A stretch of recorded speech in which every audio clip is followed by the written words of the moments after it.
What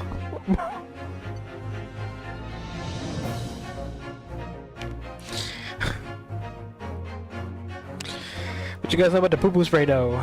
What you guys know about the poo-poo spray? Hello? Hello, hello, hello.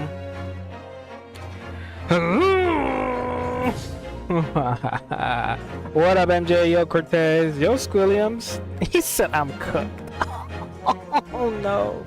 What up, guys? How's y'all's Thursday going? Cortez, why are you not asleep, my boy? Yeah, we got some Ace Attorney Squilliams. I've played them all, right? I'm a huge Ace Attorney fan. These are the two games I haven't played. A bit of lore. This Chronicles collection comes with two great Ace Attorney games. The setting is like way back in the day, like 1800s, 1700s, and we're playing as Phoenix Wright's great ancestor, Naruhodo Ryunosuke. I think we're barely in the second case, but yeah, guys, what's up? What is up? So can't sleep. Gonna go to work in like 4 hours, and I'm gonna be forced to fix my sleep now. I mean, that's fucking one way, bro. That's one way. I mean, 4 hours, bro. Damn, bro. You gotta, Cortez. You gotta try to sleep like at least like a couple hours or so, bro. At least. At least, man. I'm worried. It's alright. I mean, we talked about this, man. We talked about how like the first couple days are gonna fucking suck until you get used to it. But then once you get used to it, you chillin'. You chillin'. Let me go ahead and try to pin that, MJ. Let's pin that for you. You said tech. What'd you say? Tech X in agreed mode? In agreed mode? Bro, last night we played Ratatan. That game was so much fucking fun, dude. The demo's out for that game. It's so good. If you like Patapon,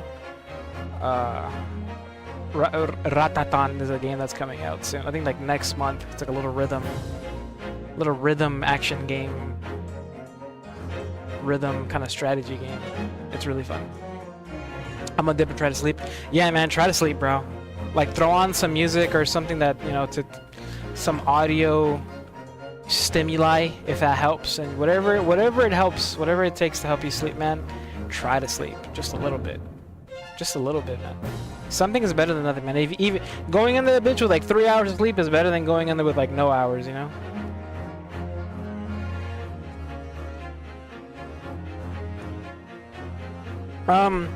When you wake up, I don't think so. I probably would be like, just had ended stream like an hour ago, maybe half an hour ago. I don't think so. You see what I sent you? Yes, bro. What the hell happened? Konami had their own little...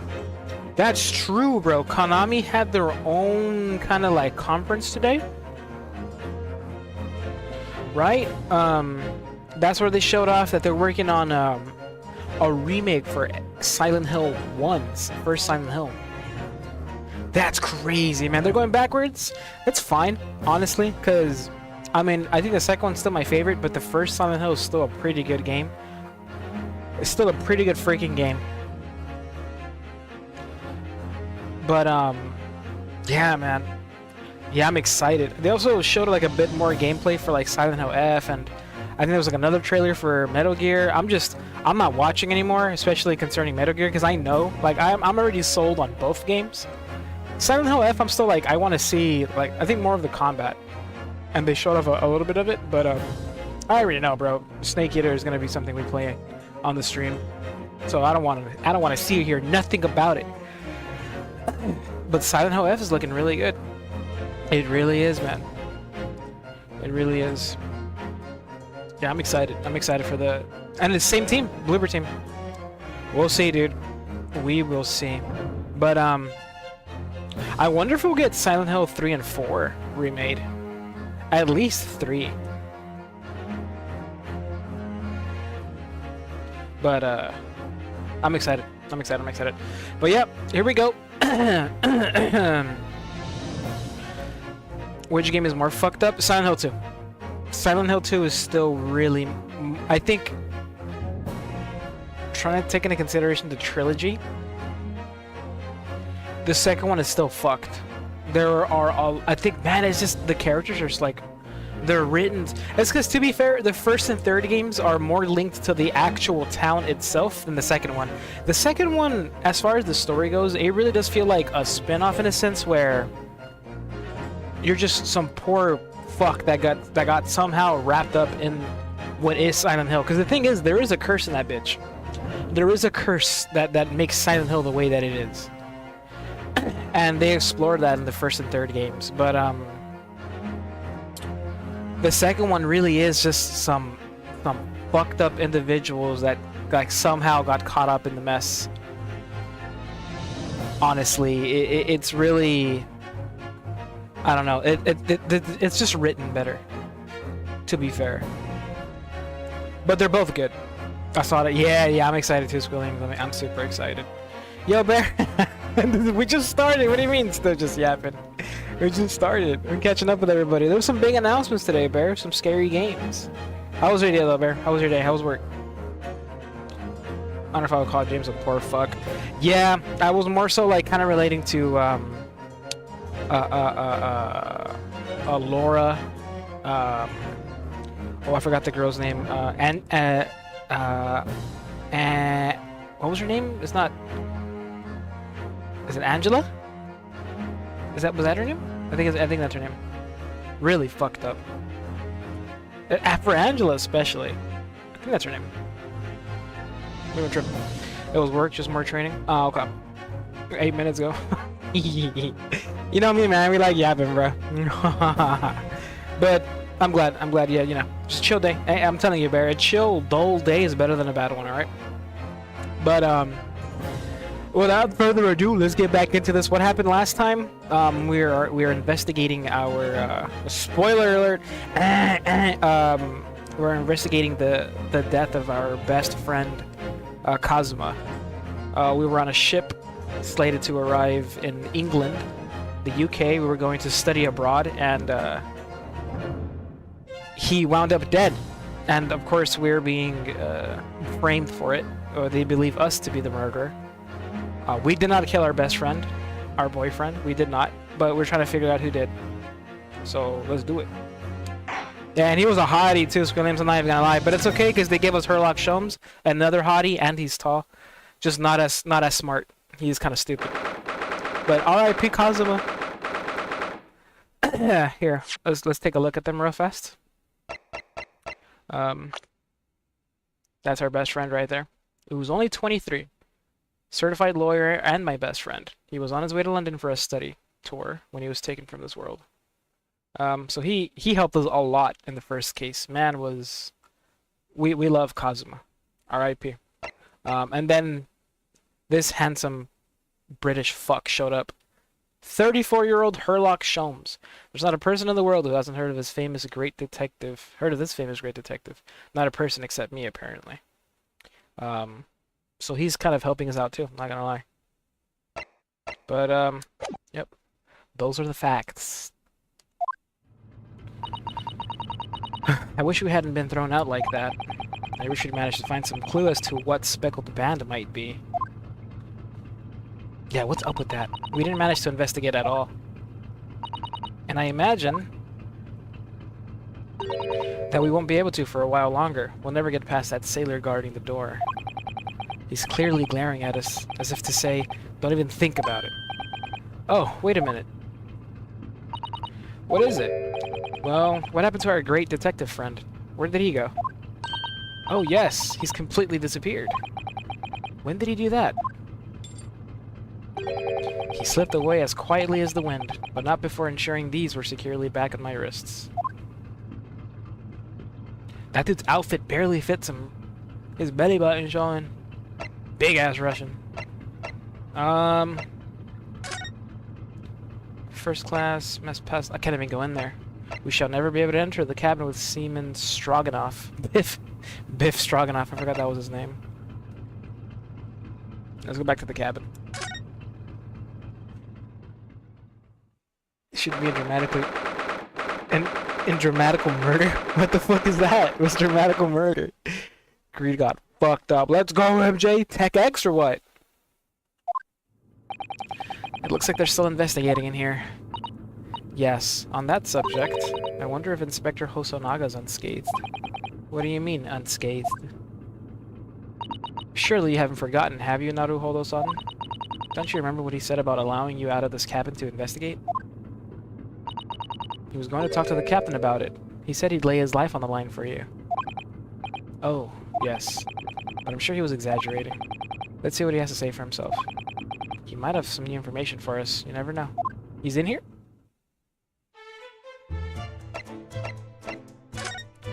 My boy in here? Where's he at? Oh, he's right there. He looks fucked up. Inspector, what the fuck happened? They jumped my boy. They broke his glasses. Oh, he was already coughing up blood. Ah, you're back. Inspector. Just be a question about Bethany. Got friends painted, but don't worry. Gimmick is cool. Oh, yeah, man. I told you to go for that bitch, too. Techniques Immaculate went insane. Dramatical Murder is a it's a yaoi game. Hell yeah, bro. We're gonna have to play that on stream. Probably be the last stream, too. Inspector. What happened to you? Your face is... Please, don't worry about it. There's just scratches. Okay. Made by a bear, maybe. When I told the captain that I'd given you permission to investigate, he told me he'd pummel me with his fists and then toss me overboard. What? But the pummeling was over in a flash, and he must have decided against throwing me overboard. So it was nothing, really.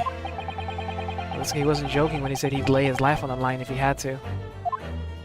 He literally laid his... They could have... Damn, well, thanks to your efforts, we now know a little about the neighboring cabin. Yes, so I understand. I bumped into a man claiming to be a great detective a little while ago. I think his name was something like Herlock Sholmes. I don't think he was German, though. Herlock. Ah, that explains it. They broke his fucking glasses, man. They bent the whole frame out of shape. Shall we compare notes, then? We can tell you what we found out. Yes, let's do it. Fuck, this poor guy. I love the 3 animated effect going on. Yeah, Squilliams, yeah, this is, I wonder in, like, the timeline of Ace Attorney games, if these games came out after the last, like, entry in the main series, which was Spirit of Justice. But, yeah, man, they really came, they came a long way. To the point where cutscenes are, like, just anime. There's just anime scenes for, like, the intros and cinematics and stuff. It's really cool. The cabin next door. What? Nikolina Pavlova? She's in the cabin next door? Oh, do you know who she is? Please, what self-respecting ballet fan wouldn't know that graceful angel? There was coughing up blood. Oops, I think I upset him. Well, that tells us the neighboring cabin is unrelated to the case at least. Oh? How? Because angels don't go around committing crimes, do they? Oops, I've definitely upset him. Well, Inspector, has your investigation here proved fruitful? If I'm honest, there's very little more I can do. Our duty is to make sure the scene isn't disturbed, ready to hand over to the Hong Kong police. Oh, we're stopping in China. So I'm just keeping watch here, trying not to take my eyes off the job. Oh, I see. Ah, there's one thing. I do have a small piece of new information for you. Oh? What? Yes, do tell us, Inspector, please. Oh, new info, new info? I wasn't looking, I thought Hosonaga beat the fuck out of Susan. No, Hosonaga got jumped, bro, by the captain. What is this new information you have, Inspector? Ahora dijo mamá que te gusta jugar con las arañas. Pues claro. Tengo una tarántula. Duermo con ella. What the fuck? Where are you getting this information from? What's this new information you have, Inspector? It's this. The Bureau's medical officer has finished the examination of the body. I managed to obtain the report. Oh, Kazuma's post-mortem. Oh shit, here we go. We got the post-mortem report. Kazuma-sama. So, what was the cause of death? Shit. Oh my god, Swanson. What's up, Swanson? Yo, Lou. Yeah. What's up? Damage to the cervical vertebrae is what's written in the report. The cervical vertebrae? Is that his spine, bitch? His neck? His neck was broken? Yes, it would seem so. There were no obvious wounds or other signs of injury. So at first, I think they were considering poison. But it turns out they found no trace of poison in his system at all. Well, what weapon was used then? Nothing's been found as of yet, but the fact that there are no signs of a wound suggests it may have been a blunt object, something that wouldn't leave a mark. Oh, I see. Bro, if you get hit by a blunt object, it's still leaving a fucking bruise or like a welt. No? Yo, Joe. Thanks, my dude. I think he went to bed. I hope he went to bed, bro. Hope you're doing well, though, Joe. How's it going? It's going good, Swanson. We just started. I had a pretty good day. Pretty good Thursday. How about you? No? You don't think so, Lou? I like how you just walk around the ship handcuffed while solving the death of your homie. Yeah, like, we got into the other room, right? So you see on the top left there, above the wardrobe, there's like a vent connecting to the cabin next door. That's why we went over there to investigate. As soon as we got in there with Herlock Sholmes, and he actually took our shackles off so we could investigate. But then, right before we got thrown out, he put them back on me. But yeah, I am pretty much for the most part walking around the ship in shackles. They really did think I did it. All the body's nerves run through the spine to the brain. A strong enough impact to the neck could induce death. It is a possibility, and no obvious wound would be left. Poor Kazuma. I have a second copy of the report. If it might be useful, you're welcome to have it. Yeah, give it to me. Are you sure? Yes, it's fine. He smiled at... He smiled at me! He says, I trust you. Oh, that's actually... That's a big step up from the first case. Guy did not trust us at all. I can't find my uvula. You'll have to check under the bed. Or, like, they usually falls off when you're sleeping, so... I don't know, like, look in your pillowcase, or, if you have any pets, look around them, maybe they played with it. My uvula gets lost, like, twice a week, bro. It's annoying. After all, if I didn't trust you, I'd never have agreed to leaving you this cabin in the first place, would I? Oh, leaving this cabin, sorry. He would have never agreed for us. Oh, so he trusts us. He wants us to investigate. The post-mortem report has been entered. A report from the SS Bureau's medical officer giving the cause of death as a cervical spine injury. There were no traces of external injury or poison. Can I read that? Just one page. Victim, male, Far Eastern, time of death somewhere between 1 a.m. and a little past 2 a.m. That's a big... If death was instantaneous, why the... damage to the cervical vertebrae resulting in instant death. The victim's neck was almost certainly broken as a result of a strong blow to the area. No obvious external injuries or traces of poison. Shit. Don't go eating people's uvulas, Williams. I'm not gonna lie, that's really fucked up, bro. Some of them got it from their moms and shit. I'm not gonna tell you how to live your life, Williams, but I wouldn't eat uvulas, that's all I'm saying. I don't wanna look at that. It's gonna make me sad. And fucking make me sick, Seth. I understand. Oh, Mr. Sholmes was here, wasn't he? Yes. He seemed to be enjoying himself a little too much as he crept up about on the floor investigating. But then he suddenly left. I suppose he must have become bored. Did he say anything at all? Actually, now you mention it, yes. Just one thing, but he practically shouted it. It's shoe polish, was all he said. What? Shoe polish. I wonder what he meant. It was when he was over there, by the piece of broken glass that you see. Perhaps he was talking about this brick-colored mark, do you think? Oh! Ah, yes, that must be it. The stain, it's shoe polish. But how could Mr. Sholmes know that it's shoe polish? That leaves me cold, I'm afraid. I have no idea. I'll warm you up. What is it, Susato-san? Well, Kazuma-sama was wearing leather shoes with a very dark tan hue. Dark tan? A sort of dark brownish red, then. They moved his fucking body! Or is that sign of a struggle? A little like the color of red wine, but darker. I often repair them for him. Oh, does this mean that this mark was made by the polish on Kazuma's shoe as they scuffled on the floor? Looks like a scuff mark made by Kazuma's shoes were found by... What the fuck? They took my homie's shoes off after they fucking killed him, bro? You killed my homie over... You killed my boyfriend over some fucking shoes? That's really all I can tell you at this stage. I should return to my post. My fellow crewman's eyes were boring into the back of my head. Ah, yes, that might be for the best. Thank you. My god, bro. Poor Inspector, you look exhausted.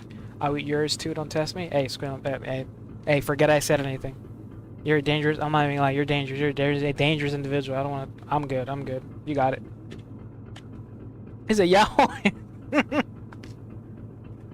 I'm telling you, Noodles. Rajatown's gonna be great. Yo, gaming. I forgot Ace gets his noty sound from Ace Attorney. Yep. Specifically from the first games, but it's the same sound.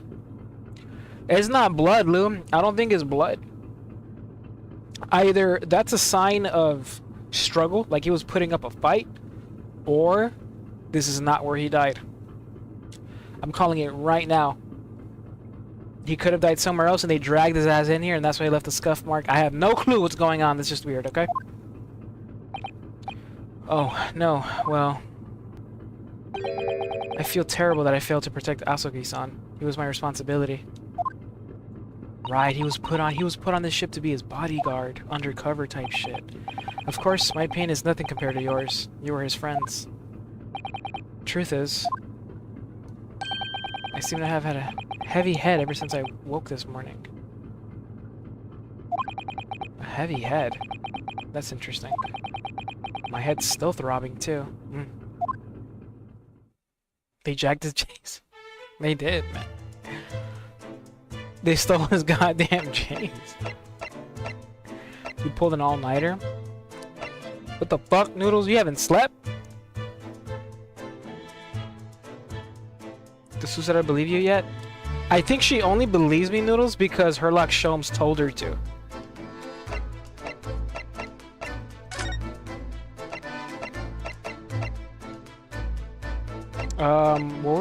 What were we gonna do in here? Were we gonna examine more? I don't think we're gonna...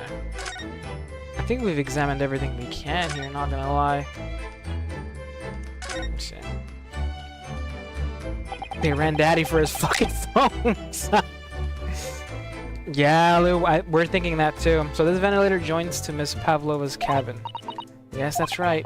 In just a few minutes before he died, Kazuma saw something emerging from it. The speckled band, as he described it. If only Miss Pavlova had been able to shed some light on it, but she seemed as baffled as we were. I wonder if she's telling us everything, though. I'm not sure. I know most people aboard would say the same about me, but... there was something about that woman that didn't sit right with me. Can we go back in there and talk to her? It's some 2 weeks since we set sail from Japan. Have you really been living in that wardrobe the entire time, Naruhodo-san? I think living isn't quite the right description. Oh, no, I suppose not. Although it must have been rather exciting making this voyage in your own secret hideout. The trouble was, I never knew when a member of the crew might come in. So yes, I did basically have to live in that wardrobe. And last night was no exception. But because of that, you had no idea what was happening out here in the cabin. No, sadly not. Some weird shit happened, bro. So it's clear that these letters were written with the ink that was somehow spilt on the floor, and they spell the Russian word for wardrobe. It does seem to be an unambiguous pointer to you, Naruhodo-san, as you were sleeping in there. But to be truly unambiguous, it should have just spelt out my name, don't you think? Well, either way, one fact remains. It's hard to imagine that Kazuma-sama would have written his last words or word in Russian. Which begs the question of who did write it. Yeah, that's a big fucking issue, man. I don't think my boy knew Russian. Why the fuck wouldn't he write it in his mother tongue? Throw some Japanese kanji in that bitch. Be like, this fucker killed me. It really is such a beautiful color, this glass. It looks like whatever it was is broken clean in two, but the other half is nowhere to be seen. Then there's the brick-colored mark, which is shoe polish, according to the great detective you seem to know all about. I suppose it must be from Kazuma-sama's shoes. Maybe, but what I'd like to know is, how can the detective be so sure that it's shoe polish and not something else? Because he's a great detective, of course. That's hardly a reason, is it? Look, I love Herlock, but that boy's fucking dumb. Keep getting the fucking wafer. Could've gotten. Keep gambling, MJ. Yeah, you're replaying Persona 4. You're replaying it for the hype, for the remake hype set. But the combo of the Forbidden One and the Soul of Eternity? No, Noodles. What the fuck? There's nothing on this table at all. Excuse me. The plate and the cutlery are all over the floor for some reason. Yes, it's strange. Last night when I went to sleep, I'm sure everything was still. No, wait a minute. What is it? That's funny. I can't seem to remember anything about what happened after dinner at all. So then perhaps you are responsible for what happened to Kazuma-sama. No, no, no. Why the fuck can I remember anything after dinner, bro? We were... Yo, man, they got... Bill Cosby's on this ship, bro. This dude's running around. He's loose. Bill's loose in the ship. I got fucking drugged. They slipped something in my steak.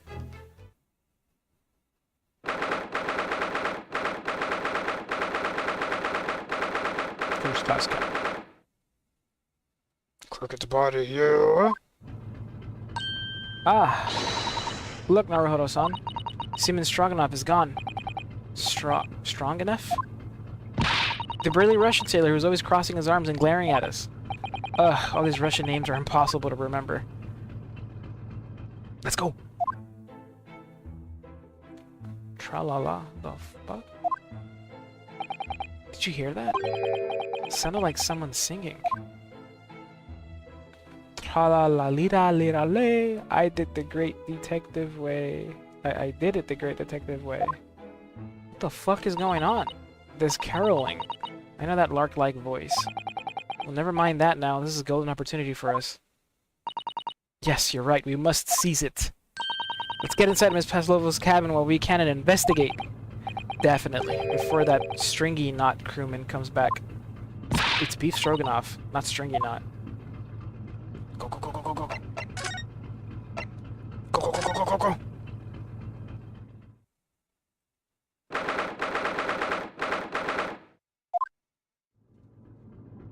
What's going on? Who's in here? Miss Pavlova isn't back yet. Susato-san. Oh, where's she gone? Hey! What are you doing? Those are private things. There's not a moment to waste, Naruhodo-san. We must investigate as quickly as we can. Yet earlier she judo flipped me not once, not twice, but 3 times as I tried to read Kazuma's diary. If anybody... Alright. I suppose you're right, for Kazuma's sake.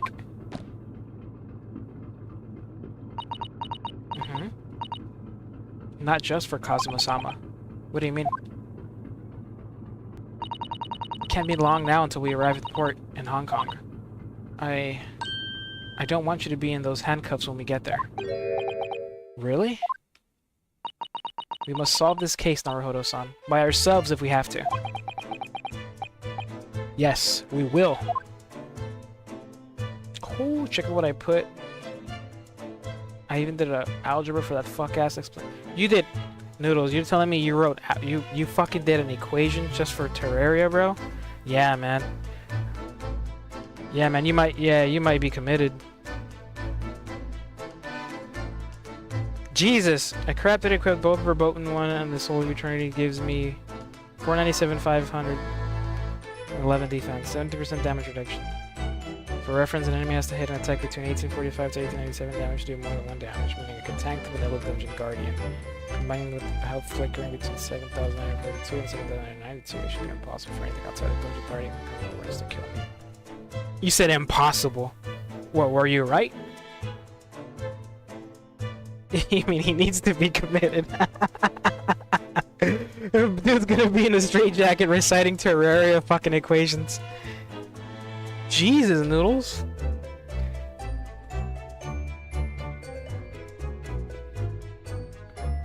For you to get away from media stress, visit her family, grandmother. She appears to be on the Midnight Channel. It seems she's in the Shadow World.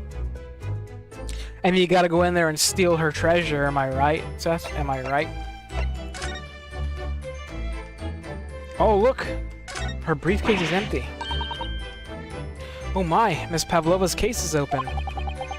It's completely empty inside, but according to the Great Detective's great deduction, she was hiding her special friend in there. Yes, a friend that she had to keep secret, because you're not allowed to bring animals aboard the SS Buria. I wonder what kind of animal she had in there. And more to the point, where is it now? Where is it? Where is her pet?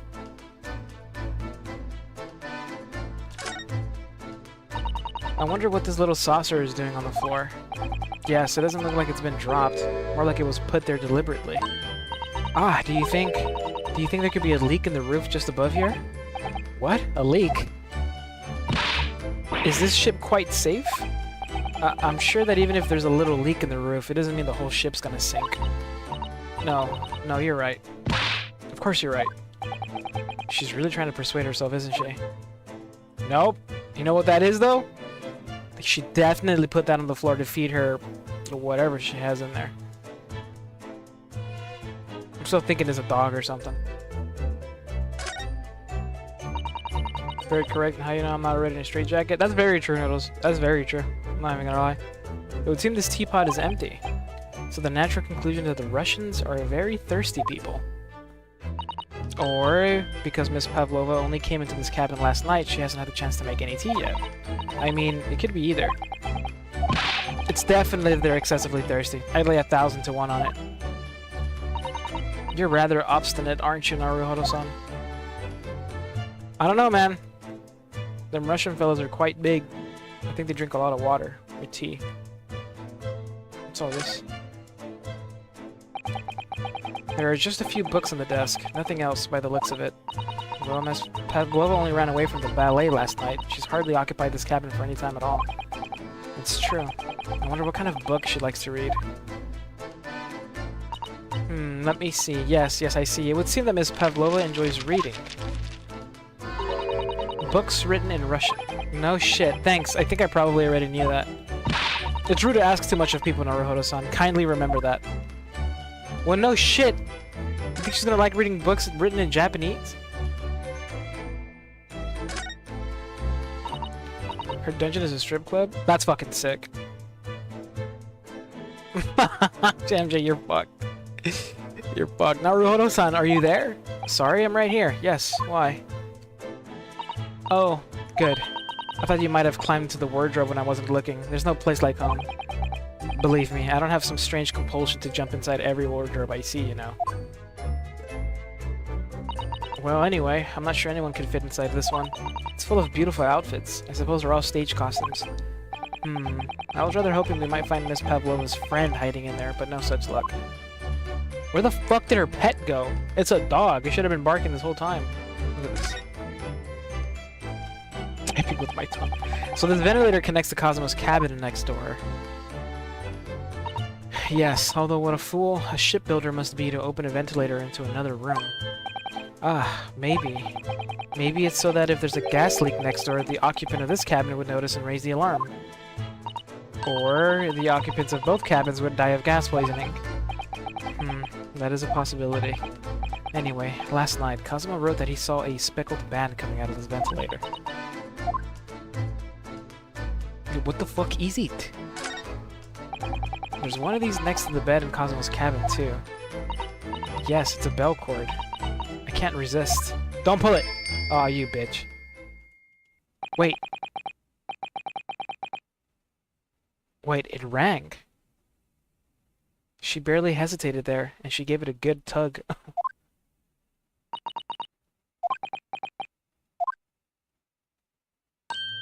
Nope, I didn't actually expect anyone to come. We don't want them to, we're trying to investigate in secret. Wait, no, he said he heard whistling.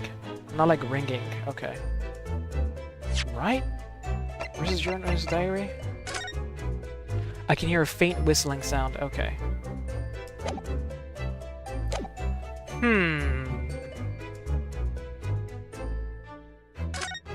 What'd I miss over here? Look at the trash can. I suppose every cabin has a waste paper basket. Shall we have a little look and see what's been thrown away?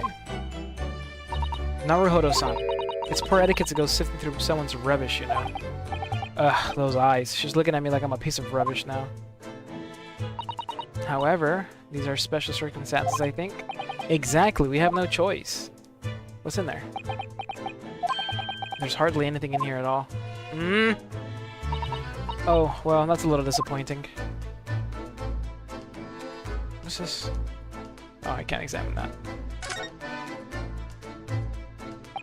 All the books have toppled over together. Look, every single one.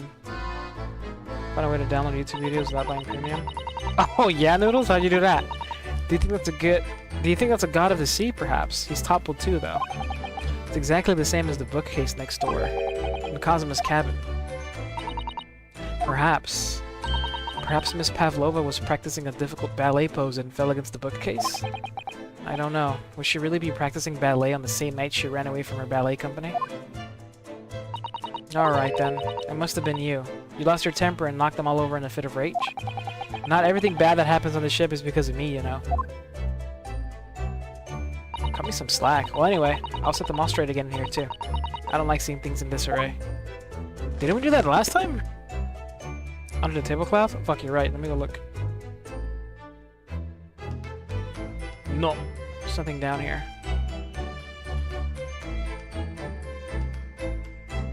Yeah, we've looked through everything. Oh, except for these rules. Let me see. Yes, they're displayed in this cabin too. Look, the SS Virio's rules of passage. Passengers must not keep weapons or other dangerous objects in their cabins. Pets are also strictly forbidden. I suppose Miss Pavlova realized that she needed to keep the contents of her case a secret after she read this. Her special friend, I mean. I wonder where her friend has disappeared to now. It's probably having fun exploring the ship, I imagine. I just hope Seaman Stroganoff doesn't find it and throw it overboard. Oh, yes, so do I. I'm telling you, she brought a fucking dog and it's loose.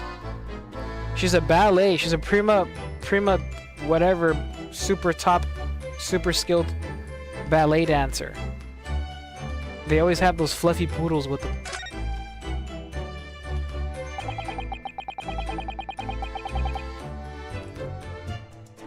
How to do this and music to Noah. Yeah, Persona 4. Yeah, bro. Okay, that's the one thing about Persona. I haven't played Persona 4, but dude, I've heard music and oh yeah. Cabin door is the same simple sort of bolted latch that our cabin door has. And the bolt's drawn across. There's no way anybody could enter the cabin from outside. Yes, it's not particularly heavy-duty bolt, is it? But still, it wouldn't slide across of its own accord, would it? No, and the door is made of metal, so there's no chance of trickery using magnets to unbolt it from the outside. And it seals up perfectly, too, to stop any seawater coming in. So you couldn't use the method you told me of passing a thread through a crack around the closed door, either. They seem to know a lot of tricks for opening doors. I'm starting to see why they suspect me. Coño, bro.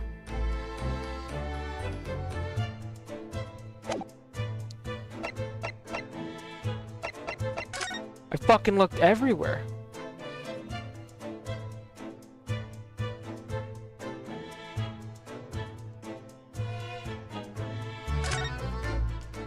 Okay, let's back out. We heard somebody singing.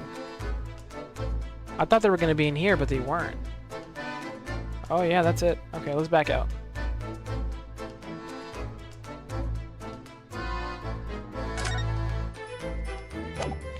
Okay, let's leave. Passageway.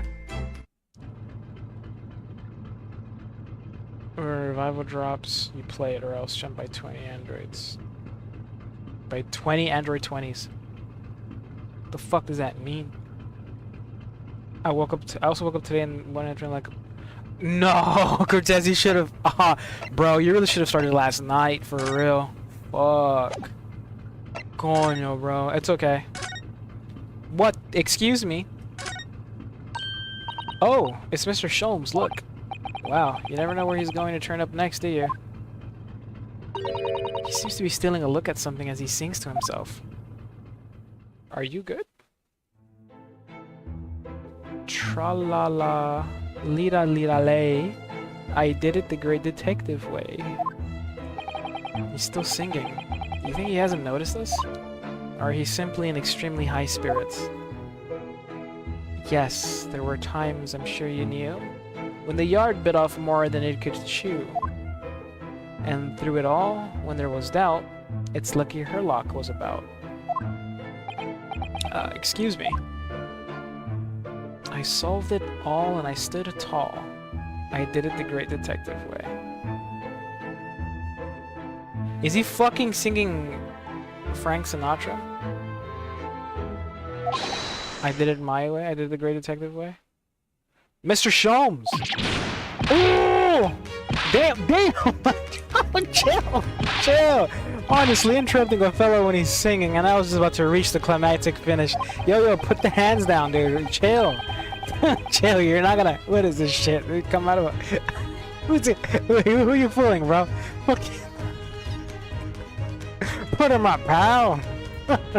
Sorry. I thought you were never gonna stop, so I figured now was a good time as any. I very nearly dropped you to the floor with one of my famous right hooks. Are you gonna sit your Bugs Bunny ass down? Alright, I get the picture. Now could you put those fists away?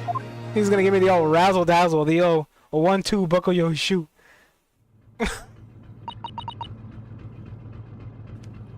I worked 13 hours, no fucking sleep, but also... that's true. That's true. That's true, Cortez. I believe in you. Dude was ready to fucking fight. Mr. Sholmes. You seem to be examining something before we interrupted you. Yes, that. I was immersed in study of the ship's log, as penned by the stockily built crewman who's usually on guard here. Oh yes, the ship's log. And did you find out anything useful from it? Well, after 2 AM this morning, the majority of the entries are blank. Which means that there was nothing to report. Nothing of note happened, so... Oh! What? You truly are a student from the land of the rising sun. You've been utterly blinded by it. By the sun? What? Sorry? Your logic, my boy, is inverted. Whatever do you mean, Mr. Sholmes? Observe the other pages, and all shall become clear. It would seem the same crewman oft stands a sentry in this first-class passageway, and he has an almost religious practice of recording nothing to report every half hour. Oh, he writes that in every 30 minutes? Nothing to report. Precisely. Put simply, the seaman writes nothing... Well, it's seaman. Writes nothing to report when there is just that. And yet, the ship's log from last night is largely blank. He didn't even write nothing to report. Do you mean... Yes, there were circumstances afoot last night which led to the seaman being absent from his post. What kind of circumstances? What happened? That remains a mystery for now, but we can be sure something significant took place. So significant that it caused the seaman to forget his regular habit of scribing nothing to report in the log. These are important details. I would stake my life on it. You must log the ship's log in your mental file. A record kept by the crew assigned to the very first class. There are virtually no entries from 2 AM until early this morning. So this dude is so used to writing nothing to report every half hour and then all of a sudden doesn't do it for the entirety of the night after 2 a.m. That's strange, man. That is strange. Put him in Tekken. I should put Sholmes versus Mike. Book it, bruh. Book it. Now that deduction was worthy of a great detective. Yo, Epic! Ah, you're starting to understand what my way is, I see. What makes Sholmes Sholmes? Brilliant. Yeah, this dude, oh, ouch. What is it? Are you hurt? Oh, don't worry yourself. I seem to be afflicted with a throbbing head this morning for some reason, nothing more.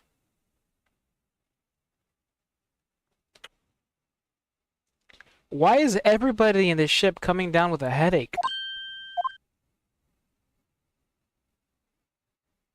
Well, my friends, until our next encounter.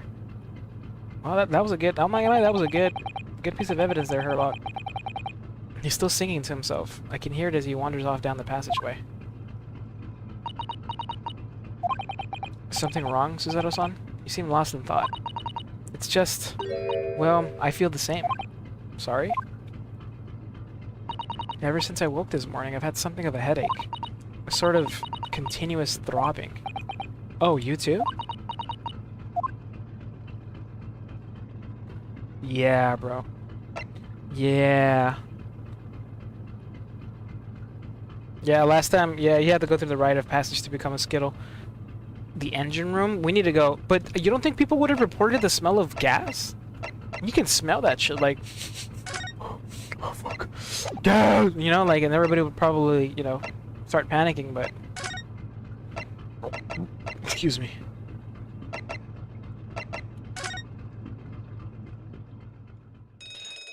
Ding-a-ling-a-ling-a-ling-a-ling! What's that? Ah, shit. Oh, they're here. Shut down the engines immediately. Vessel sighted a quarter-mile 4. What? Full stop. Hard to starboard. All hands brace for impact. Oh, shit. What the? I think we're about to crash into another ship. What? Yo, hang on, hang on. Yo, this bitch tilted. I can't stand. Suzato-san, hold on to me.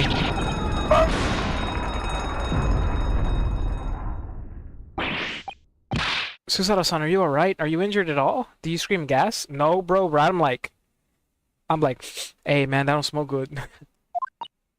I think I'm fine. Thank you, Naruhodo-san.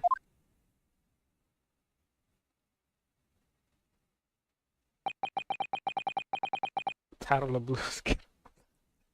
Nice. Welcome, man. Welcome. Welcome, Scrolliums. It looks like we avoided a collision.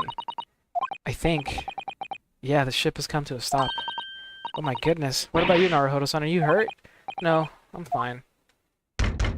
Damn! Hello? Is anybody in there? Shout if you need assistance. Oh, that sounds like... Hosonaga? Inspector, yeah. Is that you in there, Naruhodo-san? Unbolt the door quickly. What? The bolt? Look at that. The door is bolted. Did she do that, Suzato-san? No, I didn't touch it. Well, that's strange. How did... And look at all the books. They're just like they were before.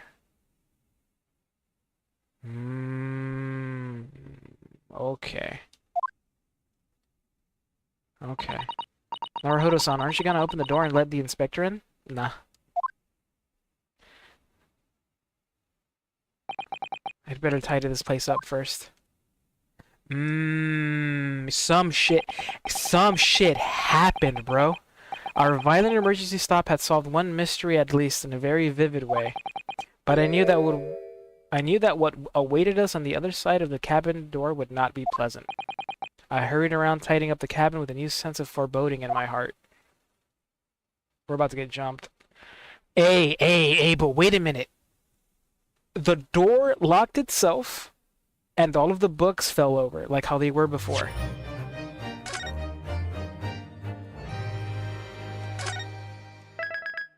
What does that tell us? Secret door. There was a secret door? Where? I didn't see it. It's Titanic all over again. That tells us whatever happened that night, it messed the whole boat up. The whole boat, the entire boat was just thrown off. The bookshelf is a secret door. Nah, I don't think so. I don't think so. Damn, I don't think so. Somehow the door to the cabin we were in ended up bolted after we made an emergency stop. Suzato-san took a deep breath, then gently slid back the bolt. Fuck, that dude is tall. You! What you are doing in Miss Pavlova's quarters? Ah, you both look unhurt. Good. Yes, we're fine, thank you. What on earth happened? We heard something about how we were going to collide with another ship. Yes, it appears to have been a false report, though. Oh? How did that happen? There's a dense fog outside, so it's extremely difficult to see. Someone must have thought he saw a ship ahead. This person obviously triggered the alarm, and that's why we made an emergency stop. Everything is chaos. Passengers are screaming. Crew are running everywhere. This first-class area is the only quiet part of the ship at the moment. Oh, I see. Somehow, or someone triggered the alarm? Does that mean that someone pressed that button outside? You wicked intruder, dressed all in black. You are the devil. No. Excuse me. Sorry, me. I've been called a lot of things before, but devil is the first. What you have to say, hormigas, now arañas? Listen, hey. I'm not gonna lie, Hoogie. I plead the fifth. Listen, dude. Arañas need, they need love too, okay? That's all I'm gonna say. And my mom needs to stop fucking gossiping. My mom telling your mom telling you. I gotta talk to my mom, that's what I need to do. She's good though, Epic, she's good. You opened my traveling case. No, I didn't. No, I didn't. No, we didn't touch it. That's right, Miss Pavlova. It was already open when we came into your cabin. Inspector. Yes? Arrest this man. I know he did it. He is a criminal. It is not enough that he has killed a man. Die, and he is a stowaway as well. If a vixen promises not to steal chicken, do you believe? I don't know, chickens are pretty good, I'm not gonna lie. Ugh. Take him away. He is a trespasser as well as everything else. Stowing away, trespassing, killing. She is right. You are devil. Doesn't look good, does it? There is cell below deck. Throw him in. Tomorrow we dock in Hong Kong. Then we give you straight to police. Wait, a cell? Please, Inspector Hosonaga, is there nothing you can do? This is a Russian vessel. I really have no jurisdiction here. After my last effort to appeal to the captain's good nature, I think I'm out of options. This is terrible. This is a real crisis. We've got to find a solution. Immediately. Chill. Wait. Don't throw me down there. They have a cell. They have a cell down there. Okay, hold up. No, I'm telling you, dude, Hosonaga got jumped for us, man. Look what they did to him. Just because he vouched for us, bro. He's good. She's not gonna believe us. She thinks we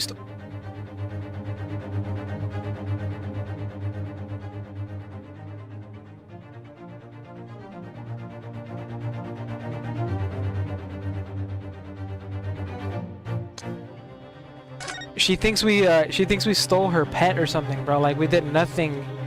I didn't do anything to her. I don't even know. I was looking for your dog, too. I don't know where your dog went.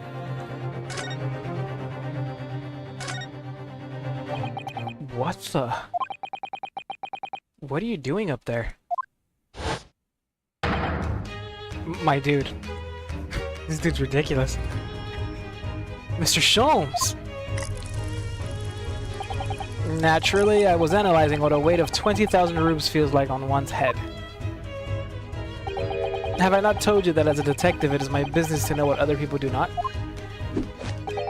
This isn't mere tomfoolery, my boy. Oh, no. Well, why were you hanging from that hook before then? Isn't it obvious? To properly assess the weight of the 20,000 rubes, naturally. I wish to determine if it would have been that conceited-looking hook on the wall, so full of brag and bounce. Are you beefing with an inanimate object, Sholmes? I never know whether to take this man seriously or not. Ah, you again, the great detective. Ah, Inspector, I confess I've been looking for you. I have something to report to you most urgently.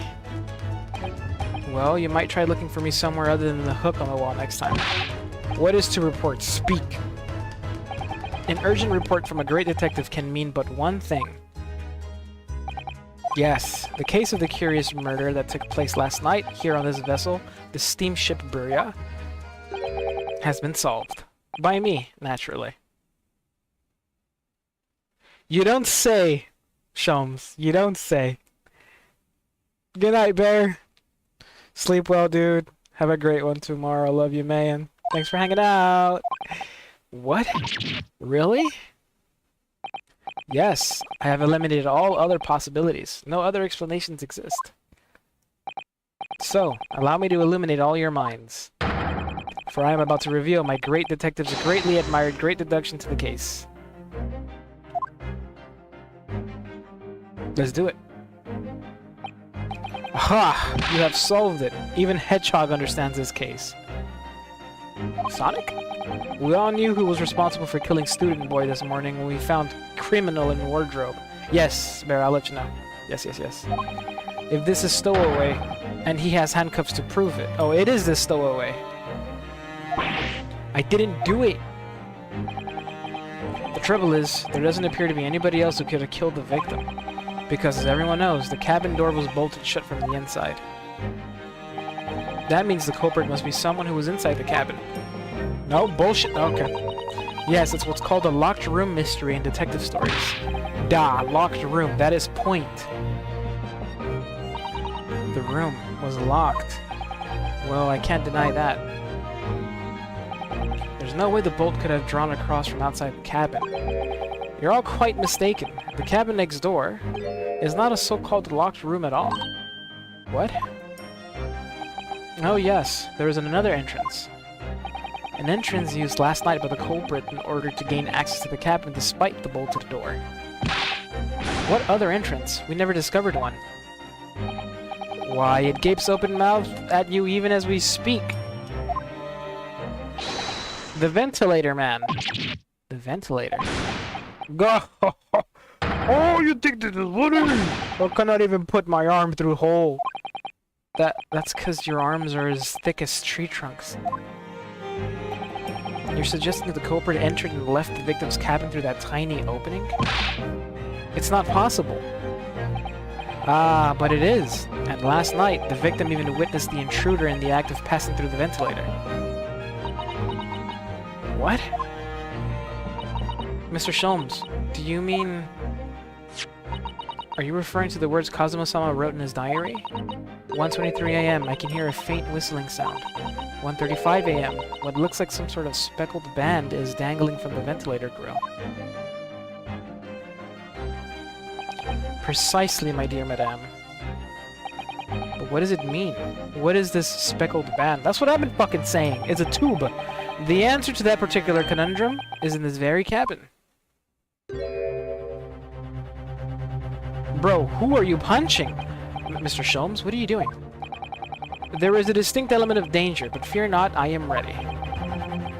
What I am about to expose for you all to see will shock you to your cores. Behold! Whips out fucking 8-inch, 9-inch fucking, sock. What the? What the Hey! Stroganoff, don't move. Beef Stroganoff, do not move. You got something on your face. Is that your pet? Nicole. Hey, Nick. Is that your pet? What a thrill. Allow me to introduce you all to the band. The Oh! Oh! A snake? Indubitably.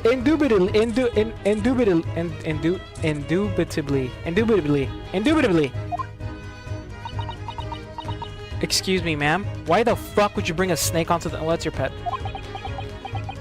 No, he wasn't. He actually wasn't. That would have been... Remember the post-mortem report? There's no signs of external injuries. And they tested his body for poison. It didn't even kill him. He did not die by snake.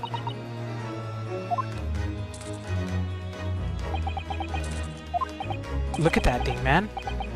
Mr. Sholmes, just one thing. Pray, what troubles you? Well, that snake isn't really speckled, is it? It looks more stripy, wouldn't you say? That's true. Yes, you're right. I think in this case you'd have to call it the striped band, wouldn't you? You don't have two snakes, do you? You both see and observe with distinction, however. Do you not think that is precisely the trap into which the culprit wishes you to fall? Oh my goodness, really? It's a trap? How exactly? Game time! or Solidus. Yeah, snakes are fucking awesome. I think perhaps it is time I explained the intricacies of my train of thought. Now, are you ready, Miss Pavlova? Yes, another deduction. I'm sorry for the young man who died, but that is all. His death has nothing to do with me. This whole thing has nothing to do with me. There are two conclusions I have drawn from the facts. Number one. Last night, your friend infiltrated the victim's cabin. Well, that much is true. And number two. That same friend was responsible for the victim losing his life. Wait a minute, Sholmes. No. She's turned as white as a bowl of rice again. Sholmes must be right. He's hit the nail on the head. This young woman's friend killed Mr. Asogi?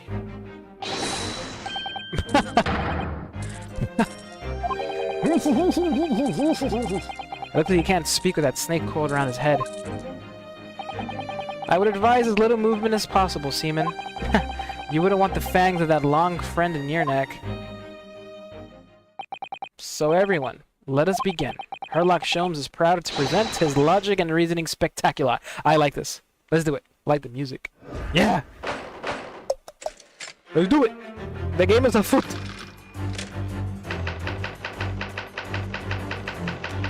Alrighty. Intruder's identity. Miss Pavlova, moments ago you claimed the following. His death has nothing to do with me. This whole thing has nothing to do with me. Yet you cannot deceive yourself. Yes, when you recall those horrid events, your aching heart smarts with pain. And it is that very pain that evidences your inextricable link to the victim's death. So we ask, what was the nature of this intruder that stole into the victim's cabin on that pretentious night? Why, naturally, it was the friend with which you boarded this vessel, was it not? Ah, as I suspected, another telltale glance. Without doubt, your friend is the writhing serpent we see before us. And yet, that fact leaves us in a quandary. The victim's written observations on the night in question tell of a speckled band, whereas regrettably, this specimen's markings do not fit that description in any way. What explanation can we give then, pray? What was this sight that fell upon the victim's eyes last night? No, don't look at me. This has nothing to do with any of this. Oh, but it does. You have the answer to this quandary even now, hidden beneath your back. Yes, that which you are trying but failing to conceal can only be the snake's slowed skin. You kept its shed with you? Evidently, after the subtle and horrible crime, the most deadly friend of yours shed its original skin, no? I don't know what you're talking about. Uh-huh. Last night, through the ventilator visible in this cabin, your then speckled friend slithered to the next door. Using the bell cord on the other side as a bridge, the serpent silently descended into the victim's quarters. In the dim light, it appeared to the young gentleman who was about to lose his life as a speckled band. In summary, the nature of this friend of yours, which last night infiltrated the scene of the crime, is a rare breed of snake whose markings change each time it slows its skin. A snake so dreadful we can only imagine it would be found in the deepest depths of India. Yeah. We're gonna have a go at it. Finish my pasta today? Oh, hell yeah, Seth. Yo, give me some pasta. You had pasta too? Everybody eating pasta? Hey, baby, I hope the matches are going well, babe. Moving on, we come to the heart of the matter. The grim demise of the victim. How did this young man lose his life, and why? According to the data of which I have been apprised, it would appear there were no visible signs of injury.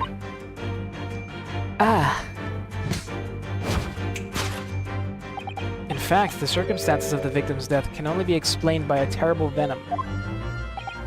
Now, if we take that as a fact, he doesn't know about the postmortem report. We can reasonably imagine that there remains evidence to affirm it at the scene of the crime. Could there be?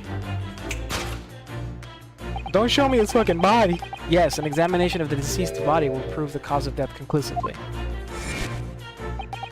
The almost but not quite imperceptible puncture wounds left by the venomous fangs will seal the truth. Sholmes doesn't know about the... He doesn't know about the postmortem report. Yes, the vestiges of a snake bite delivered by your terrifying friend. This makes no sense. There's no point in feigning ignorance, Miss Pavlova. After the incident, you endeavored to hide everything, didn't you? But now your involuntary glance betrays the hiding place you choose. That's right. You hid the evidence that links you to the victim's death in that traveling case. Yeah, it was moving. When we first met in this cabin, it came to my attention that your case moved periodically. Your serpent assassin was restless inside, no doubt. You don't... It is telling that the victim made note of a low whistling sound that he heard minutes before his end. That was your signal, was it not? The sound you had used to train your serpent friend. To train? This dude's grasping. You're going... Wait, Sholmes.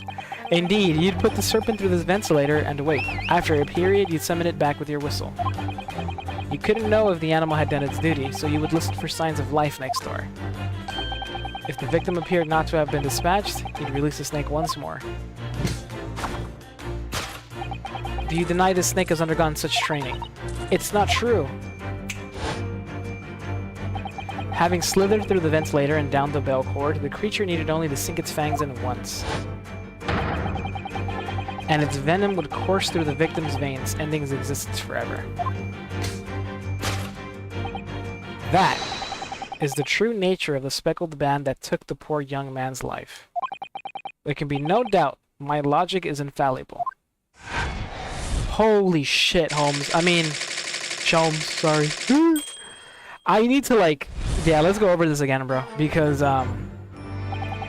this concludes Herlock Sholmes' great deduction of the speckled band. Yeah. Listen, this dude's like always like 40% on something, and then 60% just off his fucking rocker. Maybe 70-30. He'd be yellow. Got 2020 Monstro's lung? Damn! You're fucking sick, Epic. You're a Skittle. You can't do that. Miss Pavlova has trained her pet snake as a killing machine. There on the floor, you will observe a saucer of milk. Hey, there's milk on the floor? The promise of food is the key to training any creature. Incredible! You've solved the mystery. There's no way. Amazing. Your great deduction really lives up to its name. I see now why Herlock Sholmes has become such a household name. Sholmes is a fucking idiot. My dear man, it was nothing remarkable. As the Russians say, I could have done it with one left hand. Wait, that... Could I venture an opinion, Mr. Sholmes? But of course, what's on your mind? It's just about your deductions before. Some things don't quite make sense to me. I welcome questions as to my method, and will answer both loudly and proudly.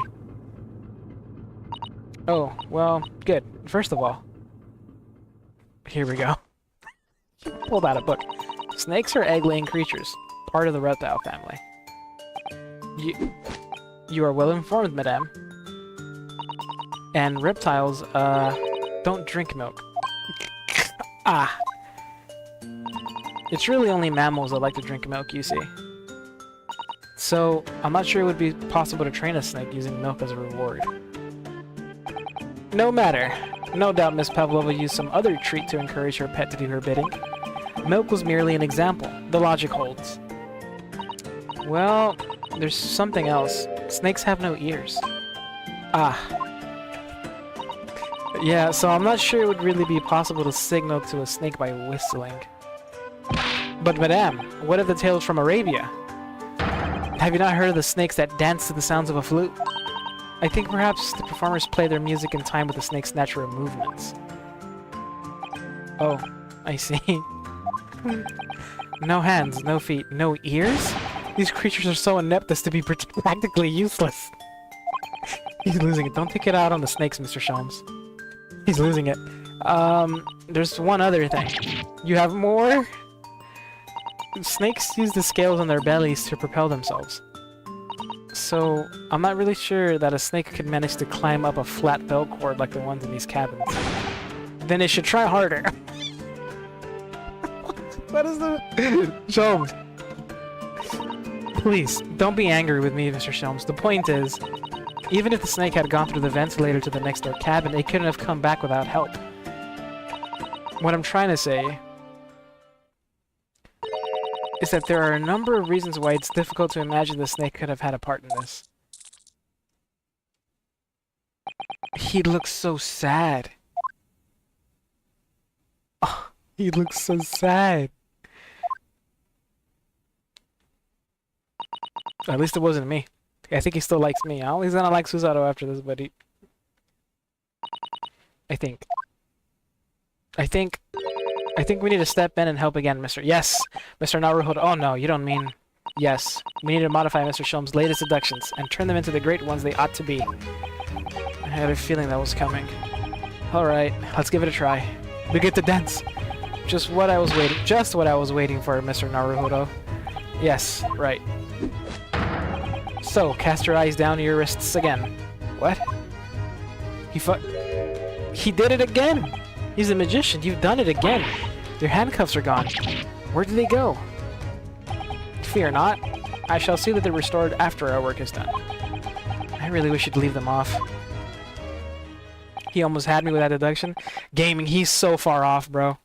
It's because we haven't been paying attention, but Kazuma didn't die. Like, there's no poison, there's no puncture marks. His neck was snapped. He's probably right about...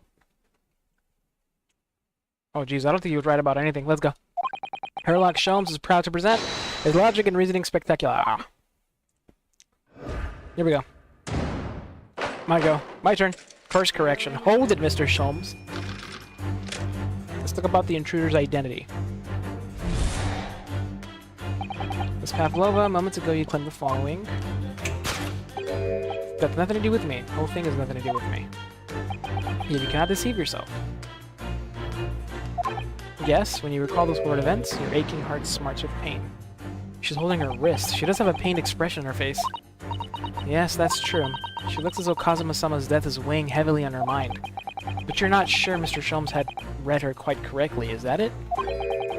Could there be some other way to interpret her expression then? Let's take a moment and really look very closely at Miss Pavlova.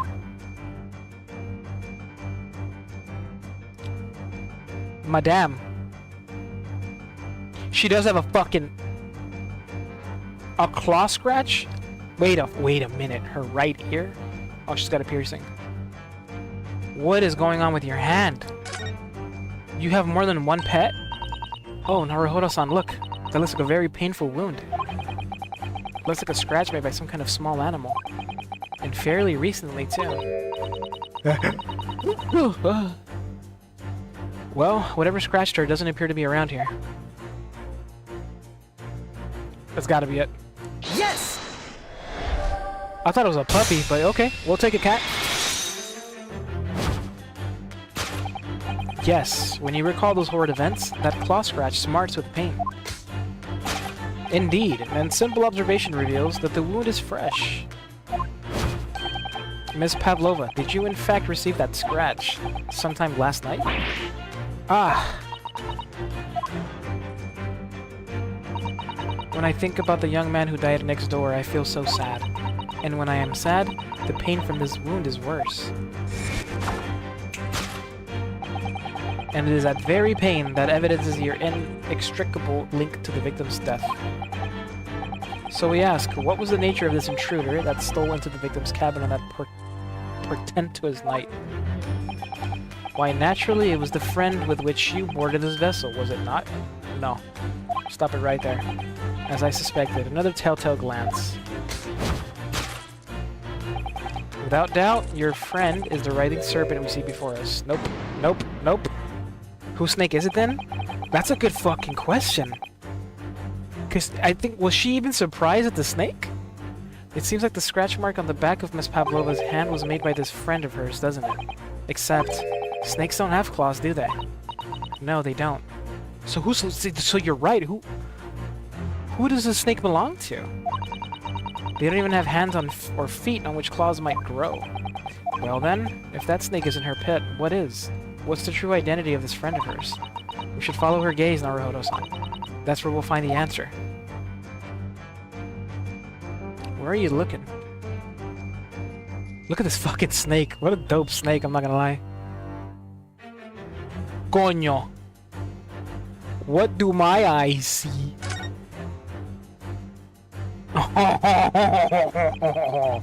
Ah, look at the photograph in this frame. This must be something Miss Pavlova brought with her when she ran away. She is exceptionally beautiful, isn't she? Yes, that's true. But personally, it's the little black creature she's holding that's caught my eye. Well, that's not a creature at all, Ryusuke. That's a fucking dog. Maybe we'd better take a closer look at this. Little dog. Look at the little dog Miss Pavlova's cuddling here. Oh, what a cute little dog. It could vie with you, couldn't it, Naruhodo-san? For the blackest outfit. A black dog. And from the look of this picture, at least, Miss Pavlova seems very attached to it. Yes! Yes! It's a puppy.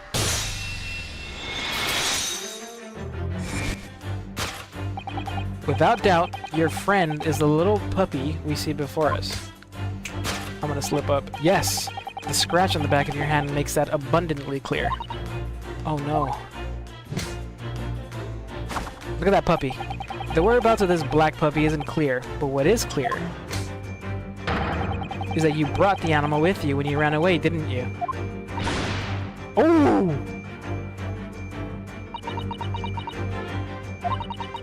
Darka is my best friend. I couldn't leave her behind. Darka would appear to be a Russian blue. And yet, that fact leaves us in a quandary.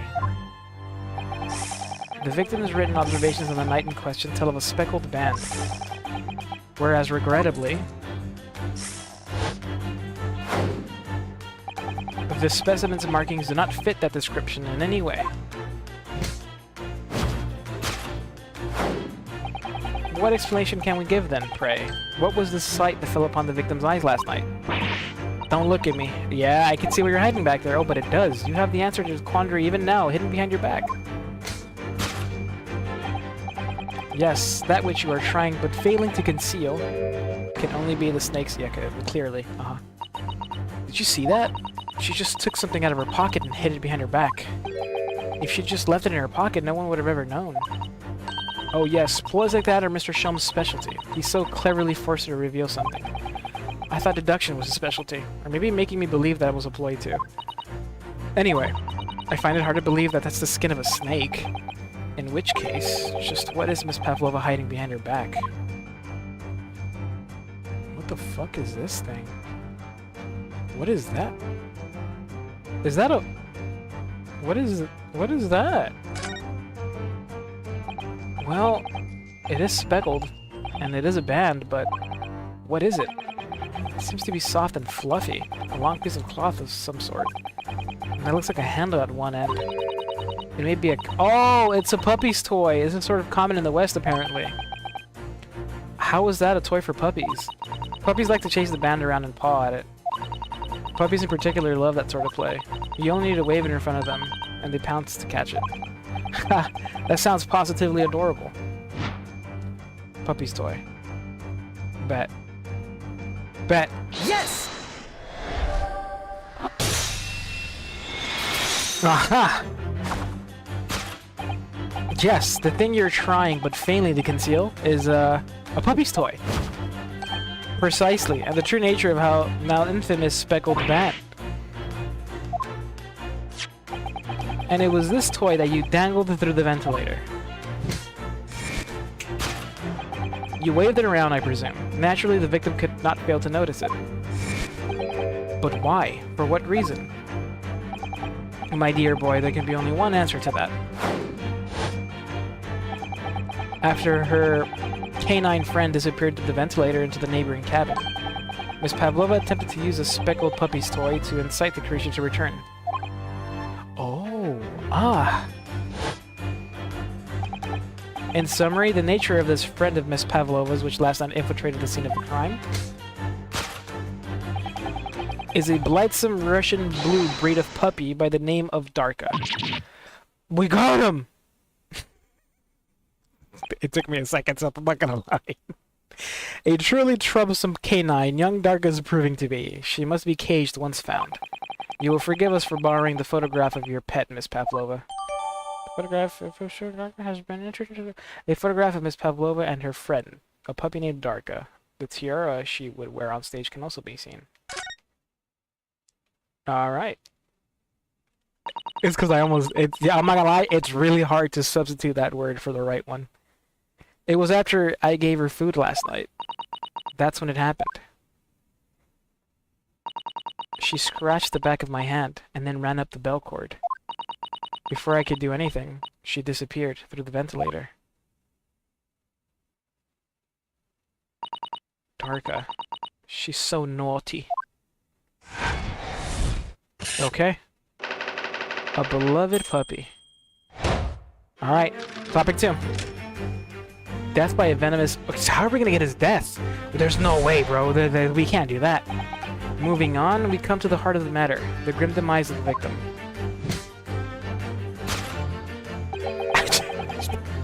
How did this young man lose his life, and why? According to the data of which I've been apprised, it would appear there were no visible signs of injury. Only he knows about the post-mortem. In fact, the circumstances of the victim's death can only be explained by a terrible venom. Now, wait a minute, we tested that. Am I drunk? I see cat and kitten. Yeah, but you might have to refresh the stream or something. What Mr. Chomes says is true. There were no signs of a wound anywhere on Kazuma-sama's body. That's right. Mr. Chomes seems to be unaware of one very important detail. Kazuma wasn't poisoned. Yes, it would seem so. Let's give him the information he's missing now. Yes! Here you go, Sholmes. Read this. Yeah, he did. No, it more like it's like somebody just like, bam! He wasn't choked. Somebody just like straight up like decked him in the back of the neck. In fact, the circumstances of the victim's death can only be explained by the post-mortem report. Ah, yes, I knew it was one or the other. His neck was... Indeed, the breaking of the cervical vertebrae is fatal. Only that Goliath would be strong enough.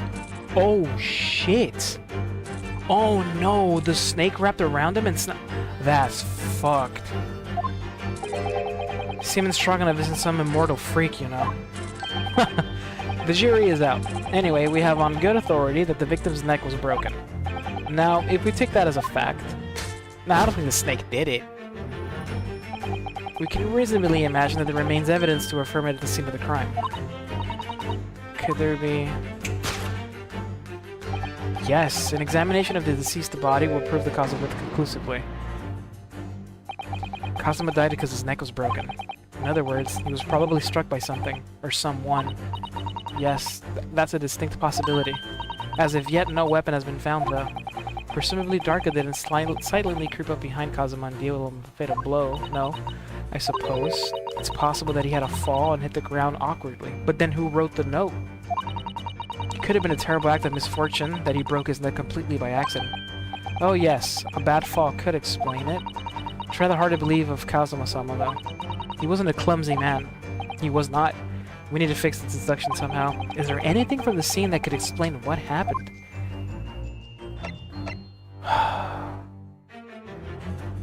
I still don't know what could have killed him, bro. I'm back. Anything notable happened? We discovered that we found out what her pet is. A puppy. So that's really her pet, not a snake. And now we're trying to figure out how Kazuma died. Conchas. Oh hell yeah, I love conchas, Seth, I'm not gonna lie. The bell? It's a piece of small glass object and what?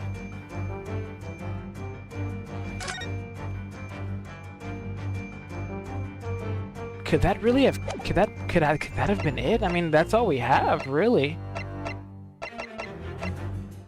Yeah. Alright, let's just go with that. Although I don't know where we're going with this, let's do it. Yes!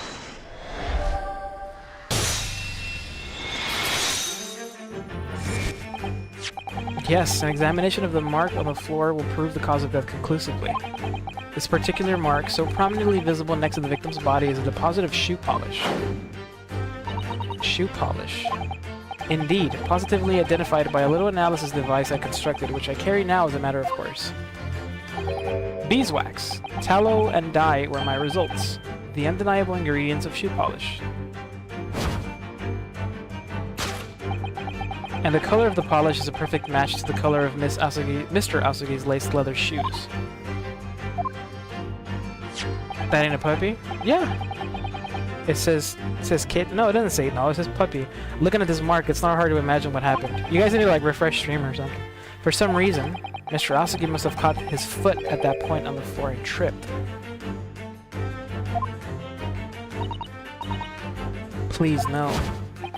And by a dreadful turn of misfortune, caught his neck against some immovable object as he fell to the floor. Suffering a fatal blow to the spine, the victim's vertebrae shattered, and in that instant, he lost his life. I don't believe that at all, bro. I don't know. I don't know anything about this. Is that really true, Miss Pavlova? What about the evidence left in the scene where Mr. Asugi lost his life? Yes, the facts are as clear as day to me. You did all you could to conceal the incriminating evidence. But now your involuntary glance betrays the hiding place you choose. That's right, you had the evidence that links you... Okay. Can we go through it? Let me look in there. I don't believe it. Kazuma-sama merely tripped over and now he's no more? It can't be true, I refuse to accept it. I'm with you. I know it's hard to believe, but the mark on the floor does seem to suggest that's what happened. But, and if this part of Mr. Shelm's deduction is right, Miss Pavlova's trying to hide some evidence that would prove it. Here in this cabin, somewhere in the direction that she just cast her eyes. Where, I wonder? Let's have a good look around. The answer must be here somewhere. Where? It's not the tiara, bro.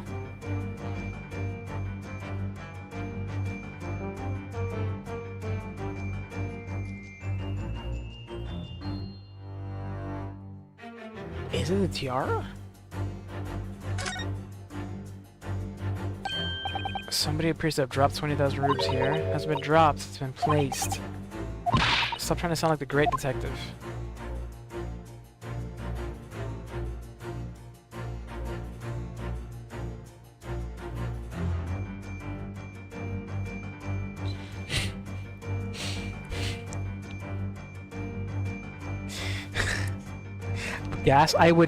Gaslight. I would never.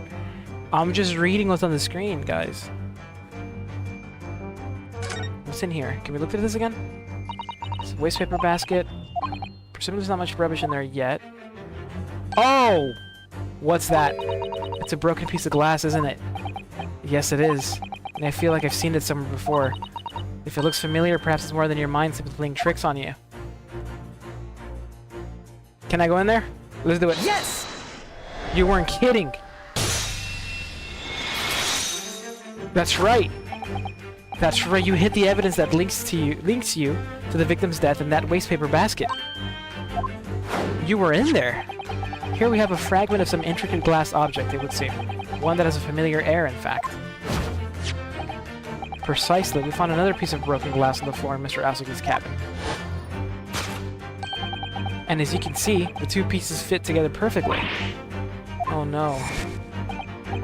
So, Miss Pavlova, shall we consider what this tells us? Why would it be that part of the glass object, which was evidently broken at the scene of the victim's death, should be found in the wastepaper basket in your cabin?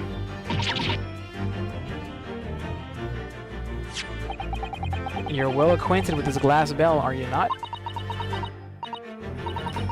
Dude, that's literally on the collar. It's on the collar.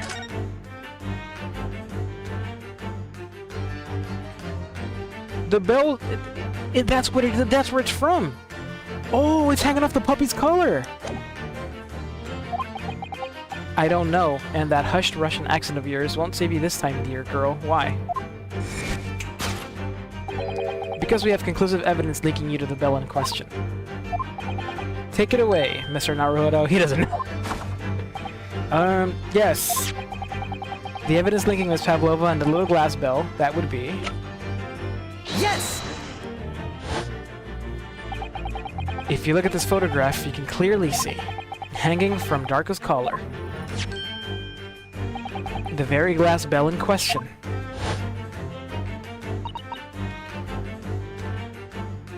The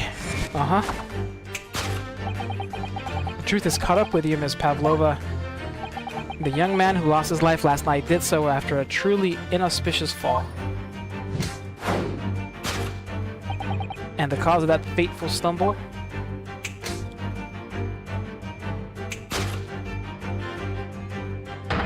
Your absent canine friend, Darka. You got me again. Where is this dog? I couldn't tell anyone. I'm sorry. Death by tripping over a puppy. Deduction complete. Elementary. Okay. Alright. I forgot about that. That kind of scared me. Kind of scared me. I don't know why that scared me. I don't know what that was. Why did you tell us now, Miss Pavlova? Tell us exactly what happened last night. It was a little after 1 in the morning. Oh, here we go. We're getting the story. We're getting the story. Lock in, lock in, lock in. Okay. I should have... Maybe I should put a cool... Yeah. Okay. I'm gonna have to... I might have to put a... Okay. Oh, wow. Okay. Yeah, that's gonna have to... maybe make it... Maybe I make it 1K. Or should I put a cooldown? You telling me my future husband... Yeah. You're telling me my future husband died from tripping... Hey, yeah, bro. I don't know. I know. No. Shit, man. Shit. You guys are like... You guys are like you got like a new toy. Yeah, man. This fucking thing's not gonna let me speak. You guys got a new toy to play with. You guys don't know what to do with it. Yes, we added the pufferfish, okay? We had to. We talked about it. Squillians brought it up the other night, and I remembered how much... Yeah, I remembered how much I love... I don't want to speak over him, it'd be disrespectful. No more saying cuss words, guys! I haven't seen that one in a while. And violent! But, I love that sound. I do love that pufferfish. Oh. So I had to do it. But, I'm glad you guys are enjoying it. I still need more ideas, man. Let's do more of these. I kid you not, though. I'm not gonna lie. I've thought about it, cause if it wasn't for this game, I was gonna start on Red Dead. I'm not gonna lie. I was gonna start playing Red Dead, and Red Dead Redemption has a lot of serious scenes in it. So I was conflicted as to like whether or not I want to leave the like during. But then I wouldn't know, bro. I wouldn't know. That's the thing. Like if I knew a serious cutscene was coming up, I'd have to turn off alerts because I don't want to see something like really like impactful or emotional happening on screen just for pufferfish to come up and be like, oh, like while I'm watching like somebody get shot. I don't want that happening.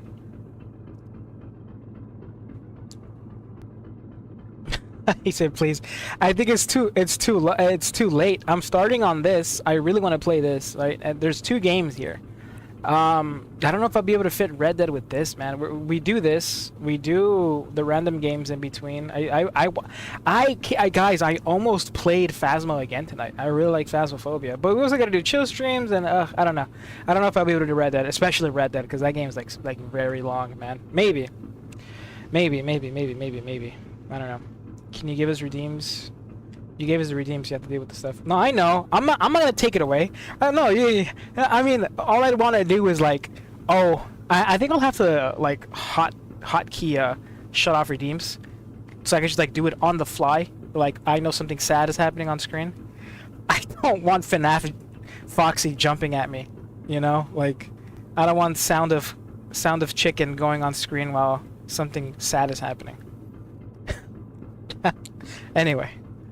Alright, let's go. See, exactly. You see, I wouldn't be able to do that, bro. I like being immersed, alright? I love I really do like narrative games, okay? I like being immersed, okay? I like feeling. It was so late. Anyways, look, hey, enough of the we're getting the true story about what happened last night, okay? Let's see. This is important. It was so late, but I hadn't had time to feed Darka, so I gave her some food. And then, all of a sudden, she scratched me and jumped out of my hands. Why would she do that? People do say that cats become very anxious and nervous in new environments. She was so fast, she disappeared through the ventilator before I could stop her. You gotta have the Final Fantasy random encounter, but loud? Which one's that one? The Final Fantasy random encounter? Oh, that shit where you're just like, oh, I cussed. Fuck! Redo, I'm sorry. 5 minutes, starting now. Starting now. Did I say? No, I didn't say. Did I say cat? No! No! No, I didn't. I said a cow. This is how you acquired the rather nasty one in the back of your hand, I take it. Yes, and I had read the rules on the wall. I knew that I was not allowed a Darka with me. Yes, modern science suggests that animals can carry infectious diseases. It's a precaution, really. No, I didn't. So I listened and listened, trying to hear if there was some noise in the next cabin. It's a cow. Cow, cat, see it rhymes? It was very quiet. I was sure if someone was there, he must be sleeping. So at that point, you thought it safe to try to lure the kitten back. Ah! Oh! Puppy! By dangling the end of the toy through the ventilator and into the adjoining cabin. Darko always loves this toy, but it didn't work. Nothing worked. I can't, bro. I can't, like, not cuss and also... Hey, alright. I tried using her favorite toy. I tried whistling to her softly, but nothing. She didn't... You see, you don't whistle at... You whistle at puppies. So the faint whistling sound Cosmo wrote about in his diary was Miss Pavlova trying to retrieve her pet. Dogs have a propensity to remain hidden in the shadows when frightened, as dogs tend to do. Yes, so there was nothing else I could do. I just had to wait until she had calmed down. But then... That was a dog bark. That was a weird sounding... I nearly passed out with shock. I heard her cry out and then it was such a dreadful bang. Then afterwards, nothing. It was totally silent. That thing said, well, Kazuma was... No, I'm not gonna lie. I think the dog saw the murder. Canine behavior, that's what I'm saying, Williams. From the appearance of the brown mark on the floor, it seems likely that what you heard was the victim stepping on the glass bell and tripping up. The SSBR is a large vessel, but even she can pitch and roll violently without warning. If Mr. Asaki was already off balance as a result of the ship lurching when the puppy got under his feet, the combination of unfortunate factors could easily have caused him to fall over. But what became... But what became of the puppy afterwards?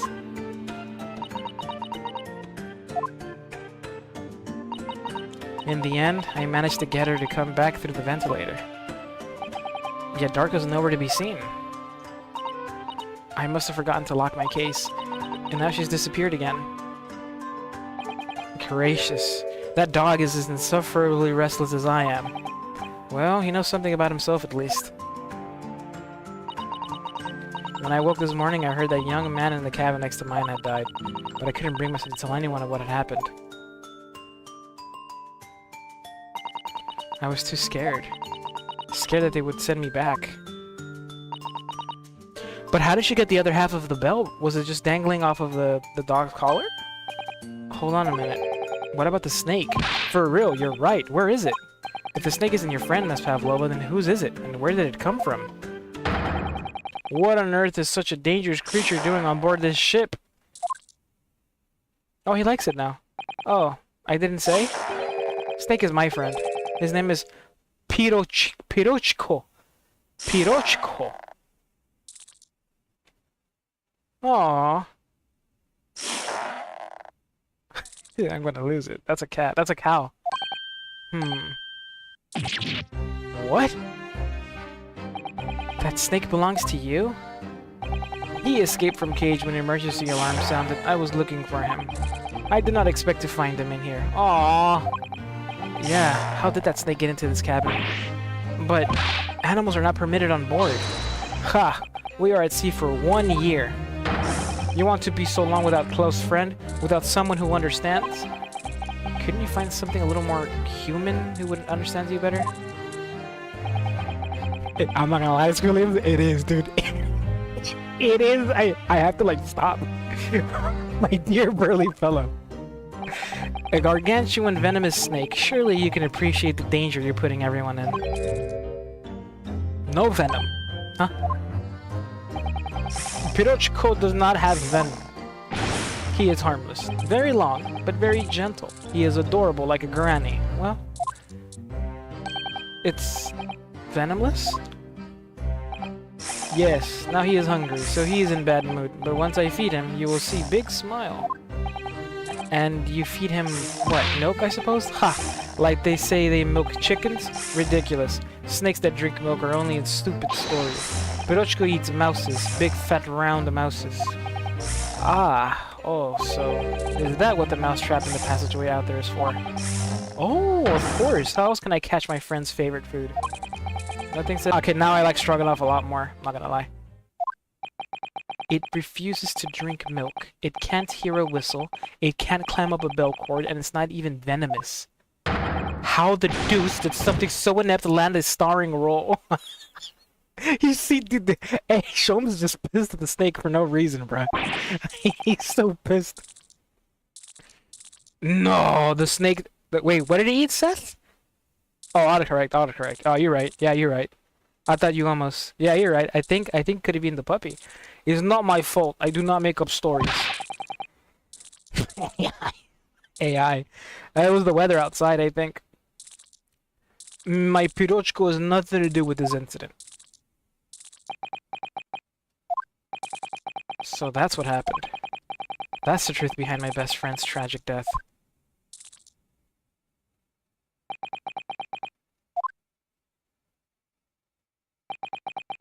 Guys, are we forgetting about one crucial detail? He wrote in Russian. Can we talk about this? I'm not letting this dude get off. Miss Pavlova. I understand the difficult situation you found yourself in, and I do sympathize. But please remember this. A young man lost his life. If you're going to attempt to cover up your guilt with lies, then no matter what the circumstances, I cannot forgive you. No, I don't think... Wait, Susato, wait. What are you talking about, Miss Mikotoba? What lies? Miss Pavlova just confessed everything. It was just a series of unfortunate events, an accident. I'm no great detective like Mr. Sholmes. I don't have a gift for knowing the truth. But even I can see that was not the truth. Don't you agree, Mr. Naruhodo? To be perfectly honest, yes.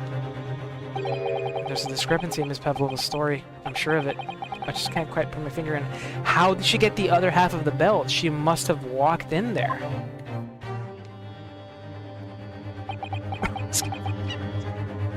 Would say something? What? The snake? No, it's not a dump truck. Yeah, it's a snake. A ferret? Nah, Squilliams. Nah. It's okay though, because you earlier confused the puppy with the C word. So yeah, it's okay. Ferrets and snakes are kind of similar too. So, but yeah, it's a snake. I confess, I was intending to let Scotland Yard deal with any outstanding issues on this matter. Oh. I'm only present here for a very specific reason. The truth is, you, Mr. Naruhodo, are simply a distraction. Called me a distraction? I do hope you've not been finding your shackles too uncomfortable. Ah, not again. When did he do that? Especially as they're on your wrist as a result of my intervention. I was rather hoping I could resolve matters before we made our next port call. You were, Mr. Sholmes? Did we just go around in a big circle? Is it back on me?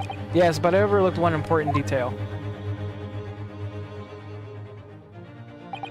The deceased young man was a very close companion of yours. Was he not? Yes. Cosmo was my closest friend. I owed him my freedom, even. Oh. Stop feeding that dude carrots, man. It's like Voldemort thinks. In that case, we must follow this to its conclusion. It is. No further distractions. You must uncover the real truth here, Mr. Naruhodo. Yes, whatever that may be. The key to this is the discrepancy in Miss Pavlova's story, I'm sure. If I can chase that down, maybe the truth will become clear. The truth about how you really died. And about how that scene in your cabin really came to be.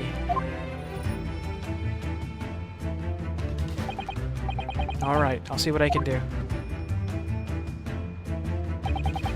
Excellent. Thank you, Mr. Naruhodo. So then, shall we begin? Yes. What we should ponder first is the victim who lost his life in a cabin that was bolted shut from the inside. Was this truly an unfortunate accident? Or was it in fact no accident at all? This is what we must establish in the first instance. But we've already established it, haven't we? The man tripped over the dog puppy that had climbed into his cabin via the ventilator. Tragic, yes, but still an accident. Hold it! Wait, let's just take a step back. It doesn't make sense if that's really what happened, does it? I'm gonna have to ask you to spell it out for me, I'm afraid. Yes, it's starting to take shape now. There's a clear contradiction between the facts and Miss Pavlova's story here. The evidence is right there in Cosmo's cabin. It's undeniable. His death couldn't possibly have been a mere accident. Really? Let us show our hand, Mr. Naruhodo. Time to present the evidence. The evidence that proves unequivocally that the victim's death was no mere accident. It's gotta be this. Yes! The truth is clearly recorded in this photographic print. There's no way... What are you talking about, Squilliam? There's no way that Mr. Asogi could have left this message on the floor. That's script. It's Russian, isn't it? Whoa, Zora! Whoa! Yo! Wait a minute. Zora! Zora! Oh!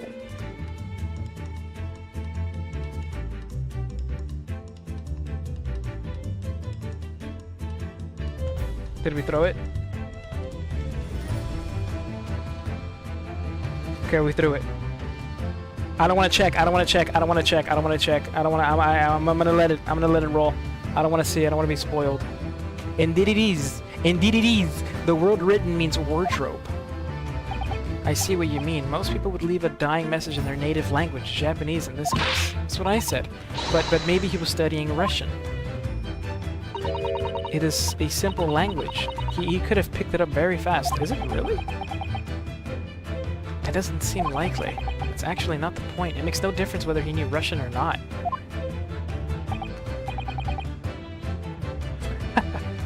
Talking about Mexico now, I want another burrito. Dude, I want some more fries, babe. I really do want some more. I can go for some tacos, too. Oh, enough. Sorry, what do you mean? Exactly what I said before. There's no way that Mr. Aosuke could have left this message on the floor. We did it! Let's go! We caught it! And the reason why is clearly explained in here. Damage to the cervical vertebrae resulting in instant death. Instant death. Ah. Oh, I'm sorry I didn't catch this, William. Dang, that sucks. Which means after the victim fell to the floor, he couldn't possibly have written anything. Because he was already dead. That's what I'm saying. Let's get this. That's not the only reason either. There's something else we found in Mr. Aosuke's cabin. A remnant of something that couldn't possibly have been there, if what Miss Pavlova told us was true. What? So Suzato-san has noticed it too, then. Putting this message on the floor aside, there's something else that gives the truth away. Another piece of evidence that proves this was no accident. In other words...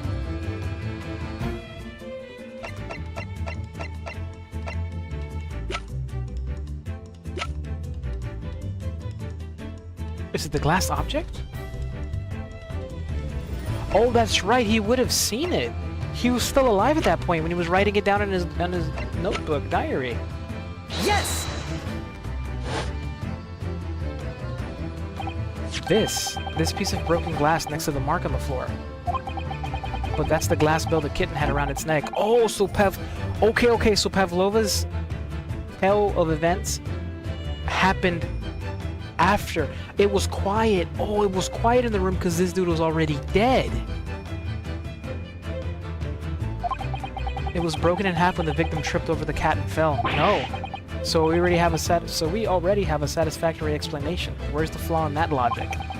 Unfortunately, there's a very big flaw, a fatal flaw. What? That's really what happened. Then how did one half of the bell end up back here in this cabin? Ah. Yes, remember that we found the other half of the glass bell in the wastepaper basket. Would you care to explain this, Pavlova? Oh no. Yup, both these pieces... Wait, what did I say? What did I say? No, I didn't. Quiero un burro? We can't. ¿Quieres un burro? ¿De dónde? Both of these pieces of evidence clearly point to the same conclusion. Which would be my next target for skitification? Hit gaming with it. Tomorrow? Okay. That's when Mr. Aosuke died last night in his cabin. Oh, when Mr. Aosuke died in his cabin last night, there was someone else in the room. And that same person deliberately arranged the scene to disguise the truth. In order to cover up his or her own guilt. Yes, there was someone else present in Mr. Aosuke's... You are wasting time. So he has a hold it line? Someone else was there? Nah, of course, we know this. What are you talking about? Rart, yeah, yeah. Bulkhead was bolted shut from inside. There was no way in or out. Oh, yes.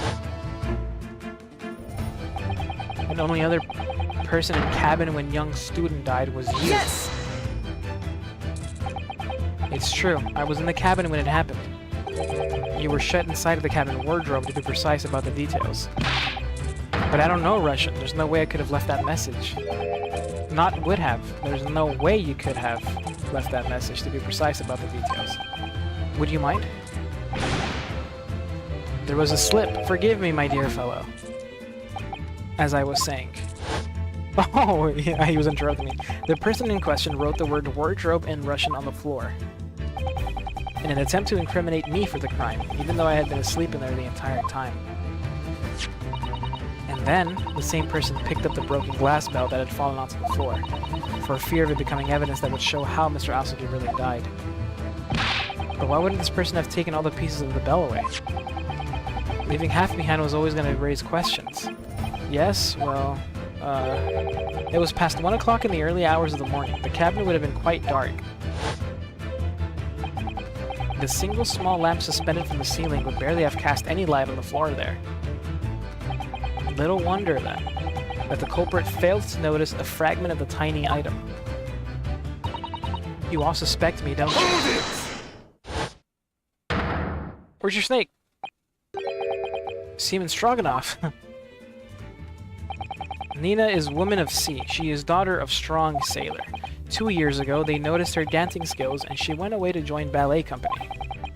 But before, she was dancer on this ship. A member of ship's band. Oh! You do not accuse ship's angel for being criminal. Ah, so that's it. You say that when young student died, Nina was there in his cabin.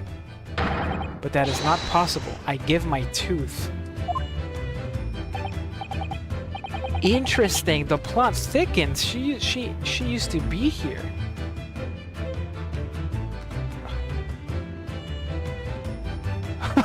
Again? Epic. You just can't catch a break, bruh. I don't know why she's scared. This is like feudal Japan days. Women don't go to jail. Now, don't they just get executed? Don't they just execute everybody? Execute Epic. This is almost interesting. And why would you give your tooth, pray? How can you be so sure? You're a great detective. You should know. Look truth in my eyes. Look truth in eyes. Cabin bulkhead was bolted shut from inside. Nobody could go into cabin. Not Nina, not anyone. Or you want to tell me that killer can walk through locked doors? Niet, it's impossible. He's right. How do we I know how to solve the locked door. No, but wait, I've read about this in detective stories. People often tie thread around door latches so they can open and close them from the outside. Thread? Are you stupid? These bulkheads are not barn doors. Certainly not. These are watertight doors, as one would expect to find on any modern steamship. Constructed of heavy steel with not a gap in sight, no threads or needles or magnets could have been used. No, of course not. I thought so too. But Mr. Naruhodo suggested it earlier, so... Suzato-san, how could you shift it onto me like that? So Seaman Stroganoff has a valid point. The cabin door couldn't have been bolted shut from the outside. Not necessarily. What? I put it to you that I could bolt this cabin door without laying a finger on it. And in this very cabin. You can see the traces of the method I have in mind haven't been used before. I know, yeah, he's on it. Let's go. Let's go, Sholmes. Well, yeah. Well, Mr. Naruhodo, I believe you know what I mean, don't you? A way to shut the bolt of the cabin door from the outside. One way does spring to mind, yes. Do you really know what Mr. Sholmes means? I do. And so should you. Because we've seen it happen. Indeed we have. So would you care to do the honors, Mr. Naruhodo? Point out the telling signs of the method that was used to slide the cabin door bolt across from the outside. It's right here. Can I use this? Oh. Oh, the method. It's right here. Is this... right? Yeah, it was this. Yes! This is it. This shows that it was done. Wait. Certainly shows something was done. I concur. Oh, I got the wrong thing. In fact, excellent way to show how easy it is to jump to the wrong conclusion. Oh. Oh no! Dismal way to show how the bolt could be made a slight shift. Surely it can really be possible to... No, it's possible. It happened. We were in here. Do you really know what Mr. Sholmes means? I do. It's just... But what do you exactly... You pull this to make the ship come to a full stop. Is it the horn?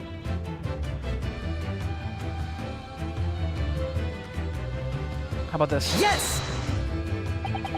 Look at the bookcase. Oh, there we go. The bookcase there. Yeah, because this stuff fell over. See how all the books and things on it have toppled over? That must have happened when the ship made its emergency stop before. Yes, that's right. It's a very powerful vessel after all. When the engines are thrown into reserve, a violent jolt goes across the entire ship. Any small objects that aren't fastened down are bound to fall over. I believe... Yes, it's what's known as the force of inertia acting on the objects. Is there nothing Susanoo-san doesn't know? Or that isn't in her book, at least? Or that isn't in her book. Well, whatever it's called, the same force that pushed over those books on the bookcase also made something else in this cabin move. The bolt in the cabin door. It was very obvious just after the emergency stop that the ship made earlier. We had come into this cabin not long before, and we hadn't bolted the door. But then... Look at that. Hello, is anybody in there? Shout if you need assistance. It sounds like... Inspector Hosonaga. Oh, yes. That's it. When the ship stopped suddenly, the bolt flew across and locked the door. Yes, it's made of metal, but it's small and light enough to be moved by the ship's sudden change of speed. Or the force of inertia, if you want to call it that. Are you trying to say that last night Mr. Asagi was killed?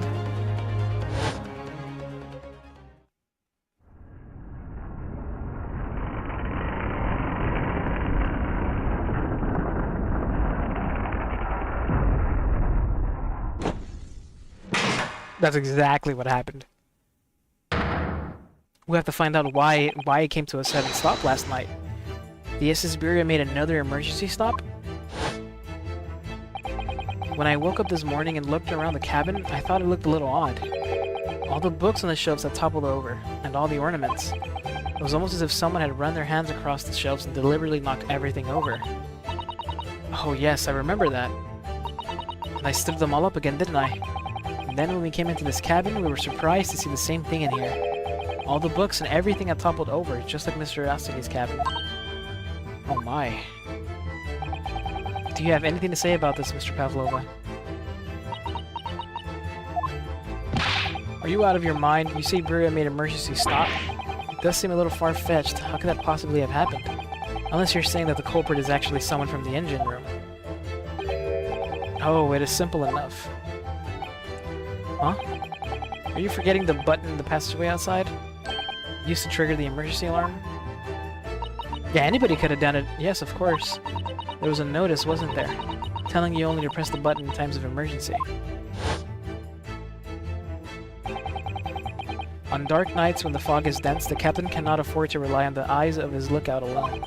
Hence the placement of a number of buttons around the vessel to allow any crewman to raise the alarm. Is the Miyuji movie, or is it a season 1 thing? I think it's like the first 6 episodes of season 2. They just made... Season 2 starts off with like a huge, like prequel sort of throwback to give context to certain things that happens when they come back to the real time. I think when I was watching it, I think you saw. I remember it was like Gojo and forget the other guy's name. They were like buddies. They were like they were still like students. They just turned those episodes into a movie.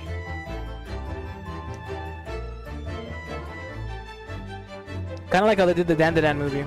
I can tell. The Evil Eye, the movie we saw, babe, I think it's like the first couple of episodes for season 2. The sort of button one is almost compelled to press to satisfy one's curiosity. Wait, it was you? When the button is pressed, 2 things happen in the interests of safety. The emergency alarm bell rings, and the vessel comes to a complete stop. As indeed, it did a little earlier today. Sholmes, have you been pressing the buttons around the ship? Mr. Sholmes, surely it wasn't you who... As I always say, a button has but one purpose in life. To be pressed. Whatever the occasion. Sholmes, you may have fucked me, I'm not gonna lie. He sounds almost proud of himself. How dare you mess with the ship? I report to the captain. You are in much trouble now. Now, I'm sure all that can wait until later. Let us not overlook the fact that we have now learnt a valuable lesson. When the vessel makes an emergency stop, the bolts on this cabin door slide closed. So, what we must now consider... Yes, it all comes down to one thing now. Last night, after what happened to Mr. Hosogi, did this ship make an emergency stop, or did it not? You are idiots! Siberia is a huge ship with many passengers. If we make an emergency stop, even in the middle of night, there would be chaos everywhere. What are your thoughts, Mr. Naruhodo? Well, it's certainly possible that some kind of emergency happened last night. We have evidence to support that idea. Really? Money is a gamble. So yeah, I can make ways to spend it. For right now, it's just, you know, like bragging rights. Like, oh, I got a lot of money. You know, you just gamble. But yeah, like gaming said, we could also set up redeems that you use those points to purchase. Kind of similar to the ones you do here on Twitch. You'll set off like, but I'd have to make like different ones completely aside from the Twitch ones. But as of right now, no, there's no real use for them. Just, you know, gamble. To donate 3 fucking coins at 50% jam rate. MJ, you're going through it, bro. That sucks. Fascinating. Do show us, my good man. What evidence promotes the theory that some emergency gripped this vessel last night? Well, not gonna lie. It's your ship log, Stroganoff. Yes! Seaman Stroganoff, it's your duty to patrol the first-class area of the ship. Isn't that right? Ah, that is correct. Why? And the ship's log here. This would be where you record the details of your duties?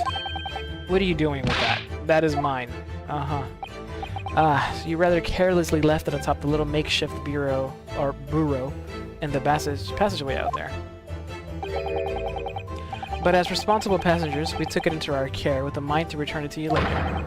I left it there on purpose. That is where I put it always. The point is, looking at what you usually record, it's clear that under normal circumstances you write the phrase "nothing to report" every 30 minutes. But from 2 o'clock last night until first light this morning, nothing was recorded at all. Nothing recorded in the log? That is... because nothing happened. But if nothing happened, you would normally write "nothing to report," wouldn't you?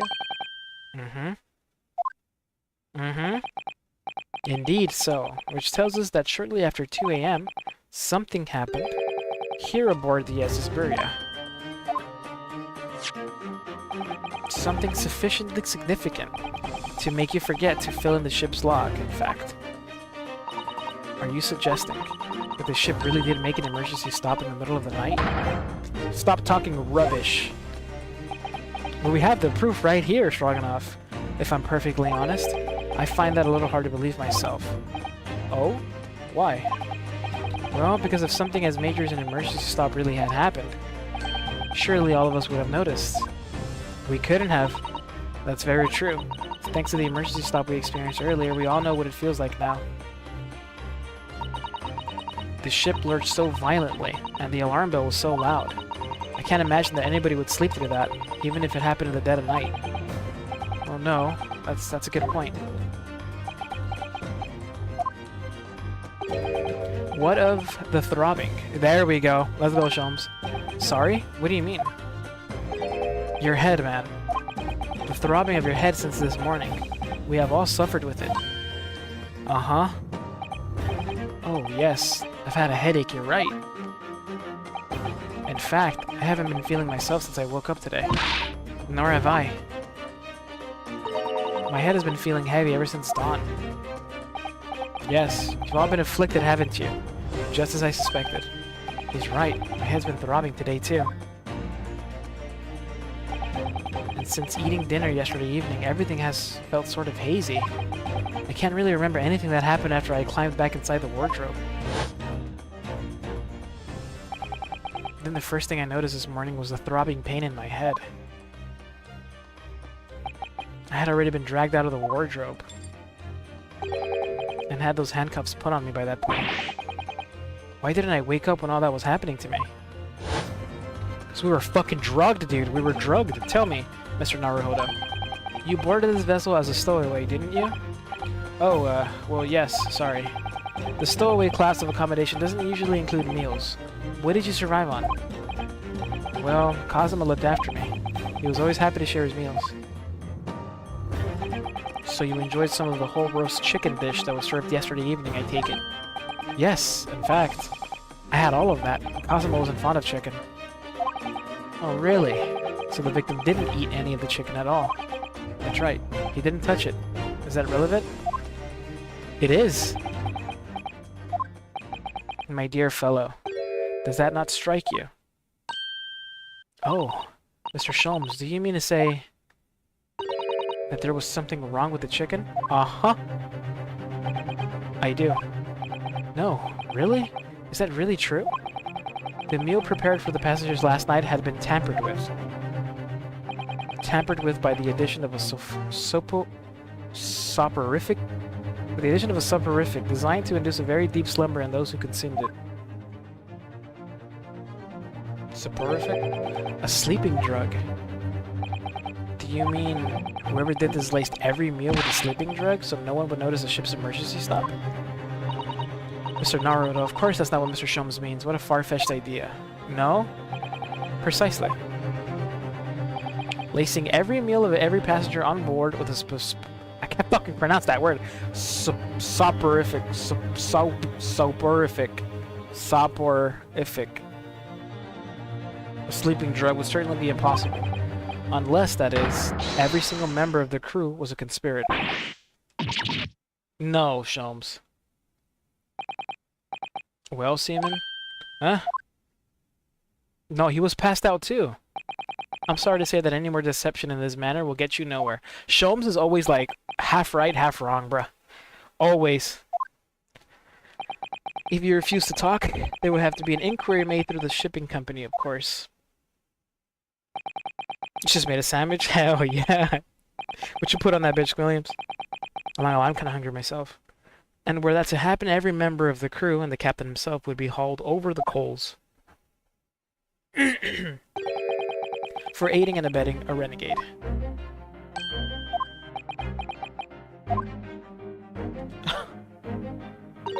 Please, no more. I will tell everything, huh? What'd you say? I cannot make problems like this for everyone anymore. These crewmen are your former comrades, I believe. Yes, so when I decided to run away, I asked them to help me. We all agreed to help, everyone, together. She threw away everything, her fame in the ballet, Mother Russia. We wanted to help our angel. I don't believe it. You are right.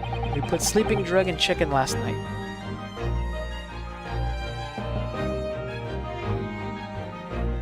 What the fuck happened last night? Pause the game, snack break. No. Look at that, it was an entirely new movie. It's a new movie in which, like, the movie hasn't been a thing, but the movie itself, like, what it's covering, like, what we're gonna see in the movie, if you watched Season 2 already, you already watched the movie, pretty much. I don't know why they made it. I don't know if they're getting ready for Season 3 or some shit, but it really is just covering that whole arc. With, was it Toji, Gojo, and... yeah. Put salami, turkey, Swiss... oh my god, mayo and a mustard? Almost put lettuce, but decided against it. Lettuce would have been good for, like, the crunch texture. Yeah, grab your snacks. Grab your snacks. That sounds delicious, though. Williams, holy moly. Why did the man have to die? I don't know. Somebody... let's see, bro. Something went wrong. I remember now. I did notice chewing on a lump of something strange and bitter at one point. We could not make all drug. How do you say dissolve? Talk about heavy seasoning. At midnight in waters near Shanghai, we brought our angel on board. She was helped by comrade on shore with a small fishing boat,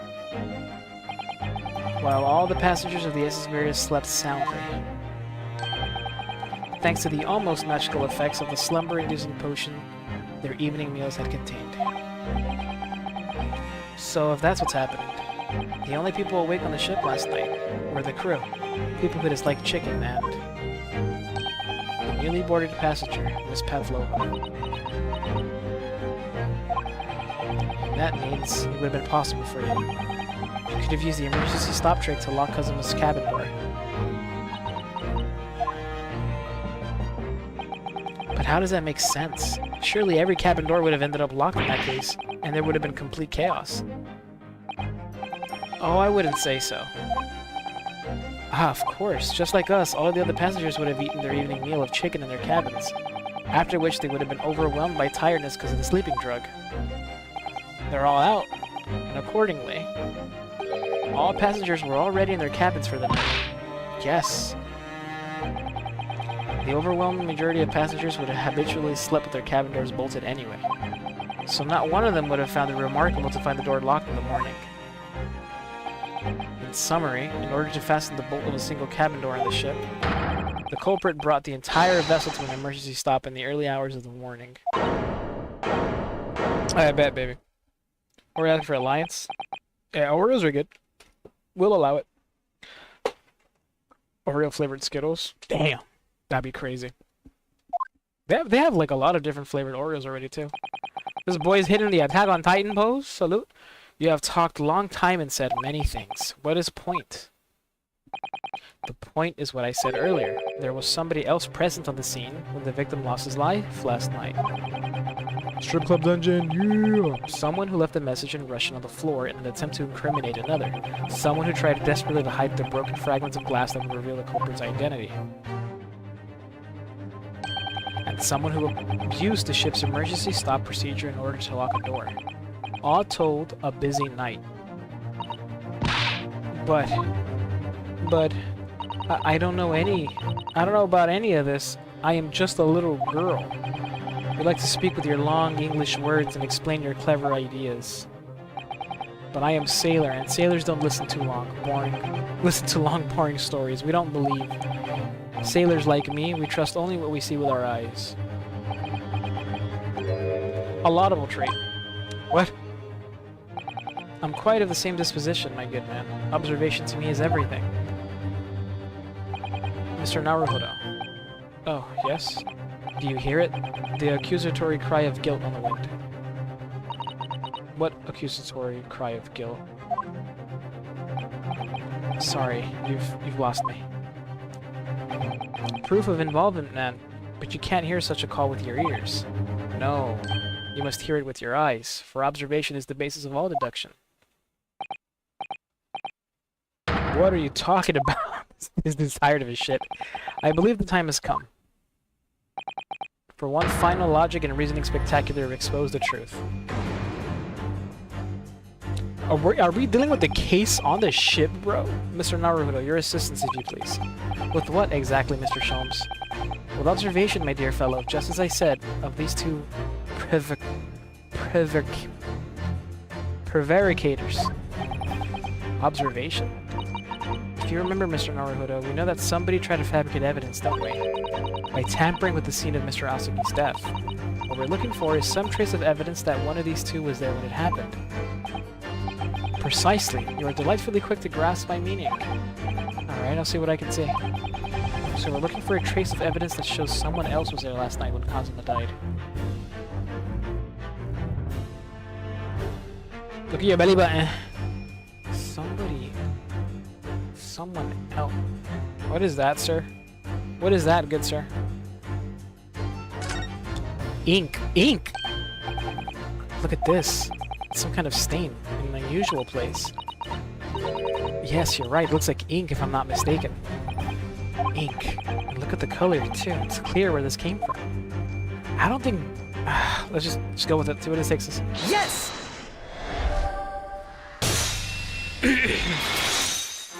Don't ink all over your keyboard. Seaman Stroganoff. You seem to have quite a large purple stain on the back of your white uniform there.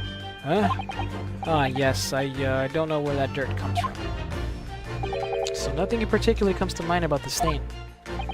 What are you trying to say?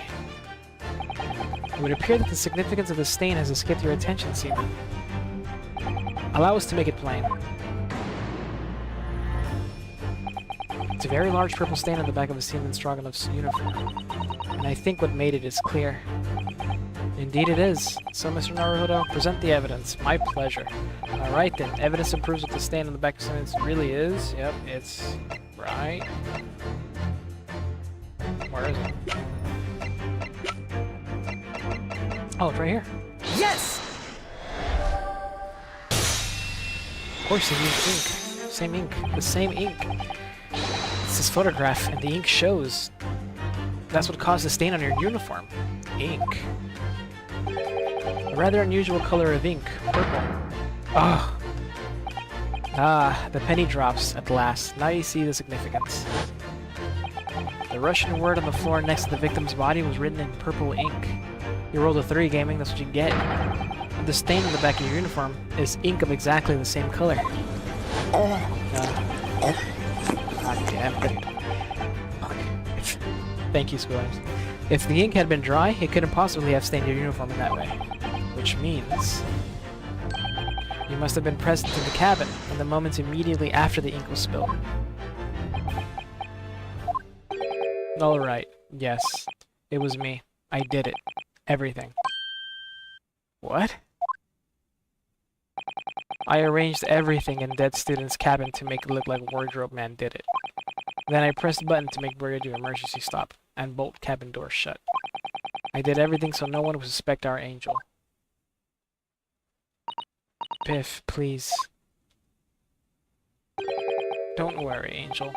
Let me do talking. It was after 1 in the morning. I was on duty, patrolling passageway. Then our angel came to me. She was white like sheets. Biff, please, you must help me. I went with her. The door to cabin number 1 was open. When I looked inside, I saw student boy on floor. What happened here? Please, don't tell anyone. My little one. My little furry friend. Everything that happened in cabin is like Angel told you. The puppy escaped through the ventilator into Miss Asugi's cabin. Then he tripped over it and broke his neck when he fell to the floor. Yes, that is right. So after the incident, when the dog ran away, Miss Pavlova then visited the cabin next to hers, only to find its occupant lying lifeless on the floor. Let's go look. No, Angel? The door was not locked, so she opened to look, and you already know what happened after. So everybody walked in on the scene. They didn't do it, but they were there. They walked in after the fact. There's just one thing, if you wouldn't mind. What? When you went to Mr. Asugi's cabin, Miss Pavlova, was he already dead? Of course! Why? I already told you. When Nina opened door of student's cabin and looked inside, I was asking Miss Pavlova. Oh, wow. Well, Miss Pavlova? He was already dead. Oh. Yes, that is right. I saw him. It was dark and he was wearing black, but he was on the floor, not moving. I was scared. I understand, and I believe you. So, is that finally it now? Have we discovered the real truth about Kazuma's death at last? Ah, something very nearly slipped my mind. Oh, Mr. Sholmes? This photograph. Yes, I took this myself, you know. The cause of death was a broken neck, therefore the victim died instantly. And the unfortunate incident that precipitated these events, a puppy on which the victim stumbled. However, if these are the facts, there is one particular area in this photograph. It seems to me somewhat unnatural. What? What do you mean unnatural? What are your thoughts on the matter, Mr. Naruto? Unnatural?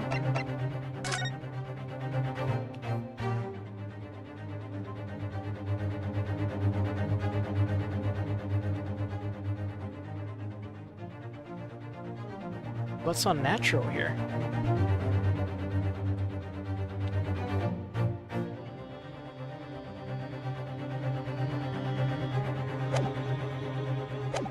I'm not gonna lie, Sholmes, I don't know what you're on about. Oreos and milk. Nice, Epic, nice. Did you dunk him? Huh? Oh, well... If Cosmo tripped and fell, and by some terrible stroke of bad luck broke his neck, which part of this photographic print seems unnatural?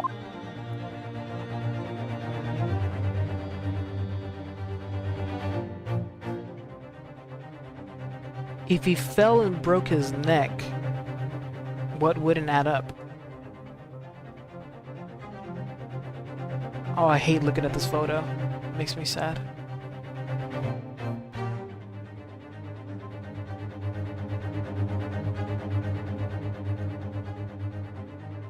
How would he write? The seaman already confessed to it. He said he made him write, but if he broke his neck.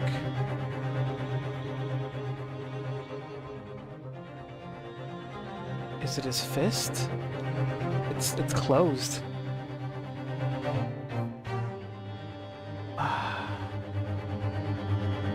It can't be the writing. We already proved that.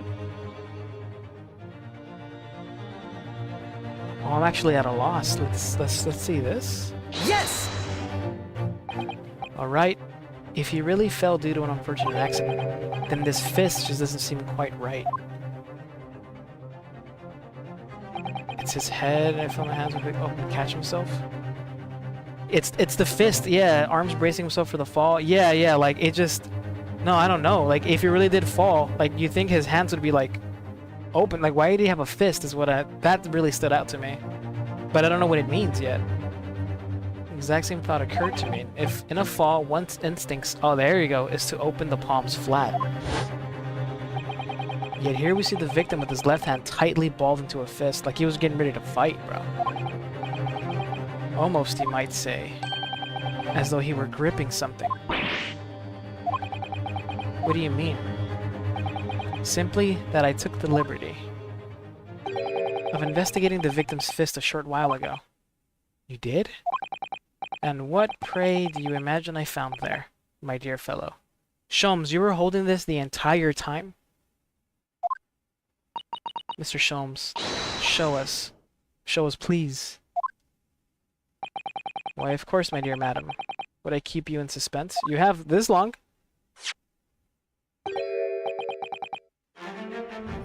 This is what I found. Is that a fucking earring? A crescent moon with a little gemstone in the middle. Yes, you're right. A crescent moon. It's very pretty, but what does it tell us? It tells us nothing.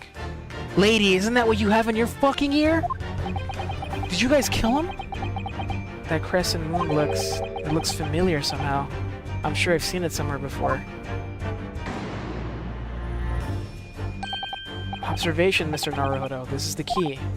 What? The truth is now tantalizingly close. How did that crescent moon come to be in Kazuma's clenched fist? This is the final clue, the last piece of the puzzle.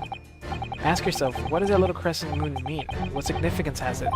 And observe, find the answer with your own eyes.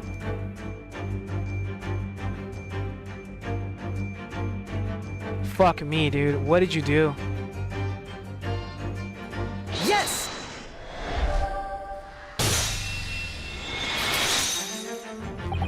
Miss Pavlova, on your ear there. I see you have a crescent moon as well. What? Even Biff didn't know. And on your other ear, there seems to be a crescent moon missing. The little link holding out must have been broken, I suppose. Now, the missing crescent moon was found in the victim's clenched fist. Clearly, there's only one logical conclusion. Wouldn't you agree, Mr. Naruhodo? Yes. Miss Pavlova. Mr. Asagi must have grasped that crescent moon and pulled it from your ear. Perhaps just moments before he fell to the floor. In other words, last night in Mr. Asagi's cabin, you witnessed the moment when the victim fell with your own eyes. In fact, you were quite literally at arm's length from him. But then the question is, why did Mr. Asagi do that? Why did he pull your earring from your ear and hold it in his clenched fist during his final moments? Oh no. Angel. No one can protect you now. Please, Miss Pavlova, tell us the truth. Last night, what did you do to Kazuma?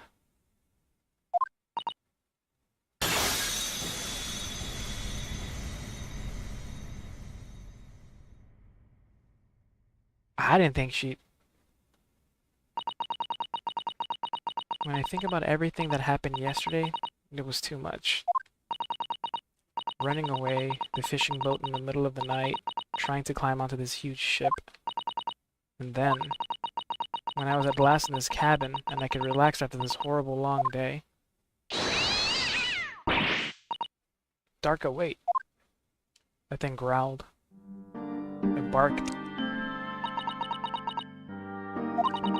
I couldn't believe it when she disappeared through the ventilator. I tried to call her with a little whistle. I tried waving her favorite toy. But nothing worked. Darka would not come back.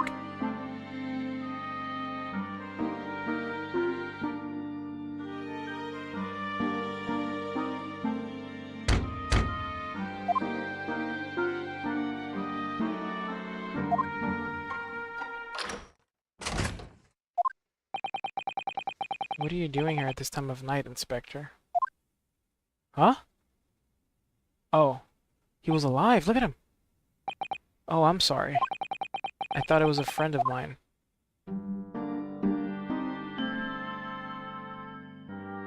Nah, he said dog. The young man from your country. He was very polite and kind. He helped me to find Darka, and he promised not to tell anyone. But then, when I had my friend in my arms again, and I was going to leave this man's cabin... Just a moment. Sorry, but... Oh, yes? I'm sure I know your face. I've seen you somewhere before. Ah. Ah, of course. You're Nikolina Pavlova, aren't you? The Russian ballerina. Huh? No, I don't know that name. My heart nearly stopped when he said that. He knew who I was. How could this man from a land in the faraway east know a Russian ballerina? Yes, I saw your performance in Japan. The beauty of the ballet made a deep impression on me. But what are you doing on this ship? I'm sure I read that your ballet company was performing in Shanghai at the moment.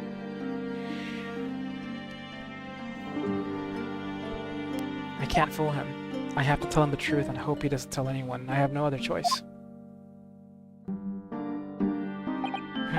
I see. So you've run away. Please keep my secret. Don't tell anyone. Give me a moment. I could use another opinion here. I was awake? Oh, he's going to pull that cord. He's going to tell the captain. Why did I think I could trust him? He was reaching for the wardrobe. You hit him? Then it happened, everything at once. It was only a second, but it felt like forever. Wait, I shouted, and then... Darka jumped out of my arms and down to the young man's feet. And... as he turned around to look at me... Oh, he actually fell and died? Oh, you pushed him. I don't even know why. I don't know why I did it. I was just so scared. And I had to stop him from telling anyone about me. You pushed my boyfriend, dude? Are you kidding me? And that's when you went to fetch help from Seaman Stroganoff, who was on duty in the passageway. I heard Nina cry out and thud on the floor, so I ran to her. She was standing at cabin door, shaking like leaves. She looked at me and said, "Help me, Biff. If they find out, I will be... Please, I have nowhere else to go."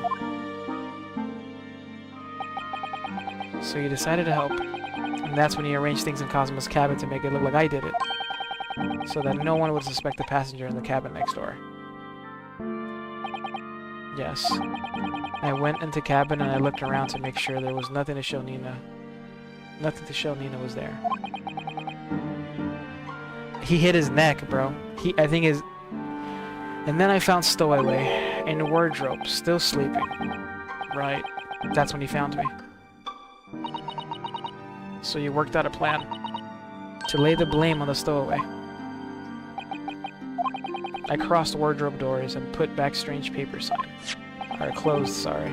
Luckily for me, that's the only reason Suzato Stone started to believe me when I said I was innocent. I dragged the young man's body to a good place and used ink that was spilling throughout on the floor. I wrote so that person who found him would look inside the wardrobe and find Stowaway. And tell me, what of the glass bell? It was by my feet, so I picked it up. I see. But it was dark in the cabin. I didn't notice the other half.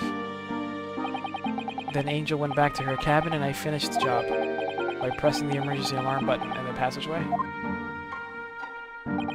Yes. Accordingly, the SS Beria did indeed come to an emergency halt at a little after 2 a.m., thus enticing the bolt on the door to slide shut, creating the locked room mystery.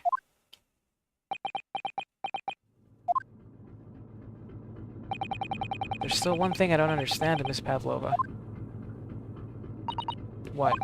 Well, you said that you told Cosmo about the fact that you'd run away from your homeland. And it's because you were worried he was going to tell the captain that you pushed him. Isn't that right? He was going for the wardrobe. He was going to wake me up. But even if you pulled the bell cord and called for the captain of the ship, aren't you friends with every member of the crew? Why would that have been a problem? It was what he said first that made me scared. What he said first. What are you doing here at this time of night, Inspector?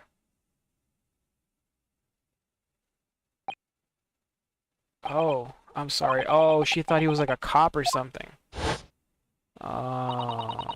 He said an inspector was his friend. Meaning me, who was supposed to be acting as his bodyguard. I thought that if police knew about me, they would arrest me. Yeah. So before he could pull the bell cord, May I stop you a moment, please, Miss Pavlova? It just doesn't seem to make sense. I mean, was Mr. Asogi really going to pull the bell cord? I don't know. What? What do you think, Mr. Naruhodo? Well, I'm not Kazuma, so I can't know for certain, but... he was a man of his word. If he told you he wouldn't give your secret away, then he wouldn't have done. No, he was walking over to it. He was going to pull the cord. He was going to make them send me back. Well, Mr. Naruhodo, the day's work is not done yet, it seems. There's one more deduction to make. Another deduction? I know what he was going for. Yes. What action was the victim really about to take at the moment? Yeah, it is. Can we determine whether the young man's gaze was directed? Yes, it is. Gaming. Look. First, consider the victim's location with his cabin. That's easy. I remember every detail of that room. I mean, yes, I spent quite a lot of time in that wardrobe, but still. That cabin had been my home for this entire voyage. So this is how the cabin looked last night when Miss Pavlova visited Kazuma-sama? Yes, it's exactly how it was. Are you ready then, Mr. Naruhodo? Yes, if there's one thing I've learned today, it's that a simple gaze can reveal all manner of truths. And not only that, in order to draw the right conclusion, you can't afford to be out by even a little bit you're following the gaze to where it lands. So when you turned away from Miss Pavlova, what exactly was Cosmo looking at?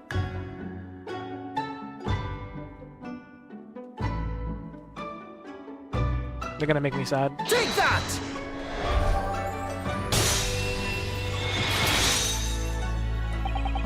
Considering everything that had happened last night, certainly it may have looked as though Cosmo was going to ring the bell cord. Yes, however, what is directly beside the bell cord? The wardrobe.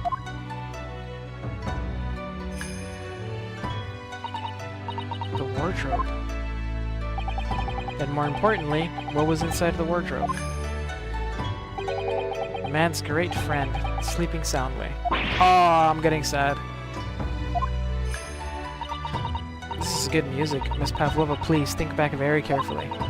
What were Mr. Asaki's exact words last night? Give me a moment. I could use another opinion here.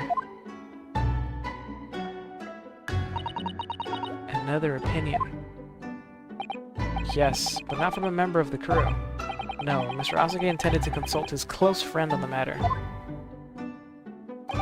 To see if, between them, they might be able to help in some way, no doubt. We were gonna help you, dude. Sadly, we can't know the truth for certain now. It's too late for that. But I wish you'd made sure of what Mr. Asaki was looking at. Things may have ended very differently if you had.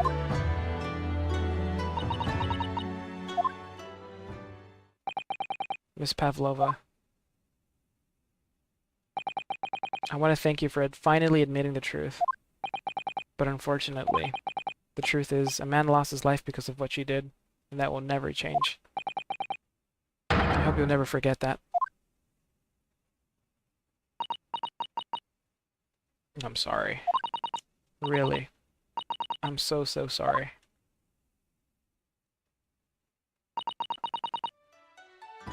That's fucked, bro. This is fucked. I don't feel good about this. Like, you're supposed to be happy, like, yeah, we caught my best friend's killer, but... And so, at long last, the mystery surrounding the tragic accidents on the SS Beria was finally laid to rest. Oh, I didn't... Ah, fuck, bro, that isn't...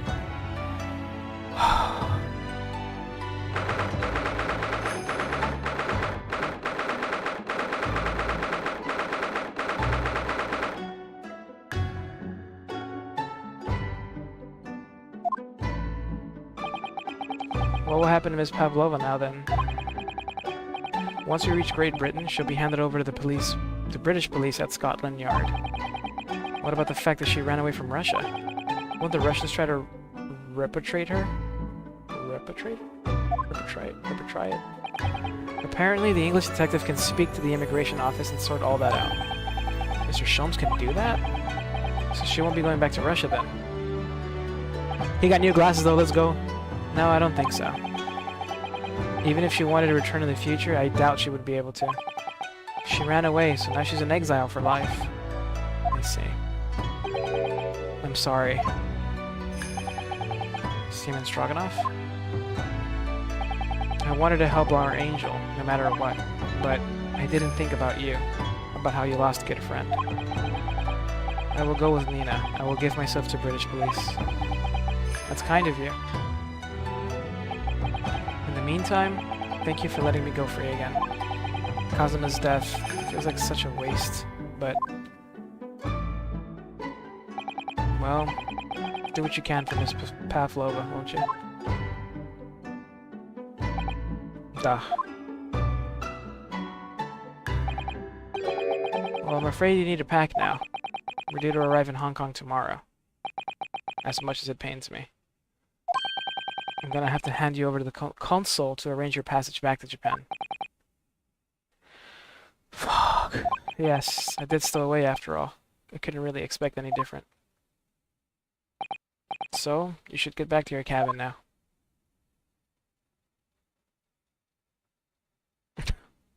It was sad. It's a sad song. Noodles. Okay, wait, this was to turn off the fucking... No, didn't turn off the noties already? Yeah, bro. That was sad. That's so it's so unfortunate. This fucking like, you know, it's a thing. Like when you are going through like a tough case, right? Especially trying to find when it's personal, trying to find the murderer. You know, somebody who offed your friend. You know, the feeling of sad and of grief turns into like, you know, redemption and vengeance. Like, yeah, we got this fucker on the line. Let's send him to jail. I don't get to feel that here, cause like, I feel bad, but I don't. But it's more of like they could have made that harder for us. Like even Biff admitted to it. Like they just admitted it. It really just seems like a fucked up thing that should have never happened. I guess because it wasn't intentional either. Like it was just like spur of the moment, panicking. Yeah, dude. Like when we do with Mia's case, that red blue bastard, getting him locked up was good, man. That felt great. But this shit is just like think about the circumstances.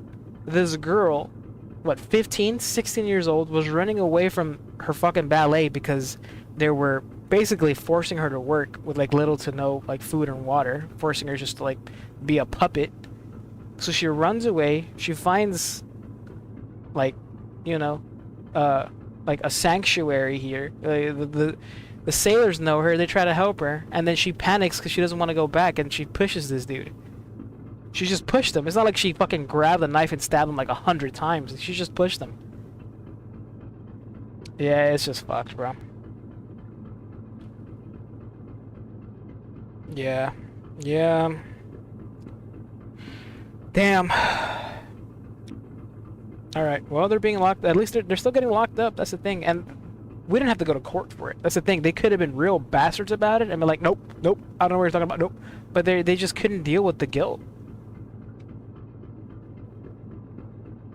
Damn. Damn, damn, damn. It looks like my study tour to Great Britain is over before it even begun then. To think that only days ago Cosmo and I were laughing together about how we tear up the streets of London. Seems like a distant memory now. Oh, what's that? Is it someone weeping? Now we got this bitch crying, bro. Don't cry. Susato-san?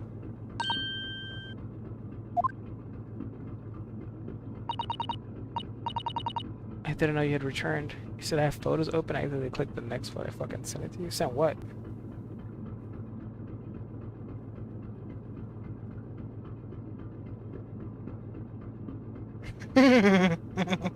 Don't send me that, bro. You're gonna make me cry. That's Chopper. That's Chopper crying.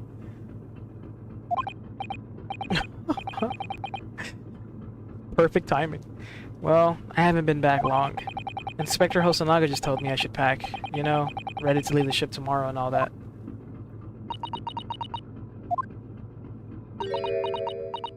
Oh, fuck. Here come the waterworks. Don't do this. I still can't believe this has happened. I can't believe someone's life can be over, just like that. Susato-san.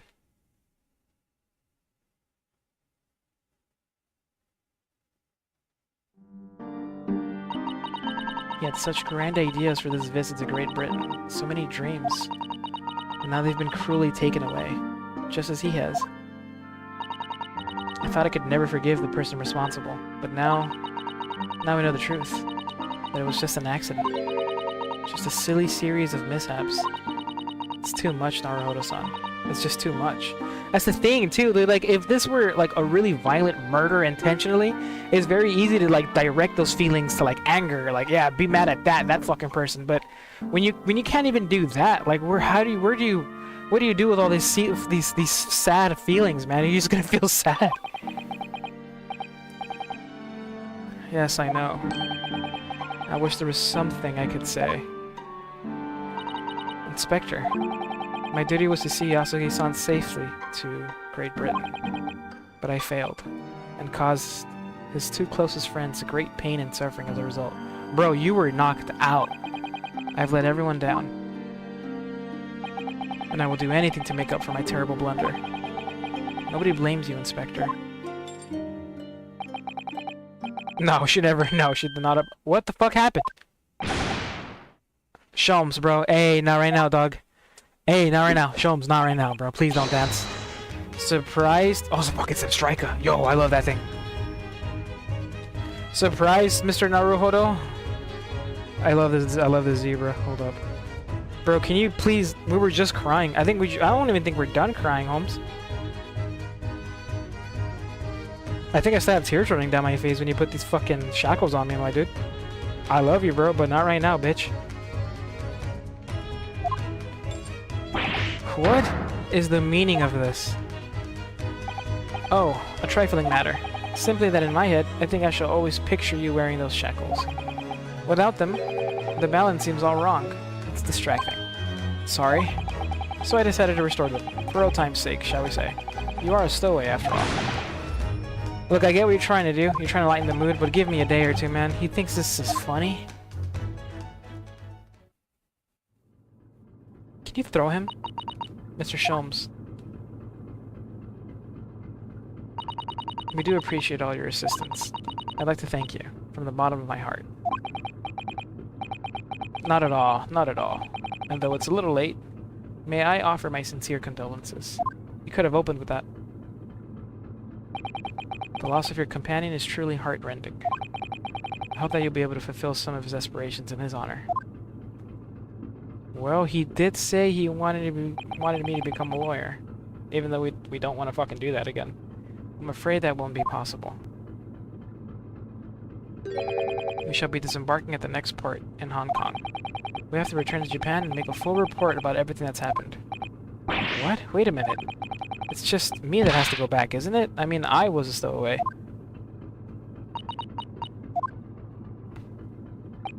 The terms of this study tour were negotiated by the Department of Justice in both Great Britain and Japan. It was to be 1 lawyer and 1 assistant. Was to be? In the light of Mr. Asuki's unfortunate death, I'm afraid the study tour can no longer go ahead. Oh no. I don't care for me, but... Poor Susato-san. My dear fellows, the majority of problems have an extremely simple solution, you know. All you require is 1 lawyer, and the study tour can continue, surely. But there's no one else with that necessary qualifications, Mr. Sholmes. We know of no other lawyer. Well, qualifications, you say? Any qualifications obtained in your own country will be of little value in Great Britain, I'm afraid. Oh, but anyway, the voyage to London still promises a good month of time. Ample opportunity, I would say, to find yourselves another suitable lawyer. Am I gonna have my training arc on a boat? Am I gonna hit the books? Am I about to hit them books in a boat so when I get into the UK, I know my shit? Miss Susato? Yes? Do you think perhaps I might be able to do it? Ah, but you're not a lawyer, Mr. Naruhodo. Oh, unless... Are you studying law? No, I'm not, but... I'm sorry. In that case, I don't think there's even a chance it could work. Inspector, you were there when I... But as I said, there's still more than a month before we reach England's shores. Isn't that right, Mr. Naruhodo? Yes, I have a month in which to study, to learn what I must to become a lawyer in Great Britain. Mr. Naruhodo, that's ridiculous. Are you seriously suggesting anybody can learn all of that in just 40 days? There's only one way to find out. We have to, bro. I would work my fingers to the bone, Inspector, every single day. Will you let me try? And if, by the time we reach Great Britain, I haven't learned enough to be recognized as a lawyer, I'll take whatever punishment is deemed appropriate. But why put yourself in such a difficult position? For Kazuma. He said that there was something he had to do in Great Britain, and that he would sacrifice anything to make it happen. He was passionate about it. I can't let all that passion just come to nothing. And anyway, it's for my own benefit too.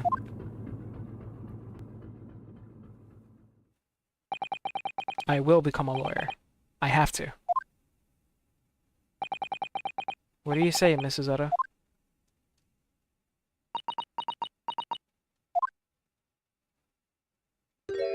Oh, she's smiling.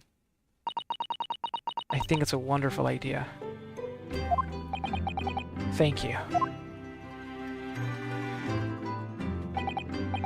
So what does our bespectacled inspector friend say? Are you serious? One lawyer and one assistant. The numbers are indisputable. No, no, no, it's madness. Yet fascinating, wouldn't you agree? Fascinating. Duty and rules are the dull routine of existence that we all abhor. Give us interest, give us fascination.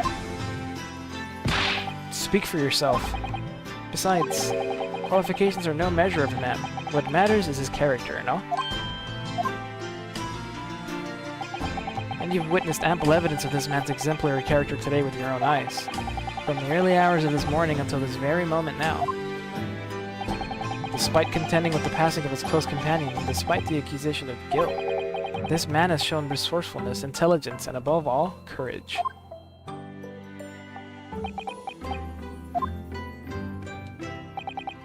Very well. Inspector, you saw me defend myself in court too, bro. That's gotta count for something. I'll think of a clever way to word my report to the Department of Justice. Inspector, after all, I did just make a promise, didn't I? I said that I'd do anything at all to make up for my shortcomings here. Oh, thank you, Inspector. If you'll excuse me, I must pay a visit to the captain's quarters, I think. I need to discuss what to do next, and how to best make my report. Don't get beat up again, please. I don't know how many spare glasses he has. Are you really prepared to attempt this, Mr. Naruhodo? Yes, I'm gonna try.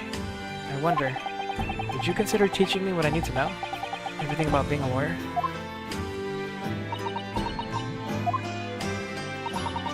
I would be delighted to help you.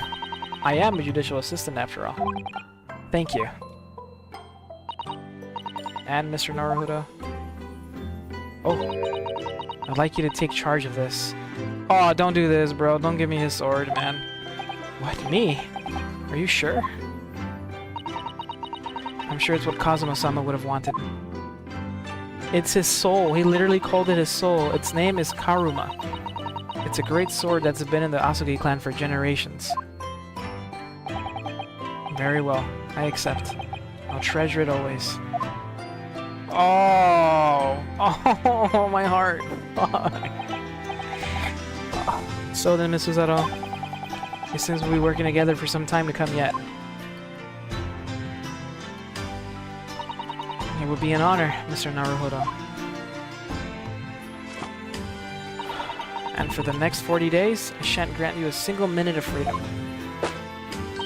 You shall fill every spare moment with study. Yes, that's exactly what I need. But, before we begin, I have an earnest favor to ask of you two. Goodness. What is it?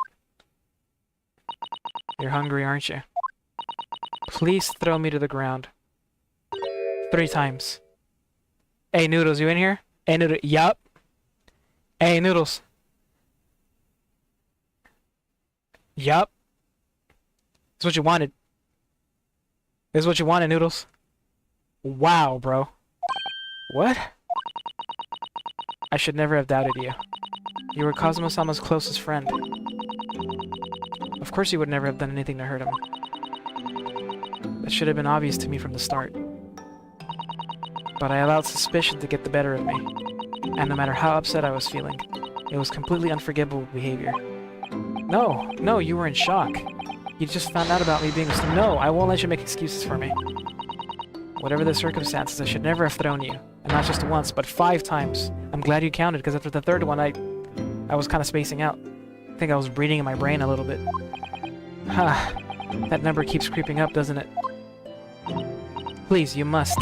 Just take hold of me and throw me. Do it. Don't even think about it. No. I don't even know how. I've never thrown anyone in my life. Very wise, Mr. Naruhodo. It isn't a skill one acquires without considerable training. Oh, Mr. Sholmes. I observed your throwing technique several times with great interest. I confess I was most impressed. When did he see that? I presume that would be a form of Japanese wrestling? Oh, well, in a way, it's not wrestling, but my own interpretation of an ancient jujutsu technique. Apparently it's called the Suzato Takedown. It leaves your head swimming, believe me. How beguiling. I am a practitioner of the combative arts myself. I am somewhat accomplished boxer. Look at this, giving him the old rope-a-dope, man. I love this man. There he goes, dancing around again.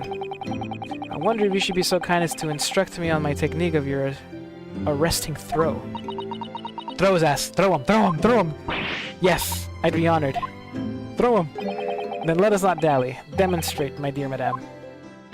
Oh, of course.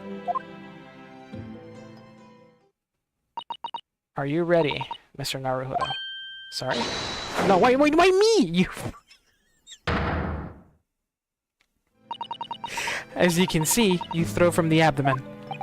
Ah, yes, arresting indeed. And that is what you term the Suzato takedown, is it? Actually, no, that was a Suzato squash. Meanwhile, I'm for like...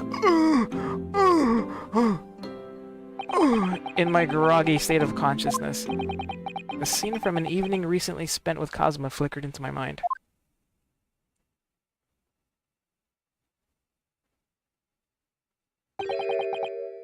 Karuma. That's right. It's a prized sword that's been passed down through generations of the Yasugi clan. I can't believe you managed to get permission to bring it with you. I mean, taking a katana on a study tour is more than a little irregular, surely. Oh, fuck. I can't see this, man. The Japanese man's sword is his soul, Ryunosuke. It can't be parted from my katana. Karuma guides me. I truly believe that. We have A, dude. With that katana, he's always by us, bro. So its name compels its wielder to slice evil in two? Not that you would need much compelling. On that subject, there's something very important that I have to do in Great Britain. And I'll sacrifice anything to make it happen. I'd appreciate you seeing it through with me. Of course I will. Whatever it is, I'll see it through to the end with you. I knew you wouldn't let me down.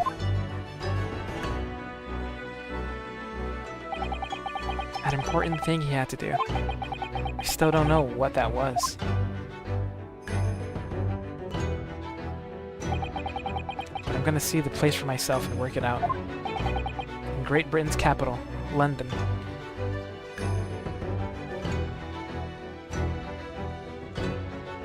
Oh my god, bro. Fuck.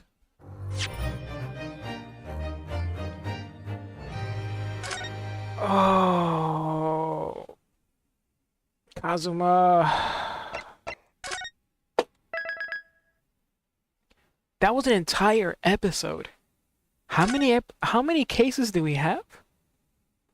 So do we only get 4 cases total? Case 1, then case 3, 4, 5?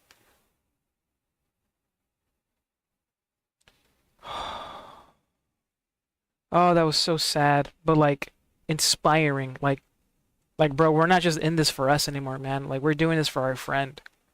He believed in us, dude. The Arcana of the Chariot, level 29, special and physical attacks having strength. I'm level 26 and the reason 29 because I have rank 7 in Chariot. It was like 20k plus. Damn. Damn, Seth. You can still control him though? I thought you couldn't make Persona above your level. Probably 10. I'm not. There's not. There has never been a game where there's 10 cases, Seth. Hell no.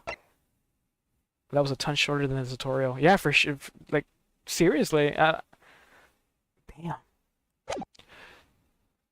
Oh, we could see right here. Should we see? Should we see? Should we see or should we wait? Episode 1, Adventure of the Great Departure.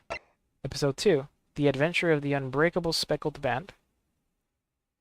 Episode 3, The Adventure of the Runaway Room. Dare I go forward? I don't want to spoil anything. I mean, they're not really spoiling stuff, but I'm interested to see how many cases there are.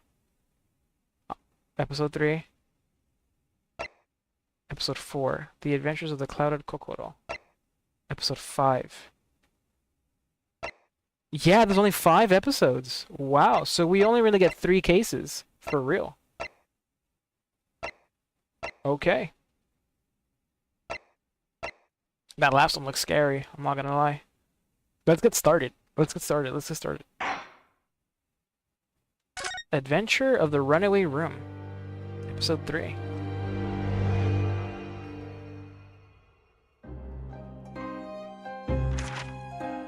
Glancing over my records of the late last century, I am faced by the events of a certain bitter winter. A murder in a carriage as it sped through dense London fog in the dead of night. Though the victim and the perpetrator were the only ones inside, there were multiple witnesses to the crime itself.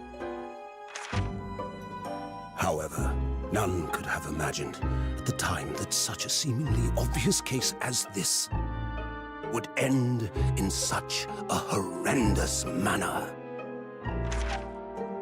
My friend, Mr. Herlock Sholmes, once said of the incident, "I believe that perhaps that case was indeed the prelude.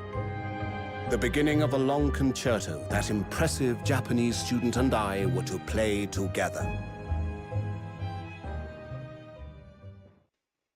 I love all these. Oh, anime! Oh, we look good! Oh! Amazing. Is this really just a railway station? I was giving him the right Railway voice. station or not, I've never seen such an enormous building before. And look at all the steam locomotives. This country is incredible. Whoa!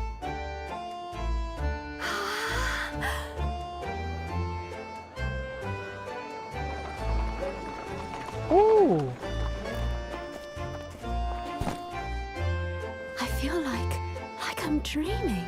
So this is the capital of Great Britain. So, where to? Oh, hello. Climb aboard. I'll take you wherever you want to go. In that case, the Supreme Court in Whitehall, if you wouldn't mind. My pleasure. I suppose you're visiting students from abroad, eh? Yes. Thought so. Well then, I hope you enjoy your stay. That's sick. And welcome to the centre of the world, Great Britain's mighty capital, London. Wow. Wow. Holy moly, this is a courtroom? Are we in Big Ben? Bro, is the courtroom in... Oh wait, no, this isn't a courtroom. This is a... Oh, this is a Supreme Court. Oh god. Oh, oh, holy moly. Is that right, Oak? Wait, who? Let's check DMs a bit. Back in the old days, what, I used to write on those? Yeah, man. Back when the days were... Back when times were simple, man. I miss those chariots. You got me, gaming. Yeah. Oh, he is looking like him. He is. I like the hat, too, and the coat. I'm not gonna lie, that was sick. Yeah. No, I'm not. No, I'm not gaming. I rode on horses in carriages, alright? Shut up. I missed the clip-clopping of the horses. Look at this place, man. What an incredible place. It's so imposing. It's almost suffocating. This place is breathtaking. It looks like a fortress. There are some stone buildings like this in Japan now, of course, but they've only been built in a few short decades since we opened our borders to the outside world. An authentic example like this has quite a different impact, wouldn't you agree? A far cry from the wood and paper most of our buildings are constructed from. It's certainly unfamiliar, but I think there's more to the differences than just construction materials. What is this place again? This is the Lord Chief Justice's office, Naruhodo-san, in the Supreme Court of Great Britain. Okay, we're in somebody's office. What the fuck? In Shin Megami Tensei, you fight that dude? You can recruit him in your party? That's sick. Is he good? Ace looks like a river rat. Okay. I was having a good time until you said that, MJ. Now I'm just really sad again. So make sure you think twice about what you say to people, because you could have a big impact on like how they're feeling throughout the day. Bitch. The Lord Chief Justice. We had instructions to report here at this time. If circumstances were different, we were supposed to let the Lord Chief Justice know that we had arrived from Japan. But Kazuma can't. No. So instead, we are here in a different capacity, as envoys to report the news of Kazuma-sama's death. Yes, and having delivered his or her message, an envoy's duty is done. So, we'd have to return to Japan. If you want to remain here in Great Britain, I have to take Kazuma's place as the law student selected for the study tour. Yes, which means you need the requisite qualifications as a lawyer, which is what I've been studying for. Here in Great Britain, it is the Lord Chief Justice who appoints lawyers. So that's the second reason why you're here, to have you officially recognized as a lawyer. It's the only way we'll be able to remain here in London. Ah, I hope I'm up to scratch. Ah, good morning. Sorry for keeping you. Oh, wow. Hello. Oh. I trust you aren't too exhausted after your long voyage from Japan. It seems I'm 1 hour, 12 minutes, and 47 seconds late. My apologies. Why are all the men, oh, how do I say this? Attractive. Oh, no, don't mention it. We're never happier than we were standing around with nothing much to do.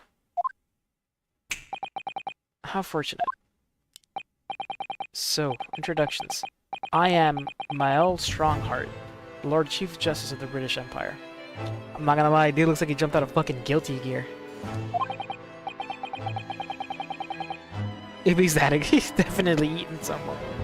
And I feel like a little mouse under an elephant's foot. Come on, Mr. Naruhodo, don't be a mouse. Oh, it's an honor to meet you, Lord Chief Justice Strongheart. I'm Ryunosuke Naruhodo from the Empire of Japan. Well, Mr. Kill the what? Mr. Naruhodo. Welcome to London, the capital of our glorious British Empire. Ah, yes, thank you. Were those doves, like... Was that intentional?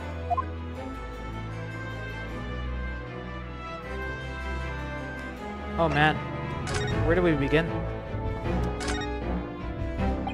So, what are your impressions of our capital so far? How do you like London? Oh, well... Help. I've been so nervous ever since I got here that I can't remember a single thing about the city. It's simply splendid, isn't it, Mr. Naruhodo? Oh? We've had a wonderful view of some of London's streets from the carriage on the way here from the station. Everything is so impressive and grand. I must say I'm almost lost for words. I'm glad to hear you like it. The city boasts tramways, piped water and gas, even cables supplying electricity. We spearhead every revolutionary new technology in the world. Every visitor to London is astounded. Oh yes, astounded is the word. Thanks for saving me there, Suzuno-san. And everyone seems so jolly and full of vigor. Yes, there's much excitement about the upcoming Great Exhibition we will be hosting here in London. Great Exhibition? Cultural and technological achievements from around the globe are to be exhibited here in our great city. It will be the greatest spectacle of its kind in history, and will make Paris's World Fair look like a toy shop. Gosh, I can hardly imagine how magnificent it's gonna be. Great Britain's capital city is nothing but magnificent. London is the center of the modern world. Even if you do say so yourself. The sun will never set on our great empire. Perhaps it is fate that in these progressive times, we welcome visitors from the land of the rising sun.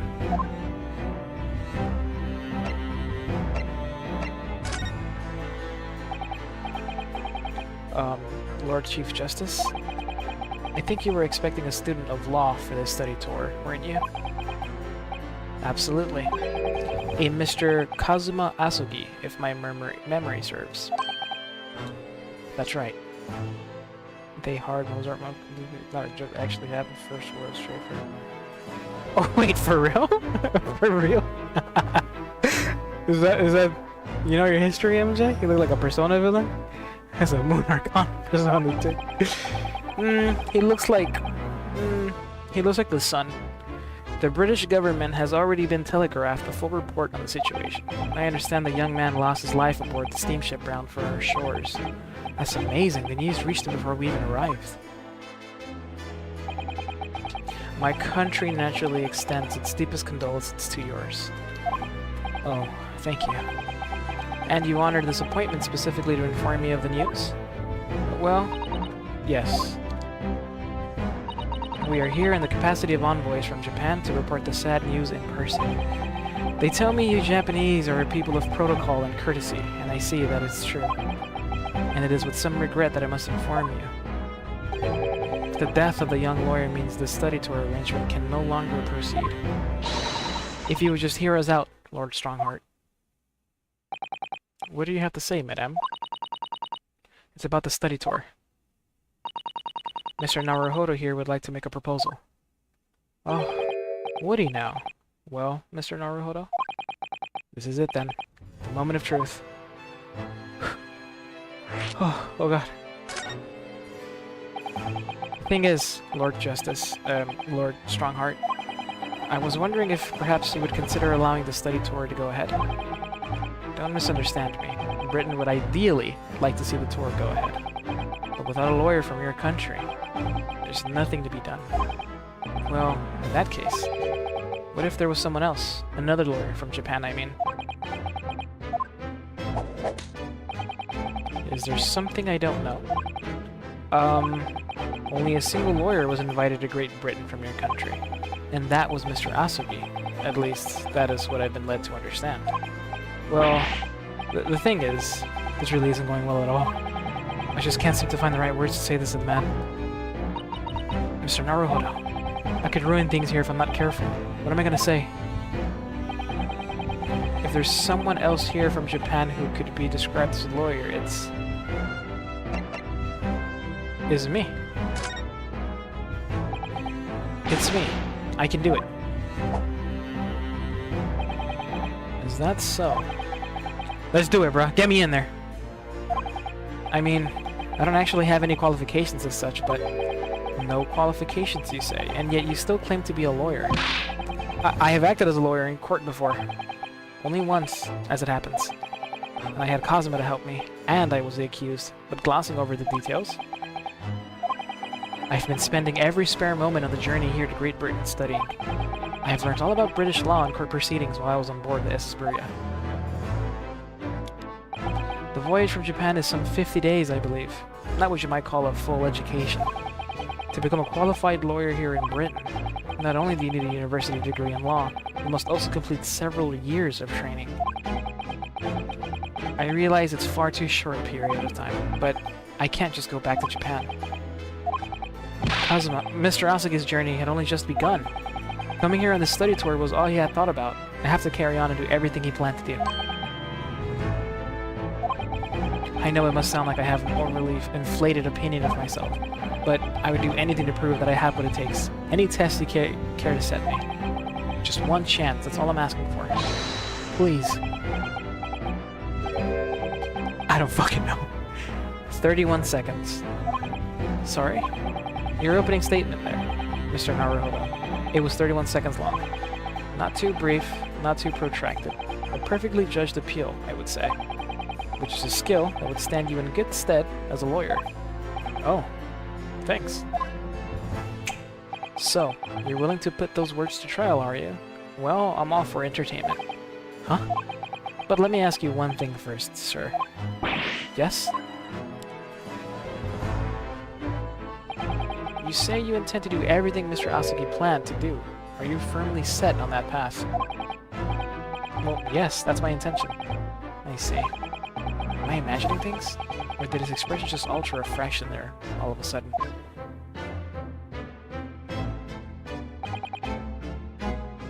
Very well. You have your wish. I'll give you a chance. Oh, a test to become a specially certified lawyer. Whether you pass or fail is entirely down to you. Really? Okay, what's my test? So, what form will the test take exactly? Tell me, Mr. Naruto, what do you consider the role of a lawyer to be? Well, defending people, of course. Well said. So, let's have you defend someone. Oh shit. Huh? Your timing is perfect, in fact. There's an apt trial about to begin later today. And no advocate has been appointed for the defense as yet, so this will be welcome news. Today? Straight away? If you manage to secure a verdict of not guilty, you'll have passed my test. What could be simpler? Ugh, how do I get myself into these situations? Well, could I ask what sort of trial it is, Lord Strongheart? Yes, good question. Ah, I remember. It's a murder trial. Cool. Shit. A murder. An extremely simple case, I understand. You really can't lose. That's easy to say.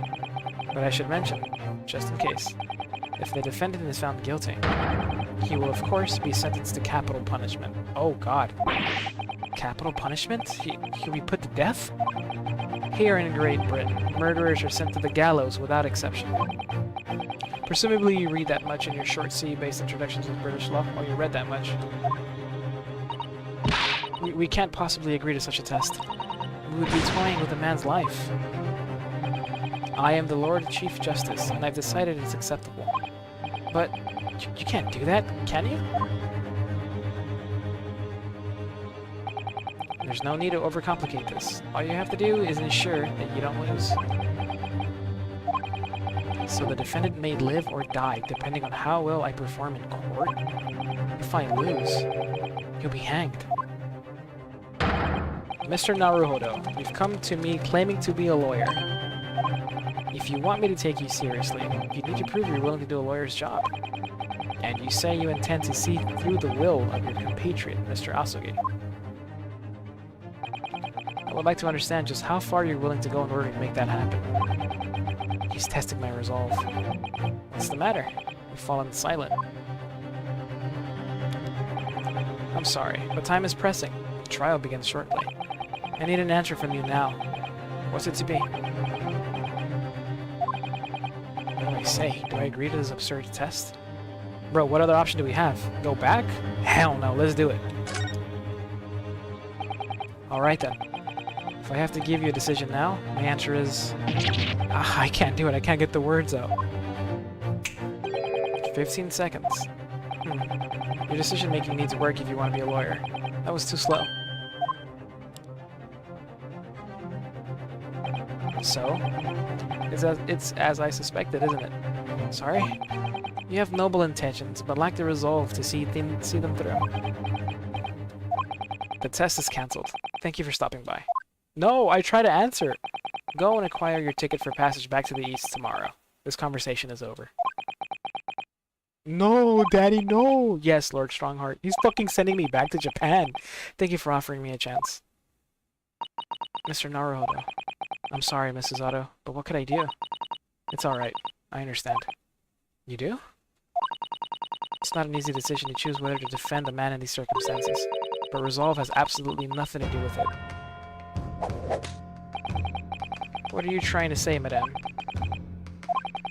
I think what Mrs. Otto means is that no matter how badly I like to be recognized as a lawyer and stay here in Great Britain, to risk another man's life by treating his one and only chance at trial so trivially would be utterly unforgivable, and I feel exactly the same way. I'm sure the defendant won't see this trial as a test, as some kind of experiment.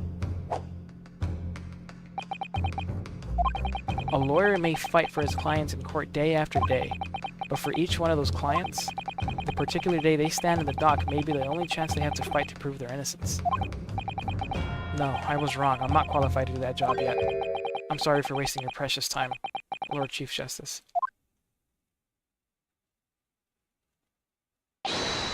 Wait, Mr. Naruhodo. Oh? Was there something else? It's approximately 20 minutes by carriage to the Old Bailey from here. If you leave immediately, you should still be there on time. But I just said that I was quite serious in what I told you.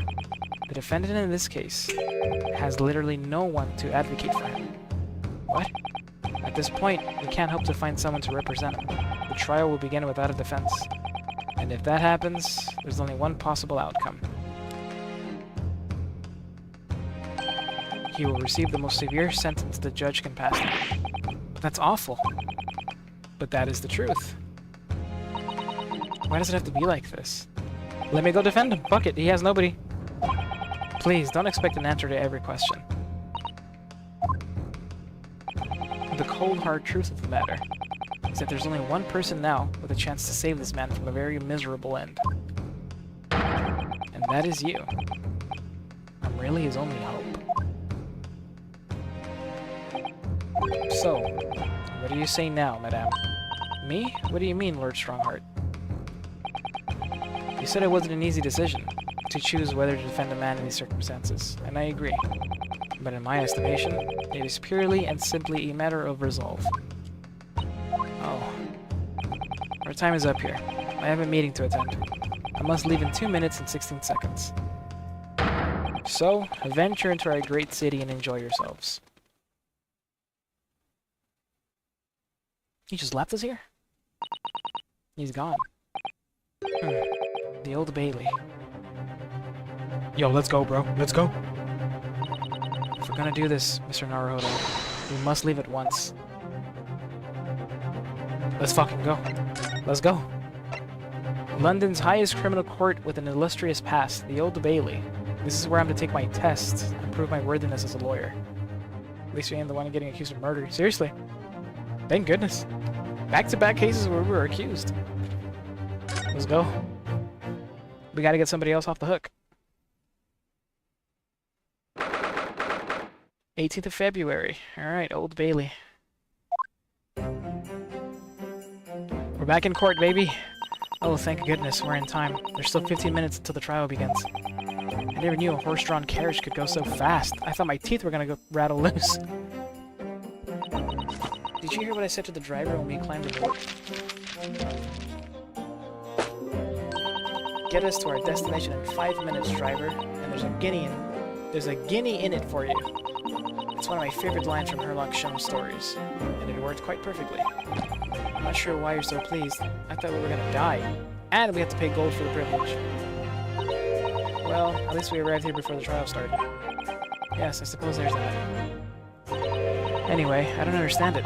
The court clerk said the defendant should be here, but there's no sign of him at all.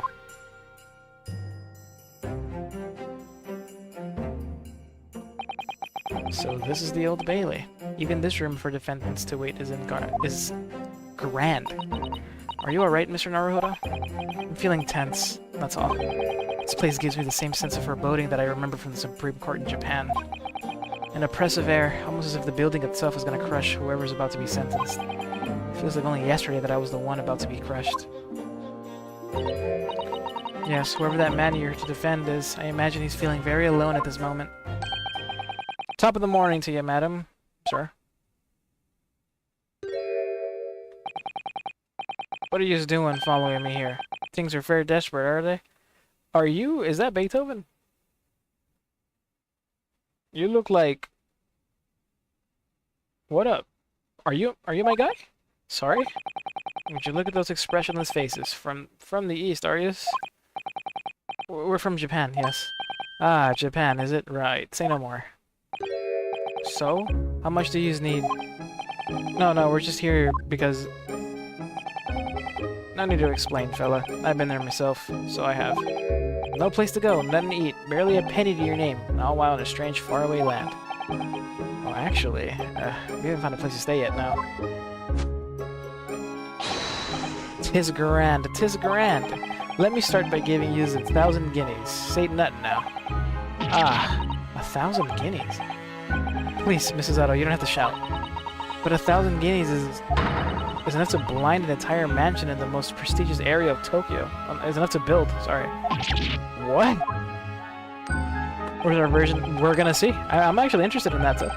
There's nothing to me at all. I like to ensure I have sufficient funds to weather a rainy day, you see? I have enough wealth to buy the city of London 2 or 3 times over.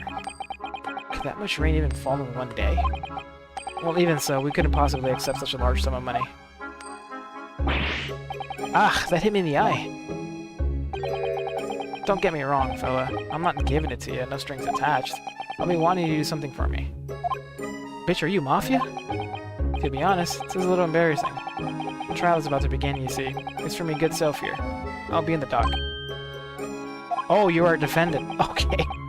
So now, what I want you to do is come along with me and stand there beside me. Officially, you'd be my lawyer, but that's just a little detail now. Oh, well, the thing is, don't worry about a thing. All you have to do is stand up there next to me. Nothing more. Otherwise, you see, the trial is going to start without me having any kind of representation at all. So it was true. The Lord Chief Justice wasn't just making it all up. I'm terribly sorry you have to ask this, but does that mean you're the defendant in this trial? Blustering blazes, do you not know who I am? Me? One of London's biggest names? No, sorry. We've only just arrived in the city, you see. I see. I suppose it isn't altogether impossible. Well, just next to Hyde Park, there in the center of London, is another beautiful park. Sorry? A park? What? It is called McGilded Park, full of blossoming flowers in the spring and singing birds and whatnot. I donated it to the city, so I did. An entire park? Yo, is this guy really rich like that? City of Smiles, that's my vision for London. There's nothing Magnus McGilded wouldn't do for the city and its queer old people. That's amazing. I mean, really extraordinary. Ah, but now they have the gall to say I'm a good-for-nothing criminal. Me, Magnus McGilded.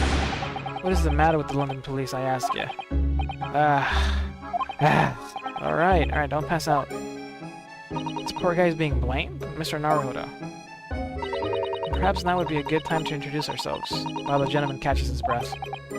Good idea.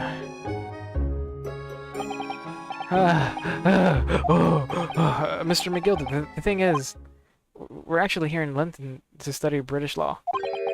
We're law students, on a study tour from Japan, you see. So, if you don't have a lawyer for the trial yet, and you'd be, what was I saying? What was I after saying?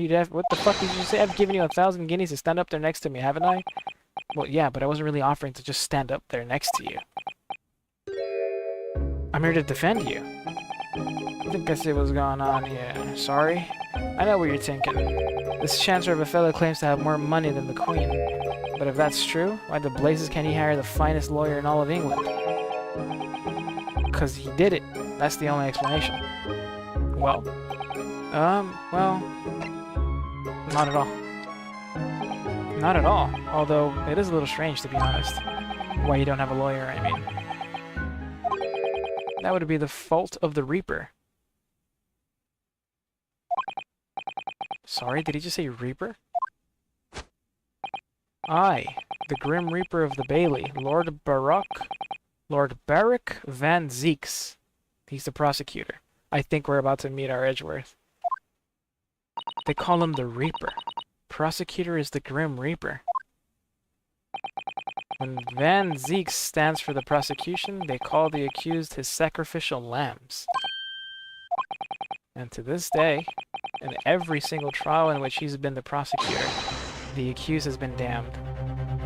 Let's fucking do it, bro. Let me see this beautiful bastard. What? That's hell of a reputation he has.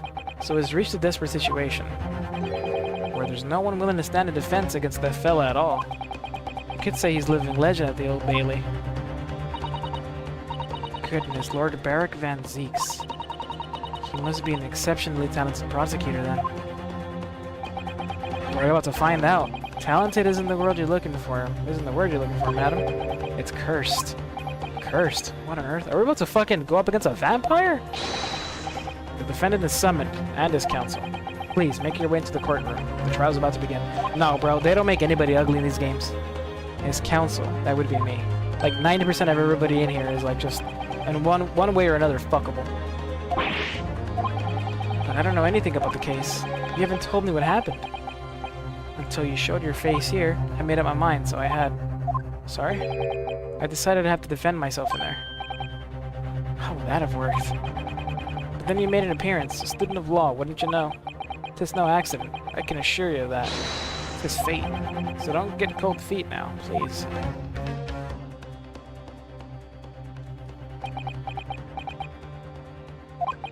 I literally know nothing about the case, or about this man who stands accused.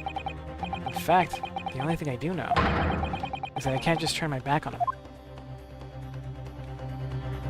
Let's find out, MJ. I think we're gonna be okay, but let's find out. Mr. Naruhodo. The man has no one. About to stand alone in that courtroom, armed with nothing to defend himself. Yes, something that Cosmo would never have allowed to happen. Counsel for the defense, what are you doing? If you're late for the start of the trial, you will lose your right to stand. Oh shit, let's go. Let's go. I'll be right there. Let's go see him. Let me see this Reaper. It's happening then. My first trial in a British court. I hope you're watching over me, Kazuma. Because I have no idea how I'm gonna manage this. Shit. Oh.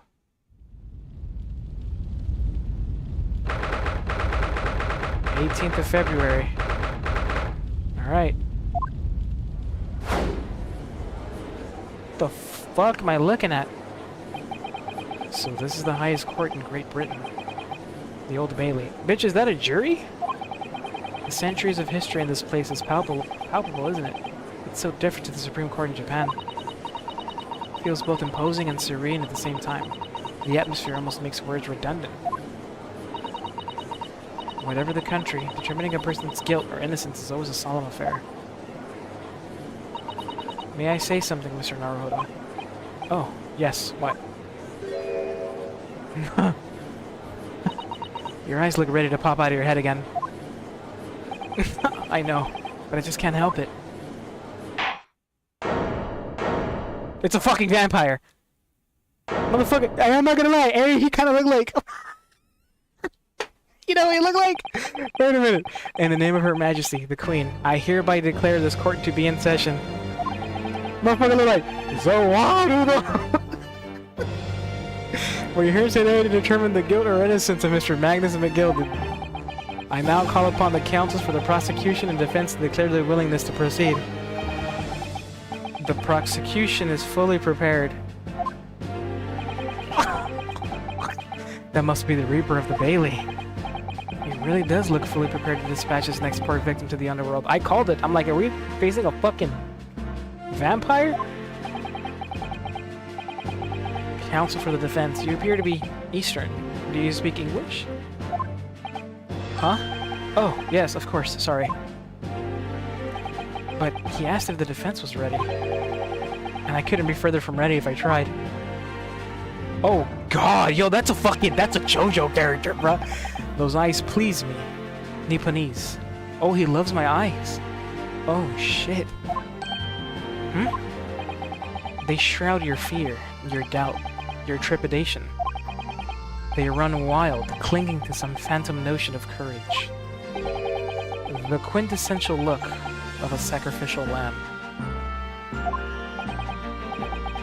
A cold shiver just ran down my spine all the way to the tips of my toes. Now, Mr. McGilded, he's fucking hot, dude. We did it. Holy moly, he can sacrifice. We both have swords, bro. He's got a blade. You stand accused of murder, a capital offense. You could be sent to the gallows if found guilty. Are you quite sure you wish to entrust your defense to the... Oh, damn. For real? For real, NJ? On Van Zeke? What's his name? Can I see his name again? Can I stare? Oh, shit. Van Zeke, 32. Oh, he's young. A prosecutor known as the Reaper of the Bailey. So supposedly, the souls of those he prosecutes are eternally damned, one way or another. Lord have mercy. As I've always said, my lord, 'tis a grand thing to give opportunities to the young, even if the fellow's a student from some little island off in the Far East. Is not the British way to ignore the dangers to yourself and give these less fortunate a fair chance? This guy is pretty, he seems like a pretty great guy all around. What the fuck happened? You guys are fucking sick. I'd like to think the axe of chivalry do the great British Empire proud. Listen to Mr. McGilded. What a fine gentleman London has in him. Did you hear that he donated £5,000 to the government the other day? Mother, please, maybe go and play in McGilded Park, right? He donated the park.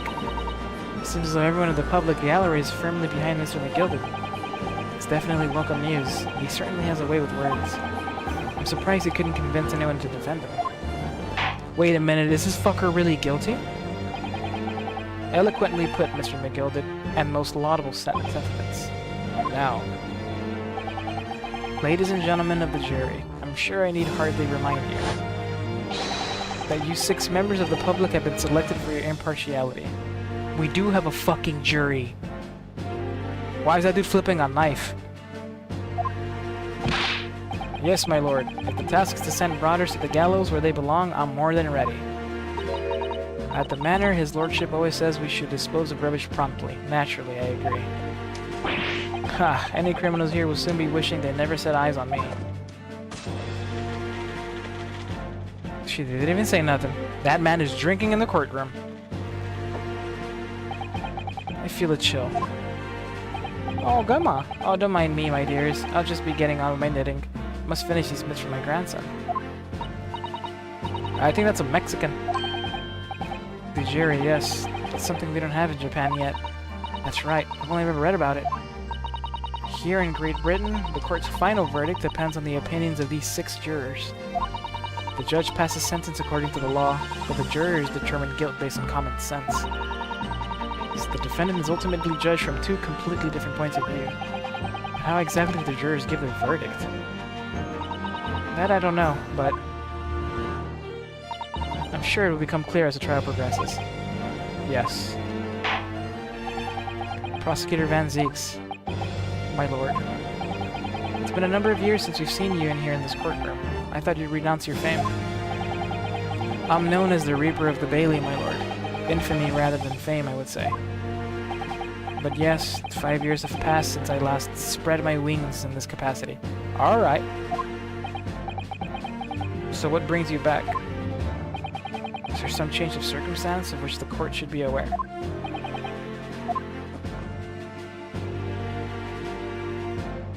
Oh my gosh. I leave that to your imagination, my lord. So the Reaper has been out of action for 5 years. Why did he have to choose today of all days to make a comeback? Don't lose heart, Mr. Naruhodo. He got that shit on, bro. Express the mess as you wish, sir. The court nevertheless welcomes your return. Now then, opening statements, I think. Summary of the case, if you please. Then let him go first, certainly, my lord. As your lordship is aware, this is a case of overwhelming simplicity. You must be the only ones in here who aren't aware. The incident took place in the late evening, 3 days past. The hour was some minutes after 10. The victim was a maker of building bricks known in the community as Thrice-Fired Mason. Thrice-Fired Mason. Sorry? Thrice? He was a very accomplished craftsman. The brick he fired were said to be almost indestructible. The victim's corpse was discovered in an omnibus in service on the streets of London at the time. They fucking look. They shoved that shit all the way in there. Yeah, same thing. Yeah, Edgeworth never lost. No. That's dope, babe. I'm glad. A dagger that had been thrust into the victim's abdomen is believed to be the ultimate cause of death. Here is the autopsy report from the investigating medical officer at Scotland Yard. Thank you, counsel. I shall accept that and the photograph as evidence. A report prepared by the Scotland Yard coroner gives the cause of death as internal hemorrhaging as a result of a single stab wound to the abdomen. Photograph of the victim taken on the omnibus. The knife in his abdomen is clearly visible, but his face is partly obscured from view by an old cricket hat. And one further item of evidence. The prosecution wishes to submit these as well. That's the gloves O.J. Simpson wore. And these are... Good lord, is that blood, counsel? Yes, my lord. Seized by a policeman who arrived at the scene. These gore-soaked gloves were taken from the hands of the accused when he was arrested. What? Mr. McGilded's gloves had blood on them? My dude, can you tell me what the fuck you were doing? What? Yes, I will accept these as evidence as well. Leather gloves the defendant was wearing at the time of the incident. There is blood stain on the right glove. How did I get into this? I'm backed into a corner before I've even started. Continuing. According to the... Dude, look at him, man. He's just so... Oh, fuck. Like, I love his design, man. I love... These... Bro, Capcom knows how to make dope-looking fucking characters, dude. Always. According to the driver of the omnibus, there were only 2 passengers traveling inside his vehicle at the time. Only 2? Obviously. One of those passengers was the deceased brickmaker, Mr. Mason. The other was the accused, I'm sorry, I couldn't talk, Look at the way he's posing. That's a fucking JoJo stand, bro. Nah, they've had to have been fans. Well, rather damning circumstances to say the least. Defendant, what say you? Well, of course, I have no recollection of such a thing. Mr. McGilded. To be sure, I rode the omnibus that evening. But whether I'm in a carriage, I'm taken with a fierce tiredness, and I've always succumbed to it. Are you claiming to have been asleep? 'Tis the motion of the carriage, my lord. Lilton, so it is. And when I opened my eyes again, 'twas a desperate sight before me. The body of a man I'd never laid eyes on before in my life. Now I ask you, what good-hearted soul wouldn't rush to help a fellow bleed from his stomach? I wasn't about to start worrying about me gloves now, was I? I reached out to give the man a hand. So the blood got onto the gloves then after the man had been killed. Fuckable characters. You're not wrong. Unfortunately, that statement of the driver is only the beginning. What? That's not all of it?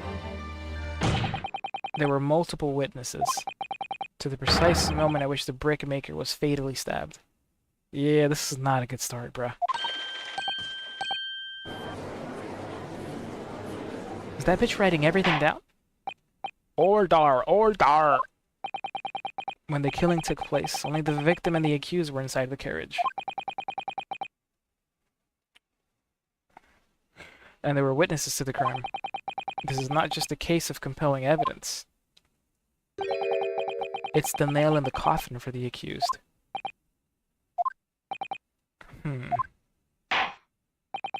Thank you, counsel. The circumstances of the crime have been made quite clear. I think we'll hear testimony from these witnesses first of all. Your wish is my command. He's nice, too. He's not like a dick, you know?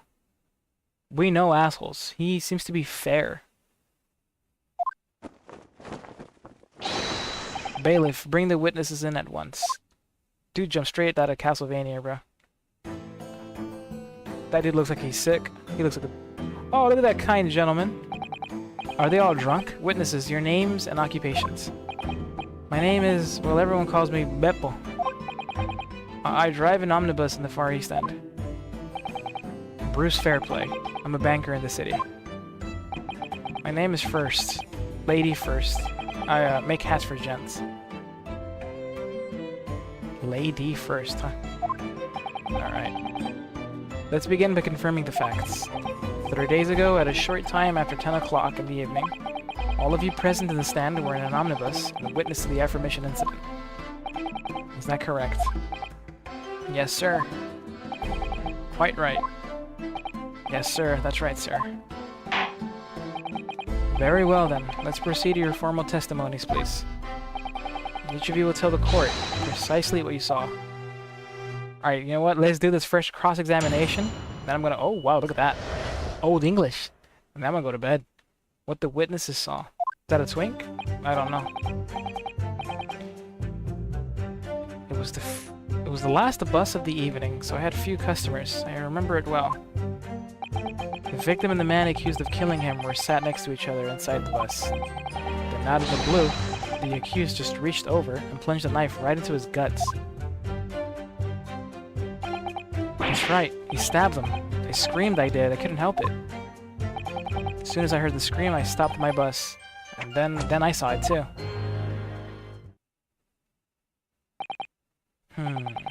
Unambiguous testimony, I must say. Exactly, my lord. These men witnessed the incident in the omnibus with their own eyes. I'd like to ask a question, if I may. Yes, counsel. Well, this testimony makes absolutely no sense to me whatsoever. Why not? Well, the incident took place inside a moving carriage, didn't it? As has been clearly stated from the outset, yes. Well, in that case, how could those two witnesses possibly have seen what happened? There's no way they could have seen the inside of a moving carriage. He's not wrong. How quaint. I've heard that civilization in the Eastern Island nations was a good century behind our own. But you're here in London yourself. Are you really so ignorant about our omnibuses? Huh? Tell me, my Nipponese friend, have you even traveled in an omnibus? I've been in the country for like an hour. No. Well, we only arrived in London this morning. No matter. I've arranged for all of us to see for ourselves, the actual scene of the crime, that is. What do you mean? The actual scene? How? A carriage is designed to be moved, after all. Presumably, you understand that much. Yes. The omnibus in which this bloody crime took place is here today in this very building. Here? What? The entire carriage? Bailiff.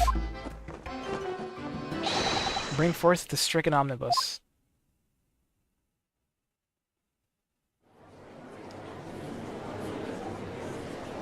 Wow. They brought the whole thing. So that's an omnibus. The omnibus. I can't believe they could bring something so enormous in here. Great Britain's courtrooms are amazing. As you can see, the omnibus is pulled by 2 horses and can carry up to 8 passengers.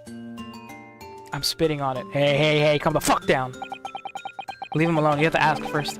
4 passengers seated inside in the enclosed cabin, and another 4 on the rooftop deck above. Every Londoner knows that the best views of the city's architecture and sights are to be had from the top of an omnibus. And I should point out to our foreign guests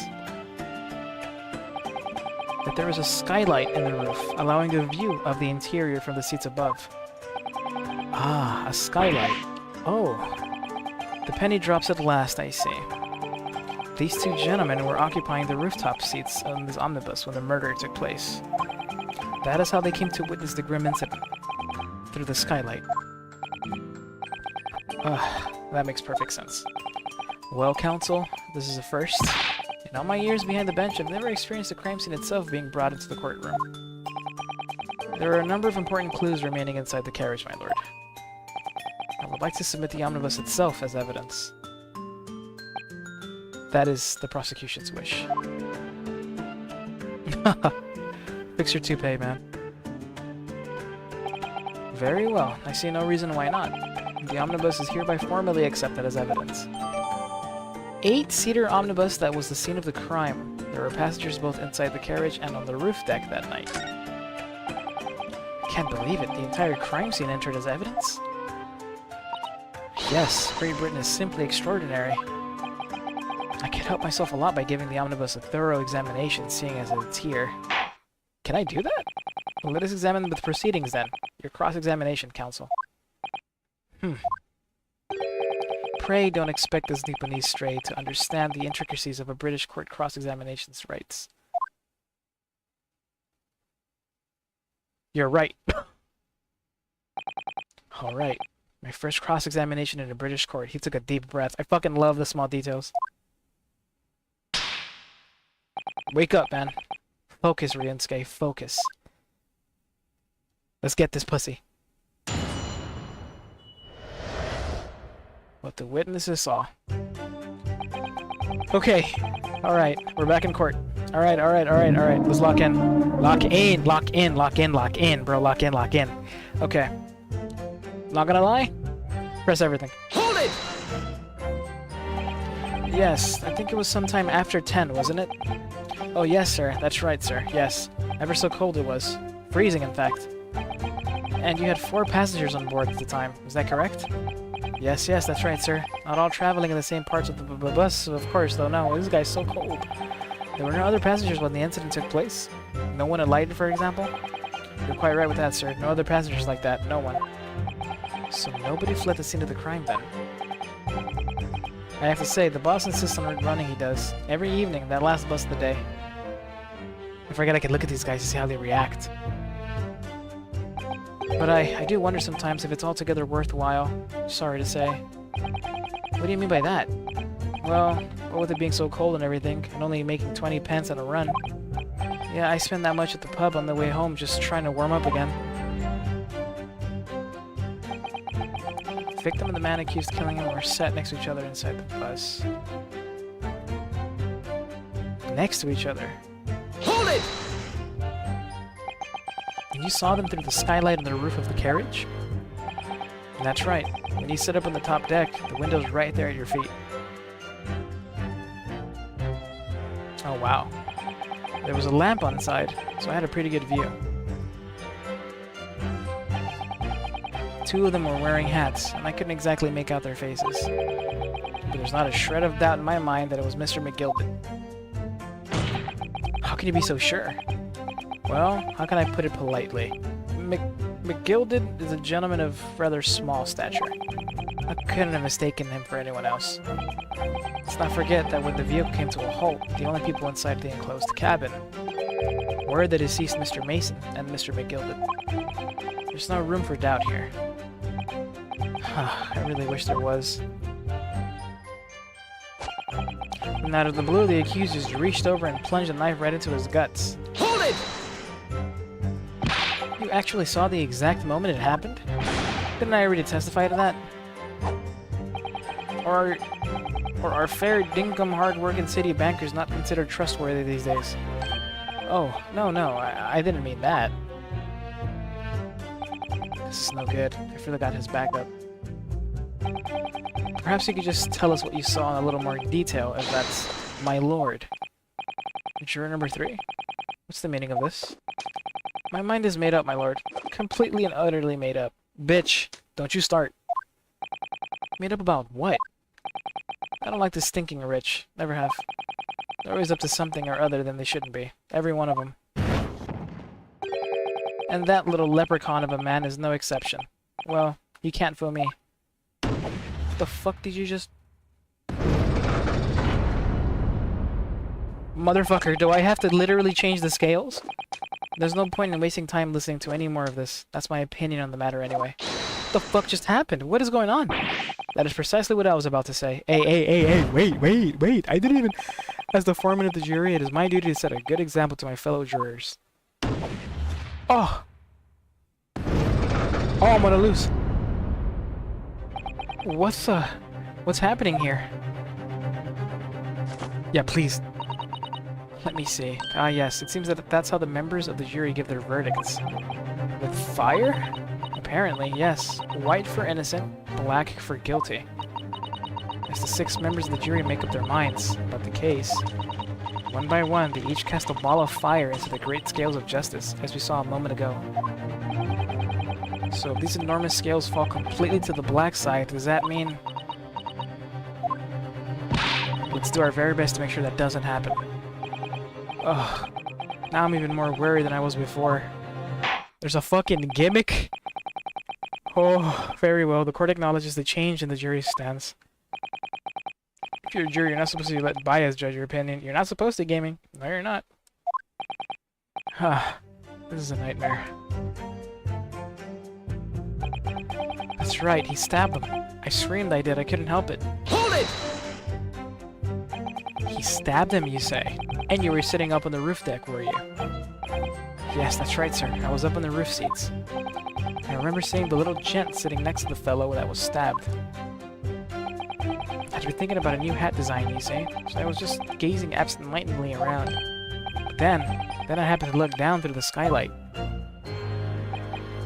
It was sticking right out from his belly, that huge great knife. A grim sight indeed. That didn't help me at all. The jury looked like they were even more convinced my client did it than they were before. That appears to have made everyone even more dubious than Mr. Guild. Do I have to pick and choose of what I want to press? Because I could... If only we had some evidence to counter their suspicions. Can we see the knife? No, we don't even have the knife. Mr. First. Oh, yes, sir? Is this the knife? Oh, there we go. That you saw? Oh, good grief. Yes, that's it. The very one, sir. Is that... Yes, counsel. This is the blade that was driven into the victim's belly like a stake through the heart. That is a blade of considerable size, counsel. It is, and furthermore, the scabbard is emblazoned prominently with a certain initial. The letter M, which seems oddly familiar. Please, no. McGilded, don't tell me that's your... M for Magnus, perhaps? Or McGilded, possibly. Take your pick. It seems this particular big name in London made a magnificent mistake. Objection! That was my first objection. But there are M's everywhere. Like yes. Like in Mason. Objection! Oh god. This blade is far too extravagant for a poor brickmaker to have owned. No, this weapon of murder almost certainly belongs to the accused. Oh, we're trying though. He's got a strong objection, bro. Largish knife that was found lodged in the victim's abdomen. Its quality and fancy ornamentation suggest it must be quite valuable. My lord, if you forgive the interruption. Not you too, bitch. Please. Juror number 2, go on. Mr. McGilded is a pillar of society and a gentleman, and a gentleman's word should be sacrosanct. However, those of us in service know we must accept harsh truths. Wait, what are you about to do? Dispose of the rubbish. I'm cooked. If we get one more, we're just cooked. No. I don't wish to cause offense, but I do like to eradicate all traces of filth and grime. No! I'm cooked!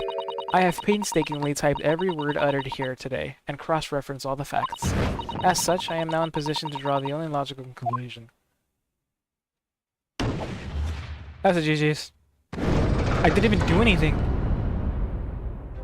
Not again. That's 4 out of 6 jury members who proposed the guilty verdict. There are only 2 left. We've had it.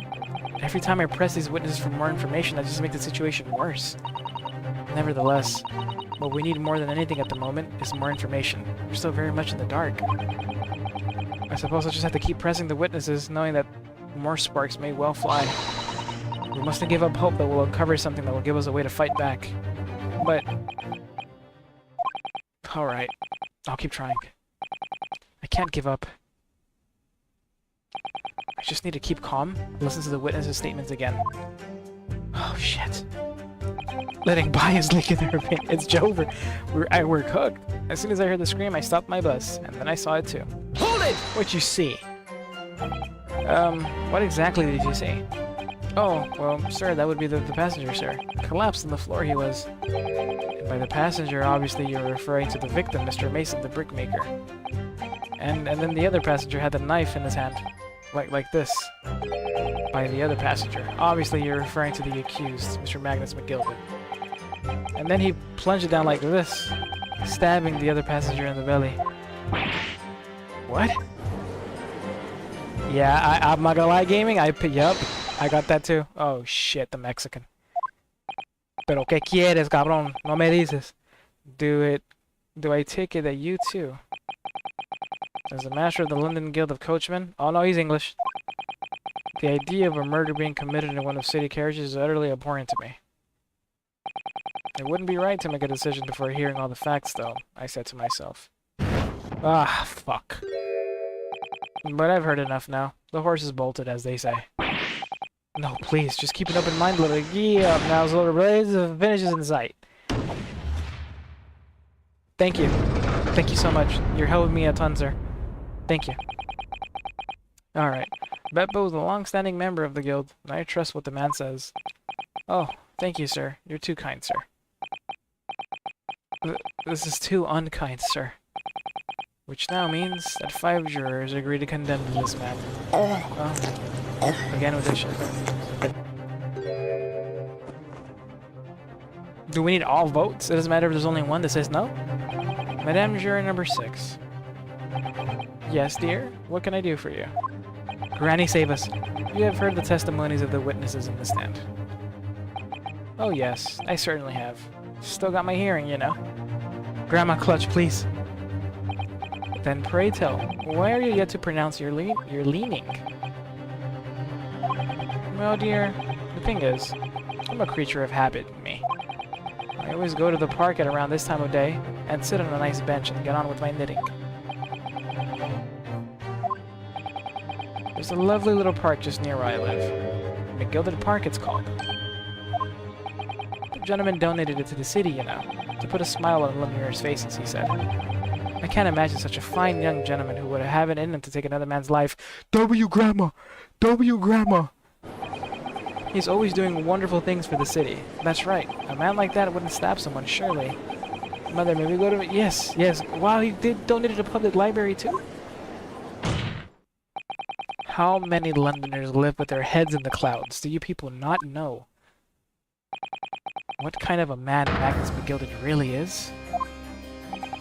His music is scary. What kind of a man is he? The philanthropist Magnus McGilded has enough wealth to purchase the entire city he claims to value so highly. But where did all that wealth come from? Your client is a Shylock, sir, and one with the very darkest of souls. What? Stone the crows. McGilded lends money at extortionate rates of interest, so his victims have no hope of repaying him. When they default, he takes possession of everything they own. He's a vulture that preys on the weak. I've never heard any mention of that before. McGilded, tell me he's lying. Your faculties haven't deserted you, I'm sure, madam. So has this thought not crossed your mind? Would a man wealthy enough to buy London in its entirety not have a carriage of his own? What possible reason could this man have had to make use of a public omnibus service? Yo, leave her alone. You're not saying that. The victim, a poor brickmaker, had next to nothing to his name, save considerable financial liability. It would come as no surprise that his creditor was the accused.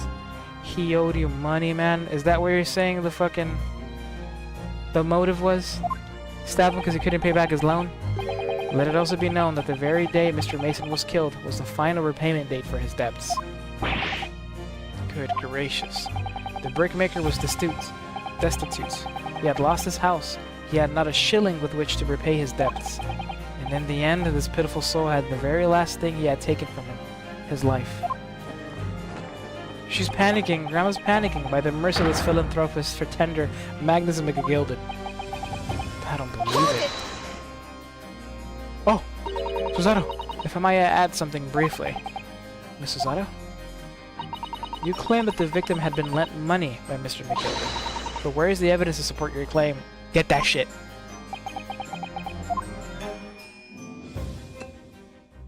Oh.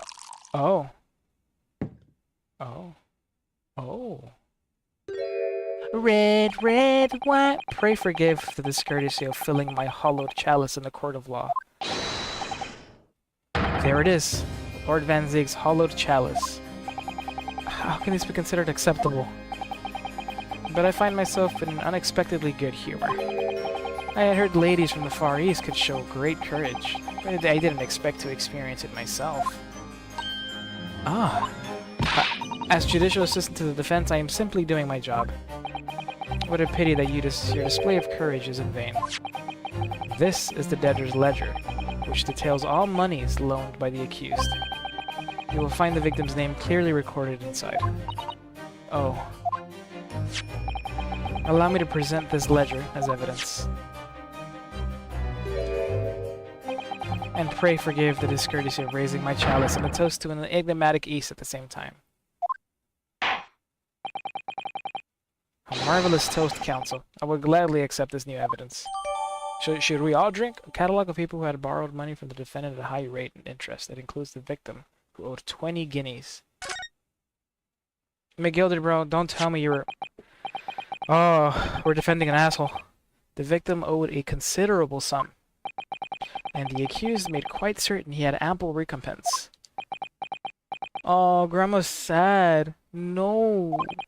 Well, it would seem I've had the wool pulled over my eyes. Oh, she's fucking mad, bruh. Regrettably, madam. And that is the modus operandi of the accused. MO. Modus operandi. You know. Need I say more? Motive. And it's such a pretty little park, too. What a scoundrel. Oh, fuck, Grandma, no! Still. Maybe it's all for the best. Wait a minute! Let's think about this a little more before... I don't stand for nonsense.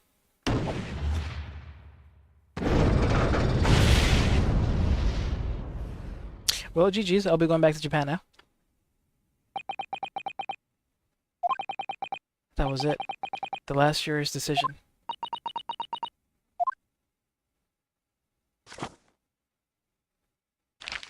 I don't even blame her, bro. According to this encyclopedia of British law, when all members of the jury have concluded that the defendant is guilty, court proceedings are suspended, and the presiding judge will deliver the final verdict and sentence. That's what it says here. The final verdict. It's over then. Oh. There's a footnote, though. A footnote. However, the defense... No. All 6 members of the jury are now in agreement in this case. Wait.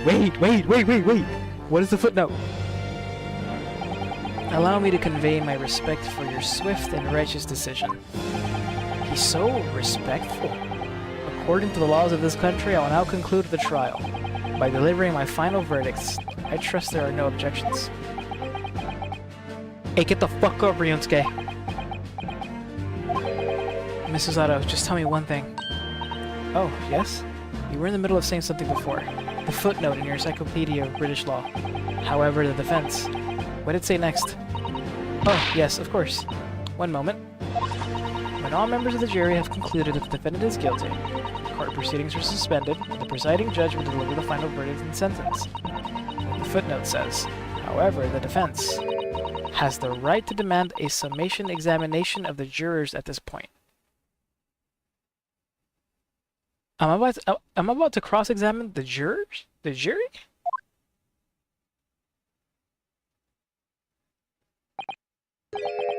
A summation examination? Objection! I don't care how fucking hot you are. A summation examination. From which century has that tome you have there been resurrected? Judging from the binding, I would say that the book is at least 50 years old. Any modern text on British law wouldn't even give such an antiquated procedure a mention. It's a relic, long forgotten, and certainly no longer practiced. So you're out of luck. Hey, hold up. Ask the judge. What even is it, Mrs. Otto? This so-called summation examination. Oh, one moment, and I'll read about it. Womp womp honest. You would demand the right to a procedure before you even understand what it entails? Huh. Typical Nipponese. Alright, Mr. Naruhodo, I think I understand. It seems that under this procedure, we would be able to appeal to the members of the jury. To do what, exactly? Appeal to them to change their leaning and reverse their decisions. And it says here that, if successful, the proceedings of the trial must be resumed. Make them reverse their decisions. Yes, in times gone by, barristers would use a summation examination to attempt to influence the jury's decision. But that procedure became something of a formality with no practical benefit, really. So it rather fell out of use. I wonder why. Because it was devoid of purpose. Changing just one member of the jury's mind would be hard enough, let alone several. No self-respecting defense barrister would even assert his right to try in this day and age. Still, I don't see any mention of the procedure actually being formally revoked. What are you suggesting? I'm suggesting that although it may be antiquated and largely forgotten, it isn't yet extinct. Uh-huh. Yo, Suzato, what do you think, Mr. Naruto? I'm thinking, get me in there. A summation examination, our last possible option. Do we assert our right to carry it out or admit defeat? Assert our right! The defense wishes to assert its right to a summation examination, my lord. Objection! London is the capital city of the most powerful nation on earth. We have a duty to the world to exemplify the very highest standards of the judicial procedure. Summation examinations are an embarrassment that should remain buried. Objection! But if it's our right, it's our right. I believe it could prove vital in this trial. The defense's petition is perfectly valid. The court will proceed with the summation examination. I like how they're already going back and forth with the objections. He's my Edgeworth. This is madness. Foreman, are you and the remainder of the jury ready? Well, I'm not, there was no mention of this in the letter I received. You see, so. All members of the jury will be asked to explain on what grounds they have reached their decision. On what grounds? You must all justify your decisions and explain why you believe the defendant to be guilty. Well, my lord, you're rather putting us on the spot. This is most irregular. No mention was made of this before. I don't really hold with all this justifying lark. That seems to have thrown the jurors off. Yeah, let's talk to them. It seems none of them have experienced this before. Alright then, the summation examination. A defense procedure no practicing lawyer has attempted it for years, is it? Well, it's just maybe. It might be the opportunity we've been looking for, to turn this trial around. So be it then, ladies and gentlemen of the jury, the court hereby calls upon you to state the grounds on which you find the defendant Magnus McGilded guilty of this most serious crime. We would, bro. We fucking would pull out an ancient technique. Judicial findings? The jurors' contentions. No fucking way. There was no one else inside the carriage at the time. So it has to have been him. I trust the driver. He has an excellent memory, it seems. 4 passengers, with fares totaling 20 pence. He stuck the chap next to him, just like this. Brazen, I must say. Absolutely brazen. He simply typed and collated all the statements made thus far and drawn the logical conclusion. You can trust the guild. Fair fare is our motto. We haven't raised prices above 4 pence for years. The scoundrel, stabbing that poor man on the floor. It beggars belief. Are we gonna have to prove each one of them wrong? I'm starting to wish I hadn't pushed for this now. Some of the juries don't seem to have wonderfully formed arguments, though, do they? Well, let's see what we can do. We need to get these 6 people to change their minds. I'll have to throw everything I can at them, and use some very persuasive language. Just a moment, Mr. Naruhodo. According to my book, that's not quite how it works. Huh? I thought I was gonna have to thaw their icy minds with some heartwarming rhetoric about the defendant. Unfortunately, once the jurors have decided the defendant is guilty, they're unlikely to heed anything the defense says. But then, they've reached their conclusions by their own reasoning, you see. Your pleas will sound like excuses. In fact, it could recoil on you. The more you try to persuade them, the more entrenched they may become. Then what on earth am I supposed to do? Evidence, dude. Oh dear. I'm just citing what I've read about British law, Mr. Naruhodo. Right, I'm sorry. Do you have any idea how to make this work then?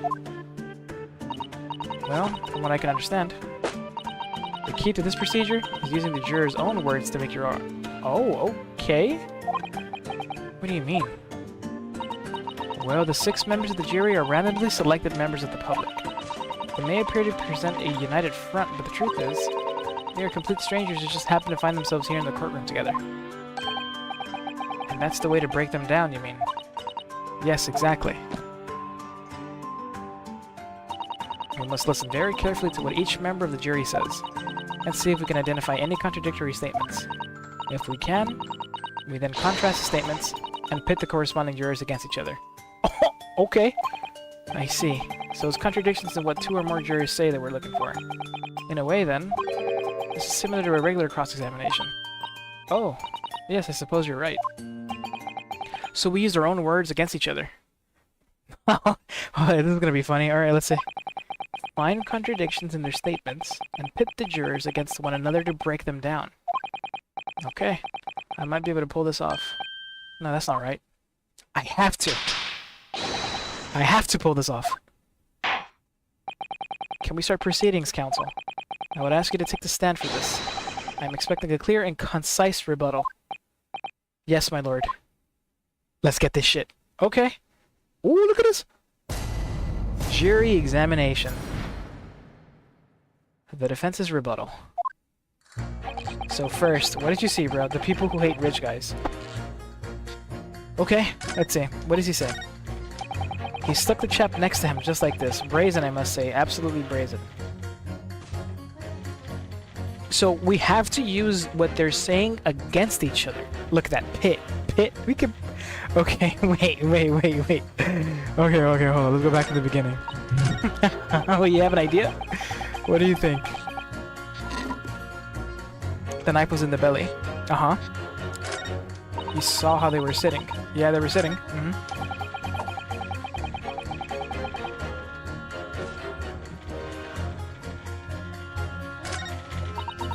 Simply typed and collated all the statements. You can trust the guild. Fair is fair is our motto. Raise your prices about 4 pence for years. Scoundrel stabbing that poor man on the floor. Beggars belief. That's also off. You done? Bad babe. I was about to answer him too. And he was cold on the floor. Chap's like next to him. Yeah. Okay, you're right. Let's try pitting this guy. There was no one else inside the carriage at the time, so it has to... no, him. Oh, we have to pit him with the grandma. That's gotta be it. Objection! Those 2 statements are completely contradictory. What? Explained counsel, post-haste. Oh dearie me, I was only knitting a jumper for my other half. What is all this claptrap? What does contradictory even mean, I ask you? Look at us! Woo! We've heard from more than one witness that they allegedly saw the actual... Fuck off. That they allegedly saw the actual moment when the defendant stabbed the victim. This is so... Look at our sword! Oh my god! Now, out of curiosity, juror number 3. What? Can't you see that I'm busy here? What the fuck? How would you say the defendant stabbed the victim? What sort of motion was it? Ha! Want to test me, do you? Easy. It was like this. Stuck the fellow next to him without even getting up. Just like the prim banker said. Yes, that was Mr. Fairplay's testimony. Quite true. Now then, juror number 6. Oh, is that me, is it? I farted. What can I do for you, young man? How would you say the defendant stabbed the victim, madam? Oh, well dear, as far as I understand it. It was like this. He stabbed the poor man after he'd collapsed on the floor. The coachman said so. Now don't move. Take a look at the... Oh, take a look at these 2 jurors. He stuck the fellow next to him without even getting up. And he stabbed the poor man after he collapsed on the floor. Well, I never. They're stabbing in totally different directions. Uh-huh. Bless my stitches, what a muddle. What this tells us is that there's a strong possibility one of the witnesses isn't telling the truth. Oh. But why? Why the dickens would they lie? I don't know. I don't know that yet, but what I do know is that if the trial ends at this point, we may never find out. We may never know the real truth. Ladies and gentlemen of the jury, can you really let that happen, and all of good conscience? Lies, you say? Oh dearie me. Yes! I can't abide people telling lies. Let's go, let's go!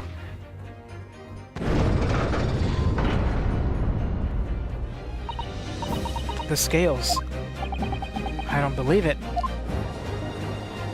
We're tipping the scales, baby. Let's go. Wait. Now hear this, my fellow jurors. I warn you, you cannot listen to this man. Look at him in his black suit. He's clearly some devious Eastern sorcerer using magic on us all. I could use magic. Do you really think I'd be putting myself through all this? Answer me, Dark Jinx. Huh? Me? What exactly is the problem? What if two witnesses have slightly different recollections of events? What of it? Let's say the Shylock did stab the victim as he sat next to him on the omnibus, and this young dandy saw him do it. And now let's say the victim collapsed on the floor, and then the Shylock stabbed him again, and this old lady saw him do it. Well, what's to say it didn't happen like that, hmm? Who are you calling a dandy, sir? Why, I should take this knife to you. Who are you calling old? Why, I should take this needle to you. Yo, gang up on his ass. They're ready to kill each other now. But could the foreman of the jury be right? Did two witnesses see two different moments of the same crime? I don't think it's possible. It was a single stab wound. Stabbed once. It's impossible. Out of the question.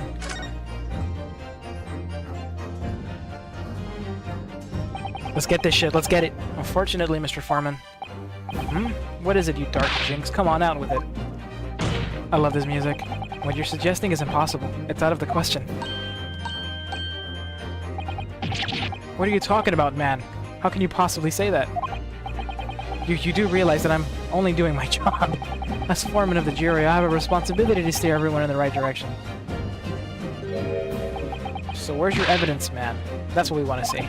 I say the two witnesses saw two different moments of the same crime. If you say that's out of the question, show me some proof. Looks like the only way I'm going to convince him is to present him with something he can't dismiss. Some irrefutable hard evidence. As you wish.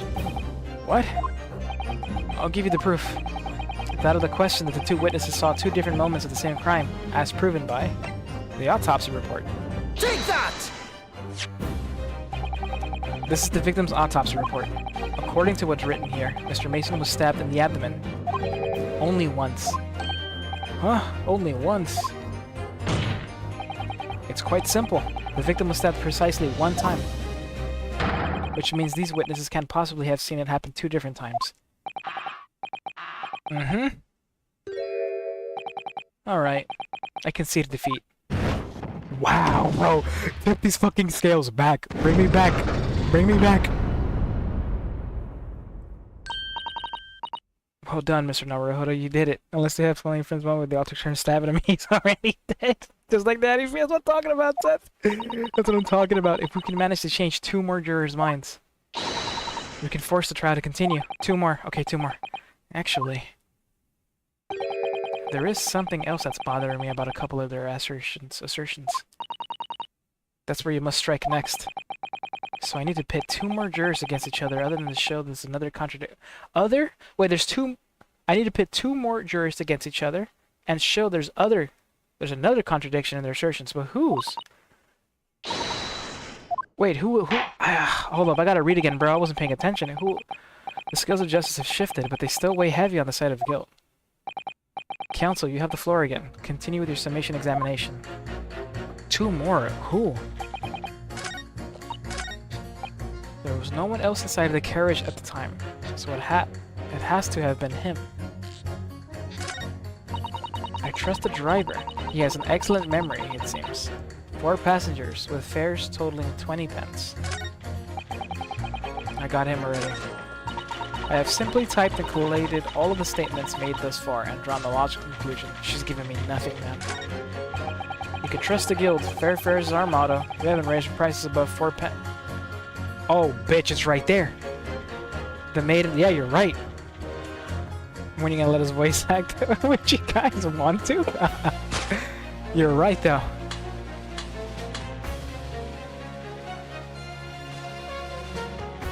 Totaling 20 pence.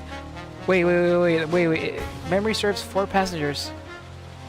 4? It would have been 4. It would have been 16, not 20. It would have been 16. Objection! Those two statements clearly contradict each other. They do? Explain yourself, counsel. Me? Oh dear, what have I said?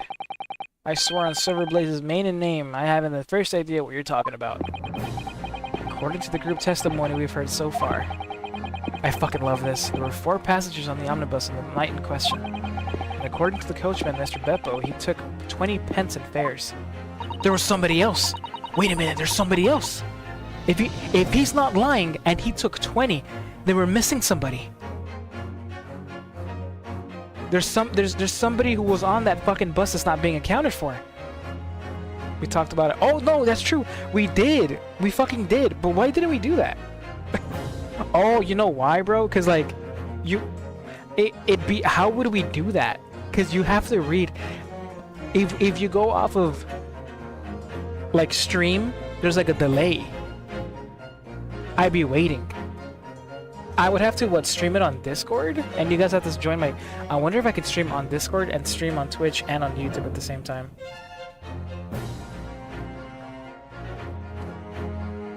You can stream your screen on like a group call. If that works, I couldn't do it before because of my shitty internet. There's no way I could do that with my shit internet. But now it might be possible. But yeah, we'd have to do a. Well, there's a second game we're gonna do of this. There's 2 games. We could try the second one if you guys are down. I don't know about YouTube. Yeah, that's the thing. I don't know. That's the thing.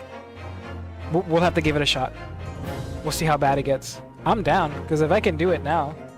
Yeah, we'll do Ace Attorney 2. Yeah. If you guys are down, I'm down. We'll get Cortez to voice somebody too. Oh, you mean the second Ace Attorney? I have them all.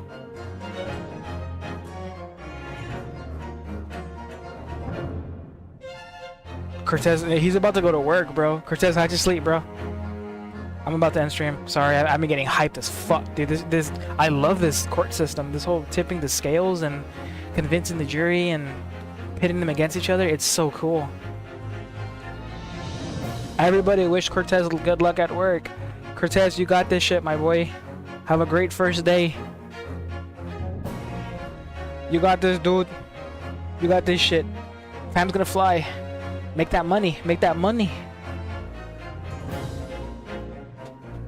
W Cortez. W. That's some sleep, bro. That's something. Running on like 3 hours ish. 2.5 hours. Better than nothing. It'll get better. You got this shit, my dude. Quite right. I have those precise details typed neatly here in front of me. And juror number 5 also told us the following. The fare for the omnibus is always 4 pence. That it is. A fair and convenient single price, just the way London's carriages should be operated. But that doesn't add up at all. In fact, it leaves a glaring discrepancy in the facts. Why, man? Why? 4 passengers paying 4 pence each. If you do the multiplication. It would be 16 pence. Who the fuck's the 5th man? Exactly, as I said, it doesn't add up. The figures are different. By 4 pence, in fact. Look at the way he's resting his hand on the sword.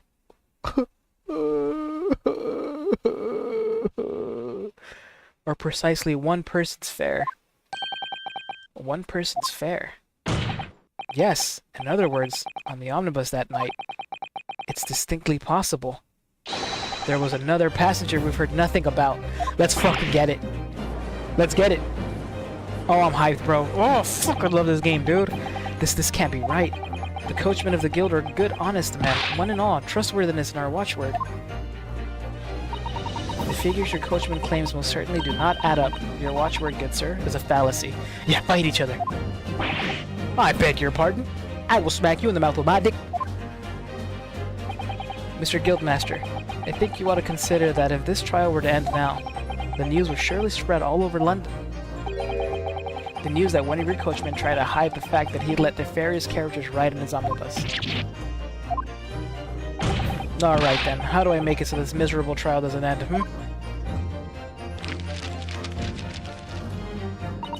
Well, according to my book here, you simply launch a ball of fire into the innocent side of the set of scales. Now hold your horses there, coachman. We were all in agreement. Why do you have to go in? Fuck that. Wait till I get my hands on you, Beppo. We're even. We're back. 3-3. Come on. Oh, this is all very irritating. Begging your pardon, sir. I'm going to do the same. 4-2. 4-2. The odds are in our favor, baby. We're back in this bitch. For the love of Mike, not you as well. A penny can be the difference between a smile and a tear, after all. I certainly can't put my trust in someone who doesn't follow my exacting standards in financial matters. No, really. I, for one, think it's only proper that we hear from the witnesses again. We're like, we did it? Wait, that means 4 jurors are now leaning to not guilty. We've done it, Mr. Naruhodo. We've won! We fucking won, dude! This is crazy, man. We won the right to continue the trial. We're not even done. What are you playing at, you dandy fool? Shut your trap, sir. No one deceives me. But we had a consensus. I said shut your trap. I know a liar when I see one. And if the chap ever dares to cross the threshold of my shop, I'll take this razor-sharp blade and shave every last hair off his head. Don't lick that shit, you freak. Please tell me he's a barber. Well, in a quite remarkable turn of events, the defense's summation examination has flipped the balance of the scales of justice. The jurors now stand at 2 for guilty and 4 for not guilty. Accordingly, there is no longer a large enough majority among the jury for me to adjudicate, and the trial must continue. Can we take a short recess break so I can go to bed? I hereby ask the defense, prosecution, and witnesses to return to their places, and I call upon all of you to continue to pursue the truth. Oh my god, we did it! Holy moly, we did it!